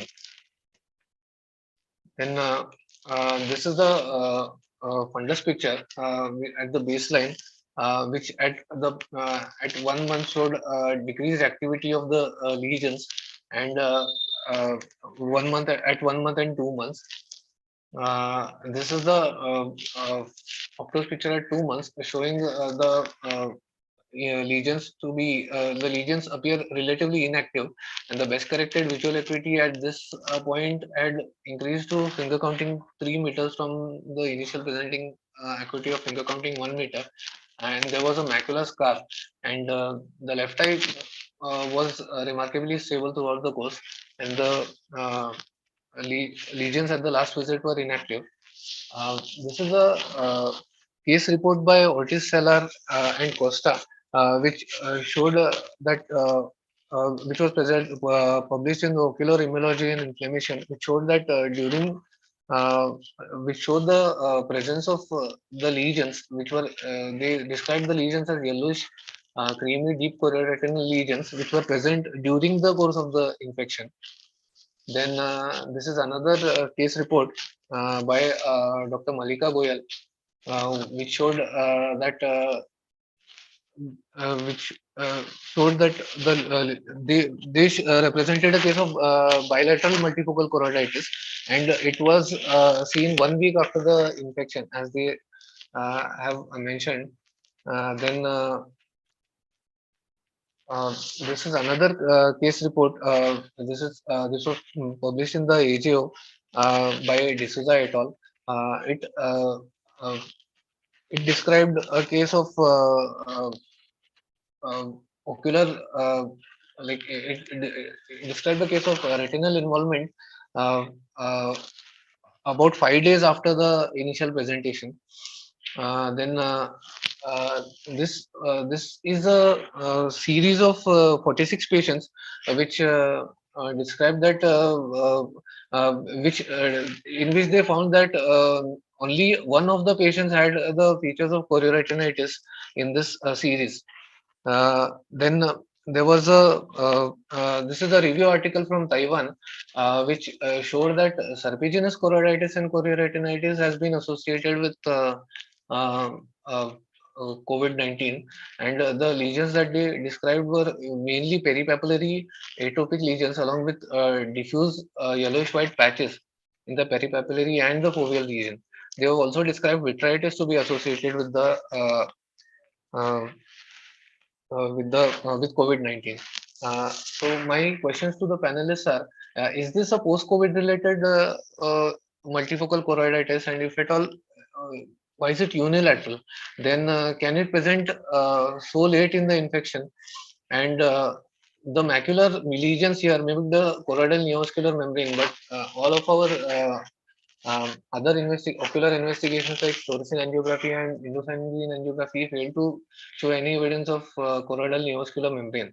And was there anything that could be done to prevent the subfoveal scarring in this case? Over to Thank you, Dr. Sachin. You can stop sharing the slides. We can let this last. You want to leave the last slide on? Yeah, I mean, for the questions or any of So his question is whether this is a case of post-COVID multifocal choroiditis. Dr. Padma Malini, she's here. Yes, your talk was mostly on this. Do you want to take that question? This particular patient has got multifocal choroiditis, no doubt about it. The response to steroids showed a good result. So it shows that's an immune-mediated phenomena. Whether it is related to COVID, that took post 6 months, we cannot be sure because we have not examined the eye immediately after the COVID and what was going on. COVID could have triggered. Possibility is there, but we cannot directly correlate it to secondary to COVID-19 infection. Dr. Basu, any other thoughts? Yeah, so the way I will start off is whether it's essentially a retinal disease or a choroidal disease. And it's obviously a disease of the inner choroid and the outer retina. It's not a disease, a retinitis per se. So when it's not a retinitis per se, a viral infection is relatively low in my list. So it's unlikely that COVID itself has infected the eye and caused the disease. I think that's one thing that I'll keep in mind. The other thing is, and this was very well highlighted in Dr. Padma Malini's presentation about all the variety of manifestations that are being seen both after COVID infection as well as after vaccination. And these reflect that there is an underlying inflammatory process in the eye that are being accentuated by the infection or the vaccination. And this is immunologically called as the adjuvant effect of these proteins. So they kind of potentiate the immune response. This is the adjuvant effect. And I think this is what has happened here. Now, it is quite likely that the patient had an underlying, this is my hypothesis, of course, that the patient had an underlying disease there, which was potentiated by the infection. And this could have been in a much more subclinical form prior to the infection. And it's only after the infection that it got potentiated and responded very well to steroids. Now, although the patient was negative for the quantiferon test, but knowing that the this kind of pattern is very commonly associated with tuberculosis, we will keep a watch on this patient for the future reactivation. And if such a thing happens, think of TB again for this patient. And he also asked whether we could have prevented scarring in this patient.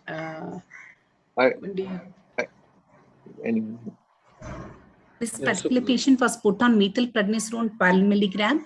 I feel it is a low dose. Maybe the higher dose can help to minimize the scarring, especially when you're suspecting post-COVID. In addition to the inflammatory parameters, their vascular parameters are also elevated in the post-COVID cases, for example, like D-dimer and other parameters. So also we like to look into that.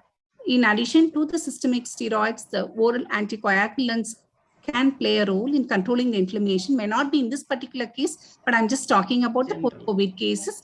But stepping up of the steroids would have minimized the scarring a little bit. More.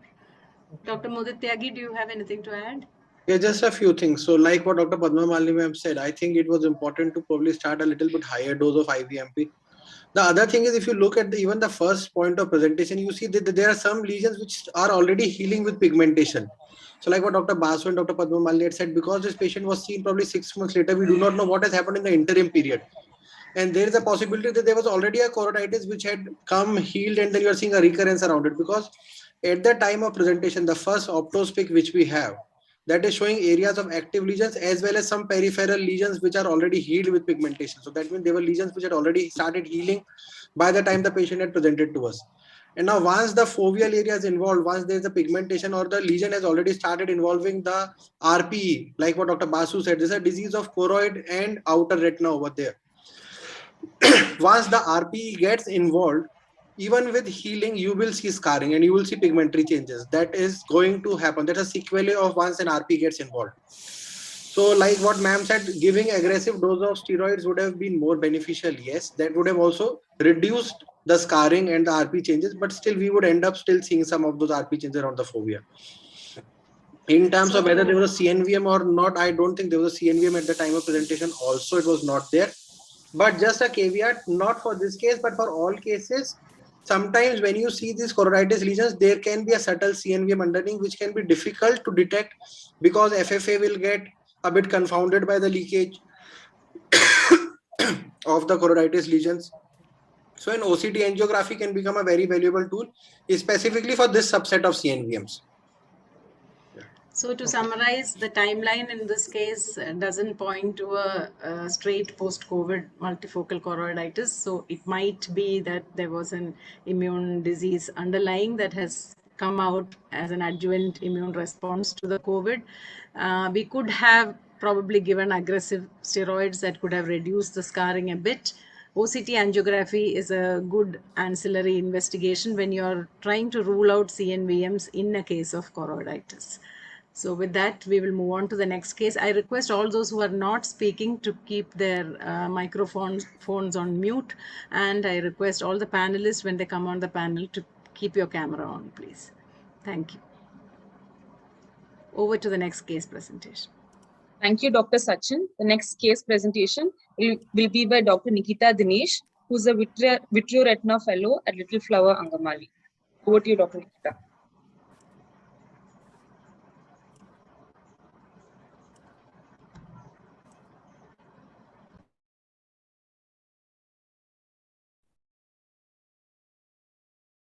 Okay. Am I audible? Yes, you are. Okay. Good afternoon, all. I'm Dr. Nikita from Little Flower Hospital, Angamali. I'm presenting a 49-year-old female. She came to us with defective vision in left eye since 1 month with redness, pain, and photophobia. She's post-COVID-19 2 months ago, and she's hypothyroid since 1 month on treatment. She has no other significant past ocular history. She had contracted COVID-19 2 months ago and was required ICU admission due to severe bilateral pneumonia, and she was hospitalized for a month and was treated with steroids. At presentation, she's afebrile and does not have any respiratory symptoms. Coming to ocular examination, the vision in the right eye is 6/6 and left eye HM+. There was anti-segment inflammation in the left eye and cells in the anterior vitreous in both eyes. Right eye showed 2 subretinal exudates, one nasal to the disc and one on the temple macula with subretinal fluid and mild vitritis. Left eye showed large subretinal abscess in the macular region with intense vitritis and vitreous exudates in the string of pearl appearance. And the OCT through the lesion showed elevated hyperreflective deposits. So we made a clinical diagnosis of presumed bilateral fungal endogenous endophthalmitis, and she underwent left eye vitreous tap with intravitreal injection of voriconazole and vancomycin. She was started on intravenous voriconazole. The vitreous tap, however, yielded no organisms.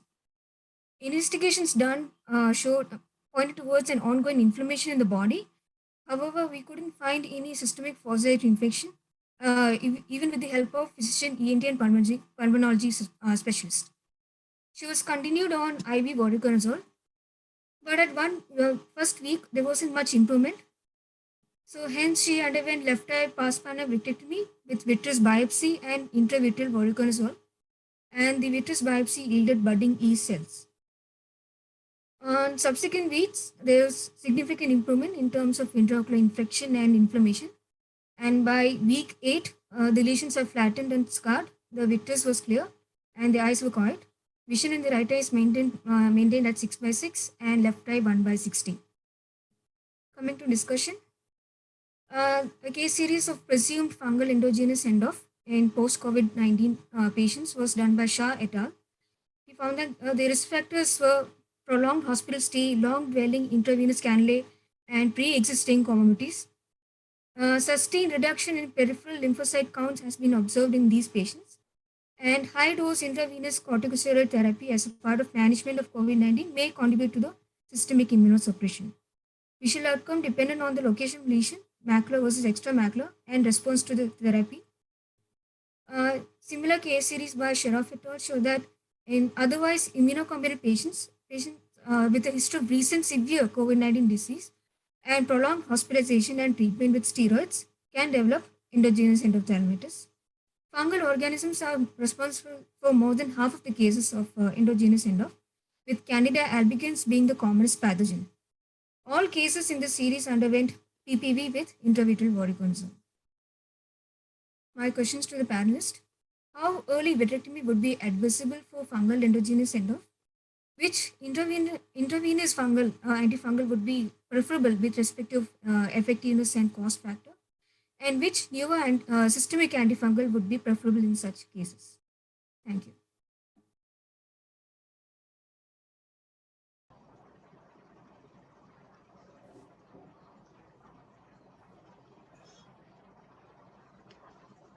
Dr. Mudit Tyagi, would you like to take our questions? Yeah, sure.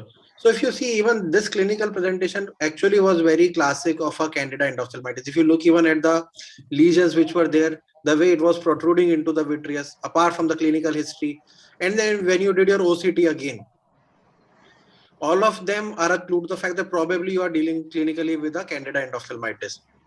In terms of a first question, when would you like to do a vitrectomy? See, the decision to do a vitrectomy is dependent upon a lot of scenarios, not just the presentation. In terms of how much of a significant vitritis you are seeing, what's the systemic condition of the patient. But given a choice, if I had a choice, I would have gone ahead and done a complete vitrectomy at the first inset itself. And that would also increase and improve your diagnostic yield also. It will give you a better visualization of all that is happening inside the eye. So that is one thing. The second thing, in terms of your question regarding which is your antifungal of choice intravitreally, I would prefer to give an amphotericin B. The reason it's got a longer half-life, number one.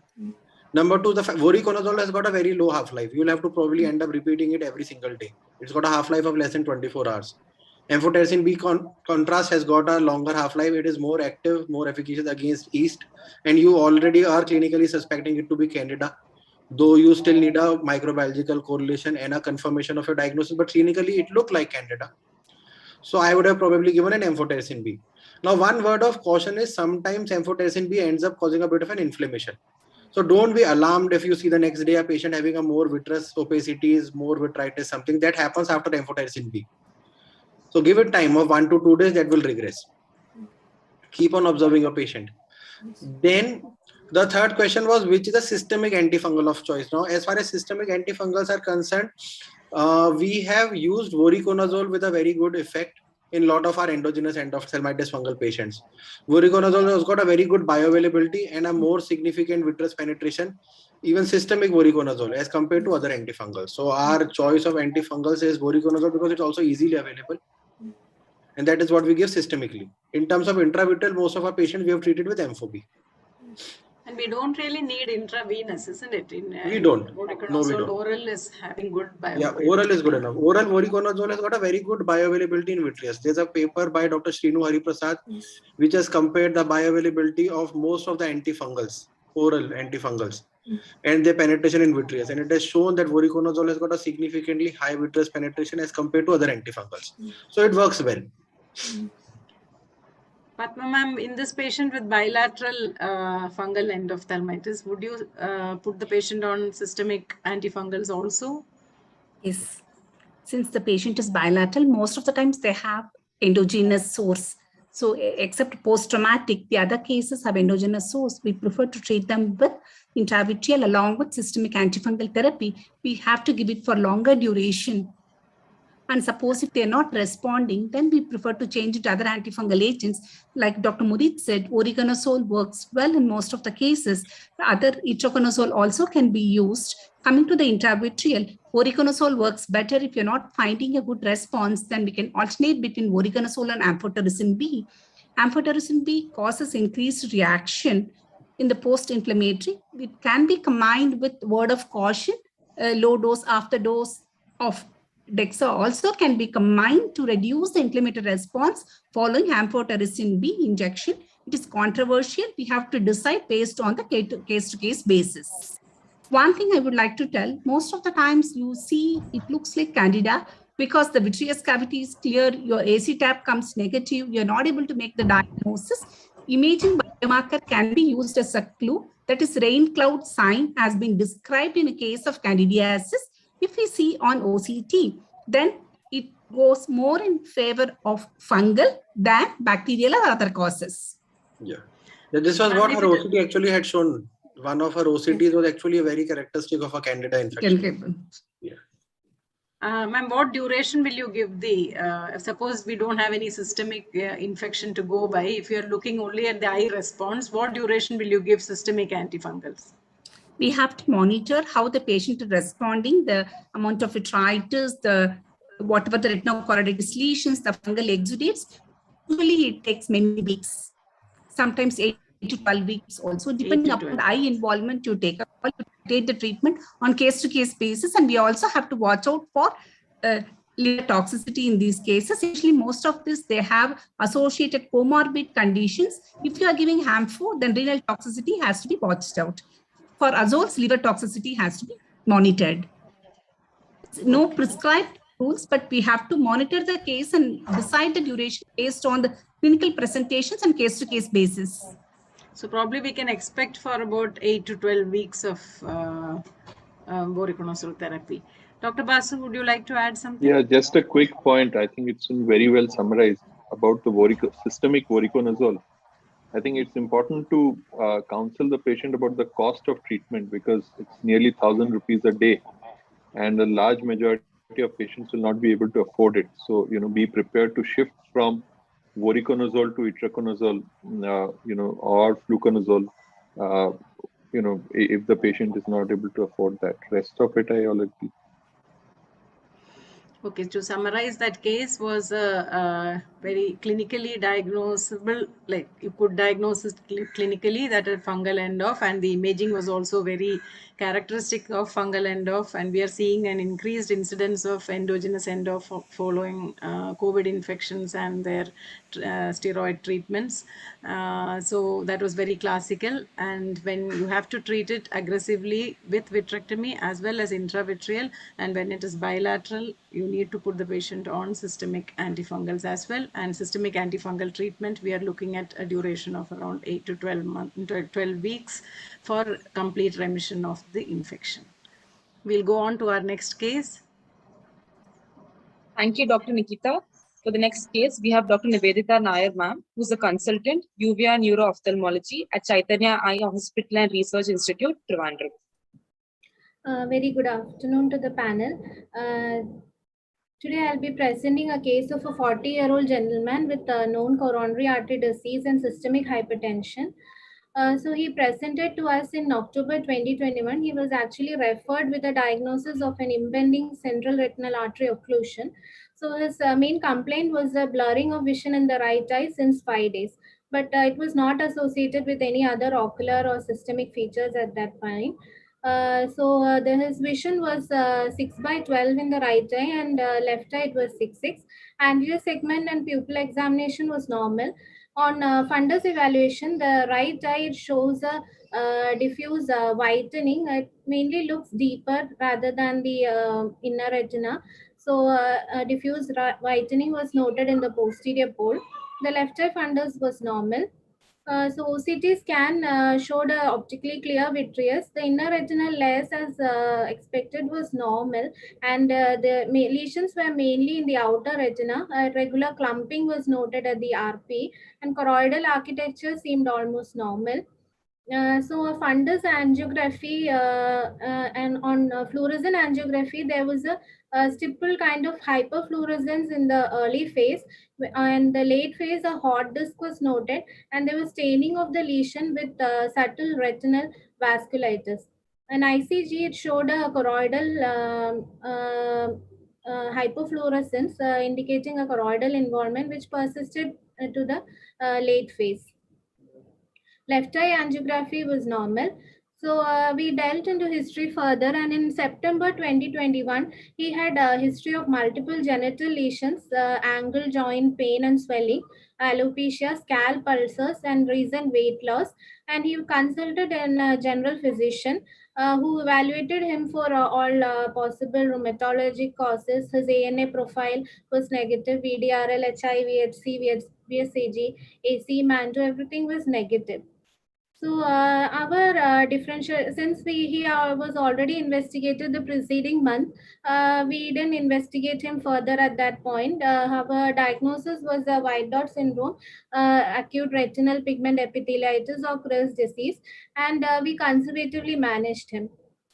With topical steroids, a short course, and topical NSAID drops. So he did well, but 3 weeks later, in November 2021, he presented with acute onset of blurring of vision in the left eye. At this point, he had redness, watering, photophobia in the left eye, and occasional headache. So in the right eye, vision had improved from 612 to 69, and in the left eye, vision had deteriorated, and there was anterior segment inflammation with mutton fat KPs and anterior chamber cells and flare, and posterior synechiae. So there are a few medium-sized KPs. So in fundus examination, and when he presented with acute uveitis, the right eye showed a diffuse RP alteration in the posterior pole, and left eye the media was hazy in the acute phase, but he reviewed after 3 days with intense topical. There was more of media clarity, so we could see an AVF cells of 3+, and retinal vasculitis was also noted. So our diagnosis was a left acute granulomatous pan-uveitis. So we decided to reinvestigate and put him on topicals, steroids, and cycloplegics. So on investigation, peripheral blood smear, it showed neutrophils with toxic granules. Other than that, the uveitis panel was normal except for a VDRL reactivity and TPHA positivity. So we took an ID opinion and neurology consultation. He underwent a CSF study. Protein, sugar, and cells were okay, but CSF TPHA was positive. An MRI showed a flare hyperintensity in the frontal subcortical area, likely cerebral vasculitis also. So he was diagnosed finally as ocular syphilis with neurosyphilis. And he was treated with injection crystalline penicillin, 30 lakh units, 4 times a day for 14 days. And following which he was discharged under tab doxycycline, 100 milligram twice a day for 14 days. So this is post 1 week of crystalline penicillin. The anterior segment reaction has been well controlled. And on the posterior segment also, the retina, there is diffuse RP alteration in the right eye, but left eye vasculitis is coming under control. So ocular syphilis can be a great masquerader. It has to be considered in all uveitic condition, and serology is a mainstay of diagnosis. So it has to be treated like a neurosyphilis, and HIV co-infection has to be ruled out in every patient. So it can be, the ocular presentation can be congenital or in the tertiary, secondary and tertiary phase of syphilis with a multitude of presentations. But the most classical one, there are these superficial retinal precipitates, as Dr. Mudit Tyagi sir had said in his talk, and the acute syphilitic placoid chorioretinitis. So mainly the diagnosis is serological. So both non-treponemal and treponemal test has to be done. And there is a revised CDC algorithm where you have to go for a treponemal test and followed by a non-treponemal test. So, VDRL in this patient, the initial in September, the VDRL was negative. So, whether it was a prozone phenomenon due to the raised antibody titer, or it was in the primary phase of syphilis where the VDRL was not positive. But subsequently, when he presented with the anterior uveitis, his VDRL was positive at that time. So PCR-based studies are also there on vitreous samples and local treponemal test from the CSF vitreous and also from the aqueous. This is our publication from the aqueous. We did TPHA and it was a case series of 5 patients where we got TPHA positivity from the aqueous also. So in ocular imaging, the findings are not usually distinct, but syphilitic outer retinopathy is a manifestation that has been published earlier. So LP in lumbar puncture, CDC guidelines suggest that lumbar puncture should be done in all cases of ocular syphilis, especially with an HIV positive status. So treatment schedule, it should be treated like a neurosyphilis with crystalline penicillin, and in penicillin allergic, injection ceftriaxone and doxycycline is also quite effective. So my questions to the panel is, what is the spectrum of clinical manifestation in an HIV and non-HIV individual? Whether CSF study is required in all cases, and how is the long-term prognosis like?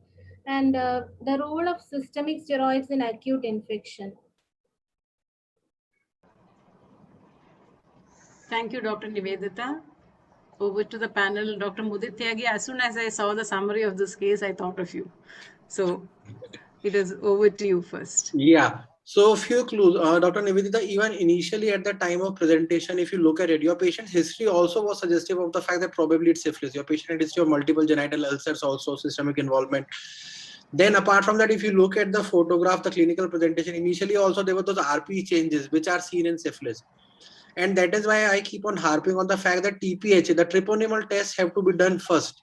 The reason for that is that the treponemal tests have got a sensitivity and specificity of more than 95% for ocular syphilis, whereas VDRL has only got a sensitivity around 70%.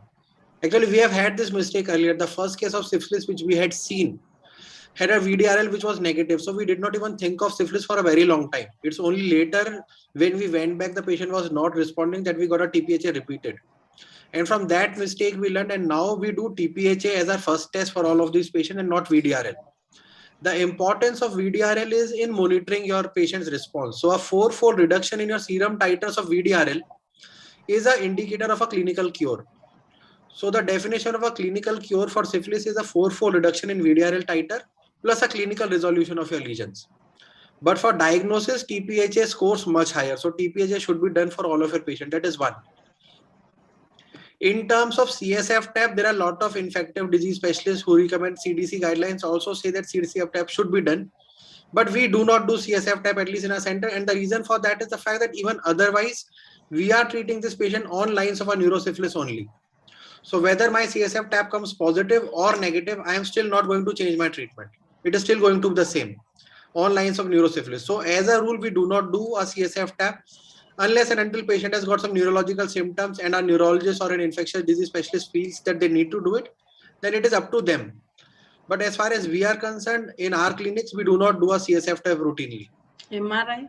MRI also, ma'am, we don't do, because like I said, we anyways have to treat them on lines of neurosyphilis. And the good thing about syphilis is that it responds miraculously to treatment. It just gets completely wiped off by IV crystalline penicillin. In case your patient is resistant to or not tolerating penicillin, then like what Dr. Nivedita had said, doxycycline 100 milligrams BD is a very good option. In terms of prognosis, the prognosis is very good. These patients respond very well. We have had patients who were counting finger 1 meter PL plus who have come back to 6'12", 6'9", sometimes even 6'6". So the ocular prognosis is also good. Systemic prognosis also is long-term very good. Then, so what is the cause of the decrease in vision in these patients when they the are RP gets involved? That is one of the most common causes of a decrease in vision in these cases. But it resolves without scarring. Yeah. So a lot of times what we are seeing is, and we are working on that, is the fact that a lot of times there's a photoreceptor involvement, not just an RP. So whenever RP gets involved, you see scarring. When the RP doesn't get involved, it's just the photoreceptors which are getting involved, like what happens in a placoid chororetinitis a lot of times. Then it heals without a scarring also. But all of them respond to penicillin very quickly. And role of systemic steroids. I do not give steroids at all, because in our 35 or 36 patients which we have treated till now, we have not had a need to give steroids at all. They respond just to penicillin in itself.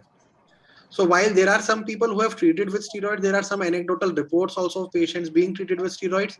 If you have to treat them, if there is a very significant vitritis in some of your cases, you can probably give a trial of steroids, but under the cover of antimicrobials. That has to be the most important point. Steroids under cover of antimicrobial. But we have not actually had a need of it. In all our patients, it just responded with penicillin itself. Dr. Basu, your thoughts on this?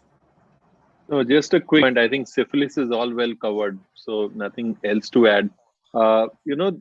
Advising ANA in this patient, and for this you'll go back to the discussion that the rheumatologist had with us some time ago. When ANA is not required, we should not be advising the test. Is one message that everyone listening here should be taking. Suppose your ANA had come borderline positive, 2+ positive, what would you have done? And again, same applies to the Montu test. Suppose you got a 30 millimeter Montu test in this patient. Then you're all confused, which way is this heading? So apart from TPHA, there is really absolutely no other test that we often talk about baseline investigations, the basic tests. We should get out of this frame of mind that there are certain tests that have to be done in all patients. I think apart from TPHA, there is absolutely no other test that has to be done in all patients of uveitis. And this has to be very clearly understood by all of us who are training in this subject. Padmamalini ma'am? Yes.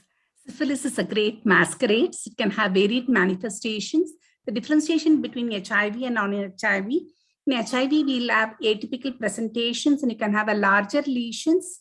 So it can have more aggressive course. Coming to the diagnosis, like already Dr. Modi and Dr. Basu has covered it. Treponema specific one is important. And then you add that both have to be ordered for the diagnosis. CSF, we don't do it routinely, but in exceptional cases, especially if they've associated HIV, when you have a multiple co-infections, when you're dealing with more than one infections, you wanted to know, for example, CSF meningitis and other neurological involvement. In that case, the neurologist or the infectious disease specialist, they take a call for the diagnosis of atypical or multiple infections. Coming to the presentation, syphilis as a classical posterior segment presentation, like placoid chorioretinitis and also punctator chorioretinitis lesions and triangular patch of retinitis. That another one entity can have classical presentation. We have to suspect syphilis.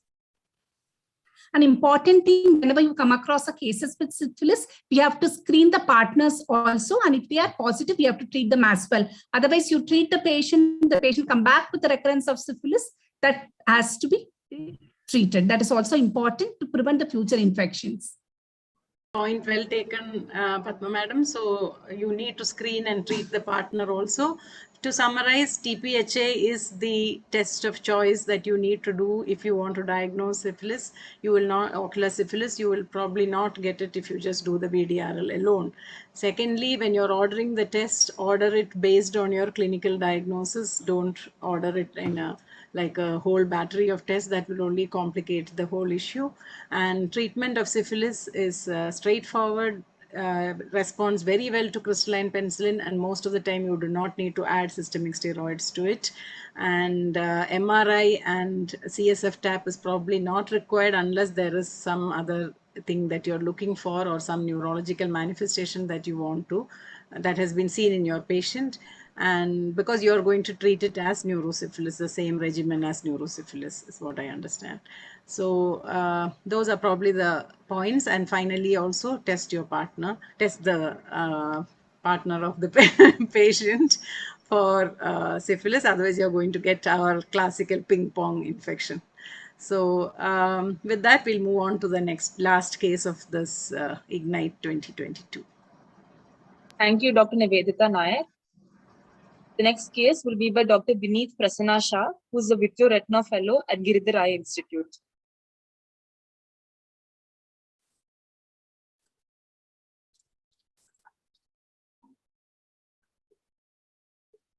Are my slides visible? Yes, they are. Yeah. Yes, Good afternoon, everyone. I will be presenting a case. A 37-year-old male presented with a chief complaints of recurrent episodes of pain, blurring of vision, redness, and photophobia in the left eye since 8 months. There was no history of any associated floaters, fever, joint pain, or back pain, no history of any trauma, and no history of any similar complaints in the other eye. Systemic history revealed history of intermittent skin lesions, tongue ulcers, and genital ulcers. These symptoms started 8 months back, for which he consulted to a local doctor and was treated with topical steroids. But after stopping of the treatment, there was again recurrence of these symptoms. So he consulted some other doctor. As there was presence of skin ulcers and tongue lesions, the patient was referred to a dermatologist, where he was told to do VDRL, TPHA, and pathology test, which were found to be negative. And the patient was treated with topical and systemic steroids. There was some improvement with the treatment, but there was again recurrence after some time, and the patient consulted somewhere else, where he was again evaluated, and the reports were done such as MON2, ANA, rheumatoid factor, and CRP, which were found to be negative, but toxo, IgG, and IgM were found to be positive. So based on these reports, the patient was treated with the Bactrim, azithromycin, and systemic steroids. Initially, there was improvement, but after some time, there was again recurrence of the symptoms, and patient came to us for further management. At the time of presentation, the vision in the right eye was 6.6 N6, and the left eye was 6.18 N10. Slit lamp examination of the right eye was normal, and left eye shows presence of cells 2+ and fine KPs. IOP was normal in the both eyes. Right eye fundus was normal, and left eye fundus shows presence of macular edema. OCT was done. OCT of the right eye was normal, and OCT of the left eye showed the presence of cystoid macular edema. And the patient was treated locally with loteprednol and naproxen eye drop twice for 2 weeks. The patient was reviewed after 2 weeks, where there was improvement in the vision to 6.9 N6. There was occasional cell scenes, and the fundus showed there is reduction in the macular edema in the left eye. The patient was told to continue the same drops and was told to follow up after 1 month, but due to the COVID infection, patient lost follow-up, and he stopped all the medications, and he presented to us after 2 months with the diminution of vision in the left eye to 6.18 N-TELs. There was again anti-uveitis was seen, and this is the fundus photo of the left eye showing macular edema. So the patient had undergone OCT, which confirms the cystoid macular edema with serous macular detachment. As there was recurrent history of anti-uveitis and cystoid macular edema, the patient was planned for a fundus fluorescein angiography. On fundus fluorescein angiography, in the late and the late phases, there were presence of hyperfluorescence of the disc and around the macula, and there was also staining of the vessels seen, and there was typical flower petal appearance suggestive of cystoid macular edema. Whitefield fundus fluorescein angiography also shows diffuse leakage in all the quadrants. So on the basis of history and fundus fluorescein angiography, diagnosis of vasculitis was confirmed, and most probable etiology of Behçet's was thought due to the presence of skin ulcers and tongue lesions.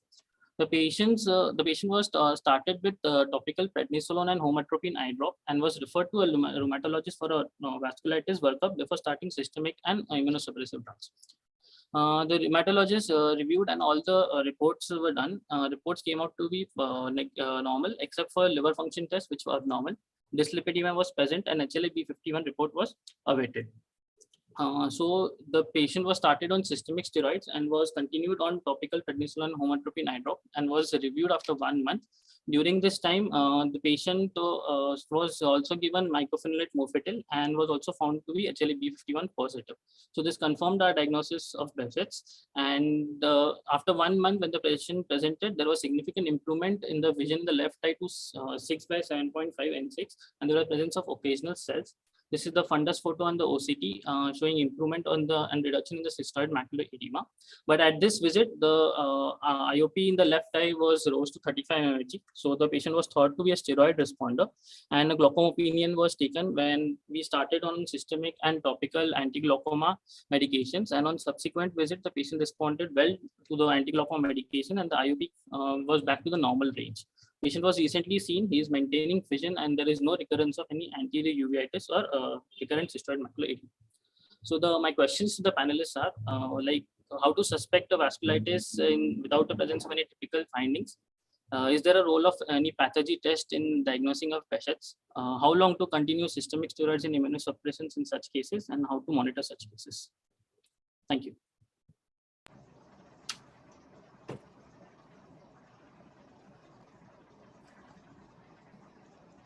I think that was quite confusing to go along the lines of Behçet for this kind of presentation. So who wants to take up the questions? Dr. Basu. Yeah, I think again, making the anatomical and the morphological diagnosis is important. Now, when you look at a non-granulomatous anterior uveitis, of course, your first thought is of B27. And once that is ruled out, you want to check whether what kind of systemic or what kind of infections could be responsible for a non-granulomatous anterior uveitis. Now, generally, apart from syphilis, there is really nothing else as an infection which you will suspect immediately for non-granulomatous anterior uveitis, and that was already cleaned out. So then you get the cystoid macular edema. So whenever I get a patient with cystoid macular edema, I do get a fluorescein angiogram done, because not to make another new morphological diagnosis on the fluorescein angiogram, but it gives you an idea about the overall degree of inflammation, the extent of inflammation in the posterior segment, and that is very useful. So I wouldn't have done it to look for Behçet's, but to look for the degree of posterior segment involvement. I think the critical points here were the tongue ulcers and the skin lesions. Okay, so remember that dermatitis is a very important component of Behçet's, and when you see those kind of lesions, I would have referred the patient to rheumatologist at that stage itself to rule out Behçet's, because that would be the line of thought. A point here is about B51. I think many of us think that B51 is the way you diagnose Behçet's. It's not, because up to 40% of Behçet's patients will be negative for B51. So that is how I would have gone about this case. But of course, all of this is in retrospect. When the patient is sitting in front of you, it's quite a different scenario. What about the pathology test? Any role for pathology test? I don't do it myself, but my colleague in Bhubaneswar, Dr. Anup Kelgaonkar, is doing it very frequently, in the clinic himself. And he has found it to be very useful in his set of patients. Padma Madam, your thoughts on this case? Basically, when we have a non-granulomatous uveitis, when it is not responding to the steroids and the vitritis is persisting, we need to relook and revise the diagnosis. Many times the patients can have subclinical posterior segment involvement. In addition to the macular edema, they can have a vasculitis. Especially Behçet's have a classical presentation of Fern pattern of leakage that can indirectly help us to diagnose Behçet's disease. As Dr. Basu pointed out, we make the diagnosis based on the clinical presentations like orogenital ulceration, skin lesions, and uveitis. These are the diagnostic criteria for the Behçet's. HLA-B51 is not there in the diagnostic list to diagnose, and some of normal individuals also are showing HLA-B51 positivity. So we need to correlate with the clinical condition to confirm the diagnosis of Behçet's.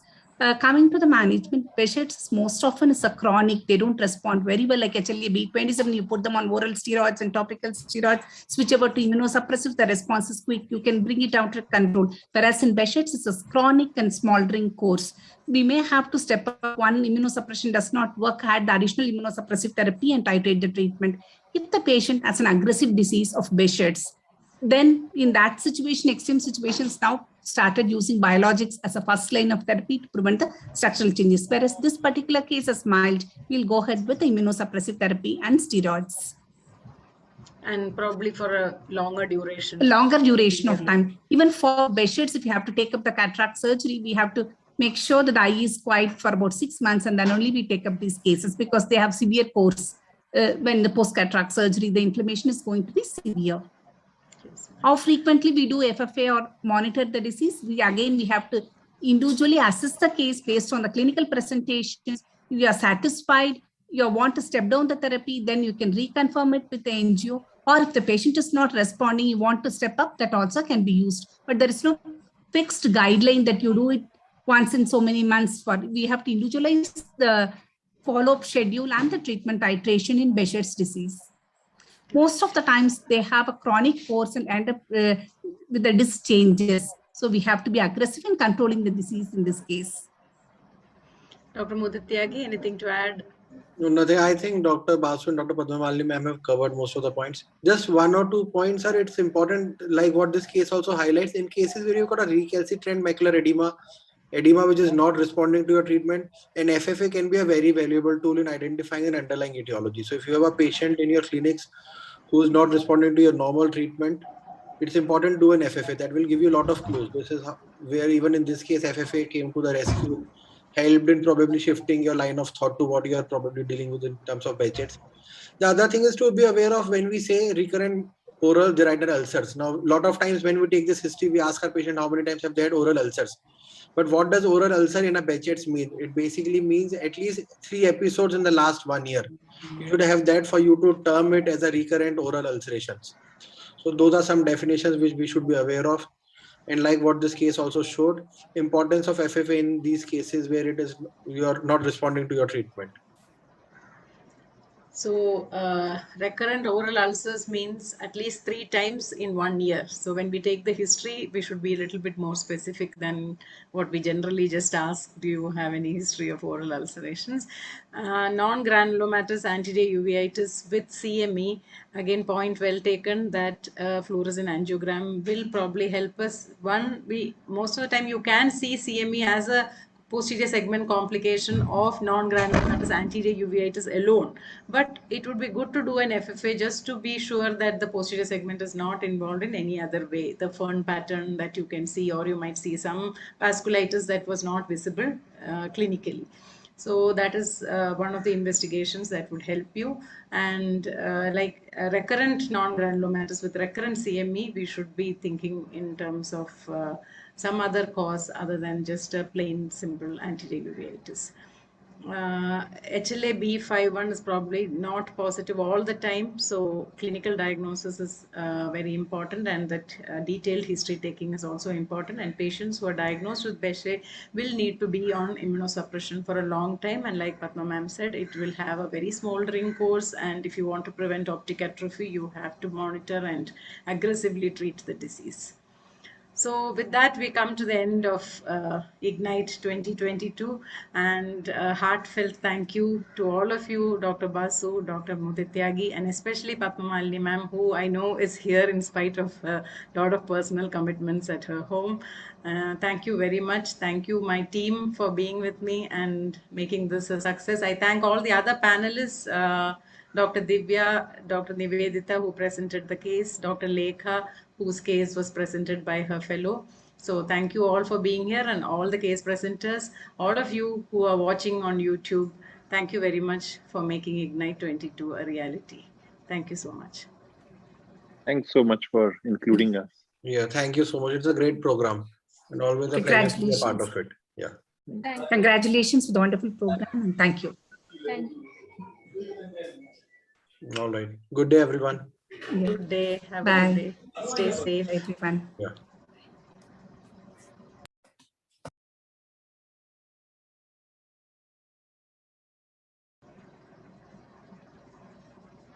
Thank you, Netra, for handling the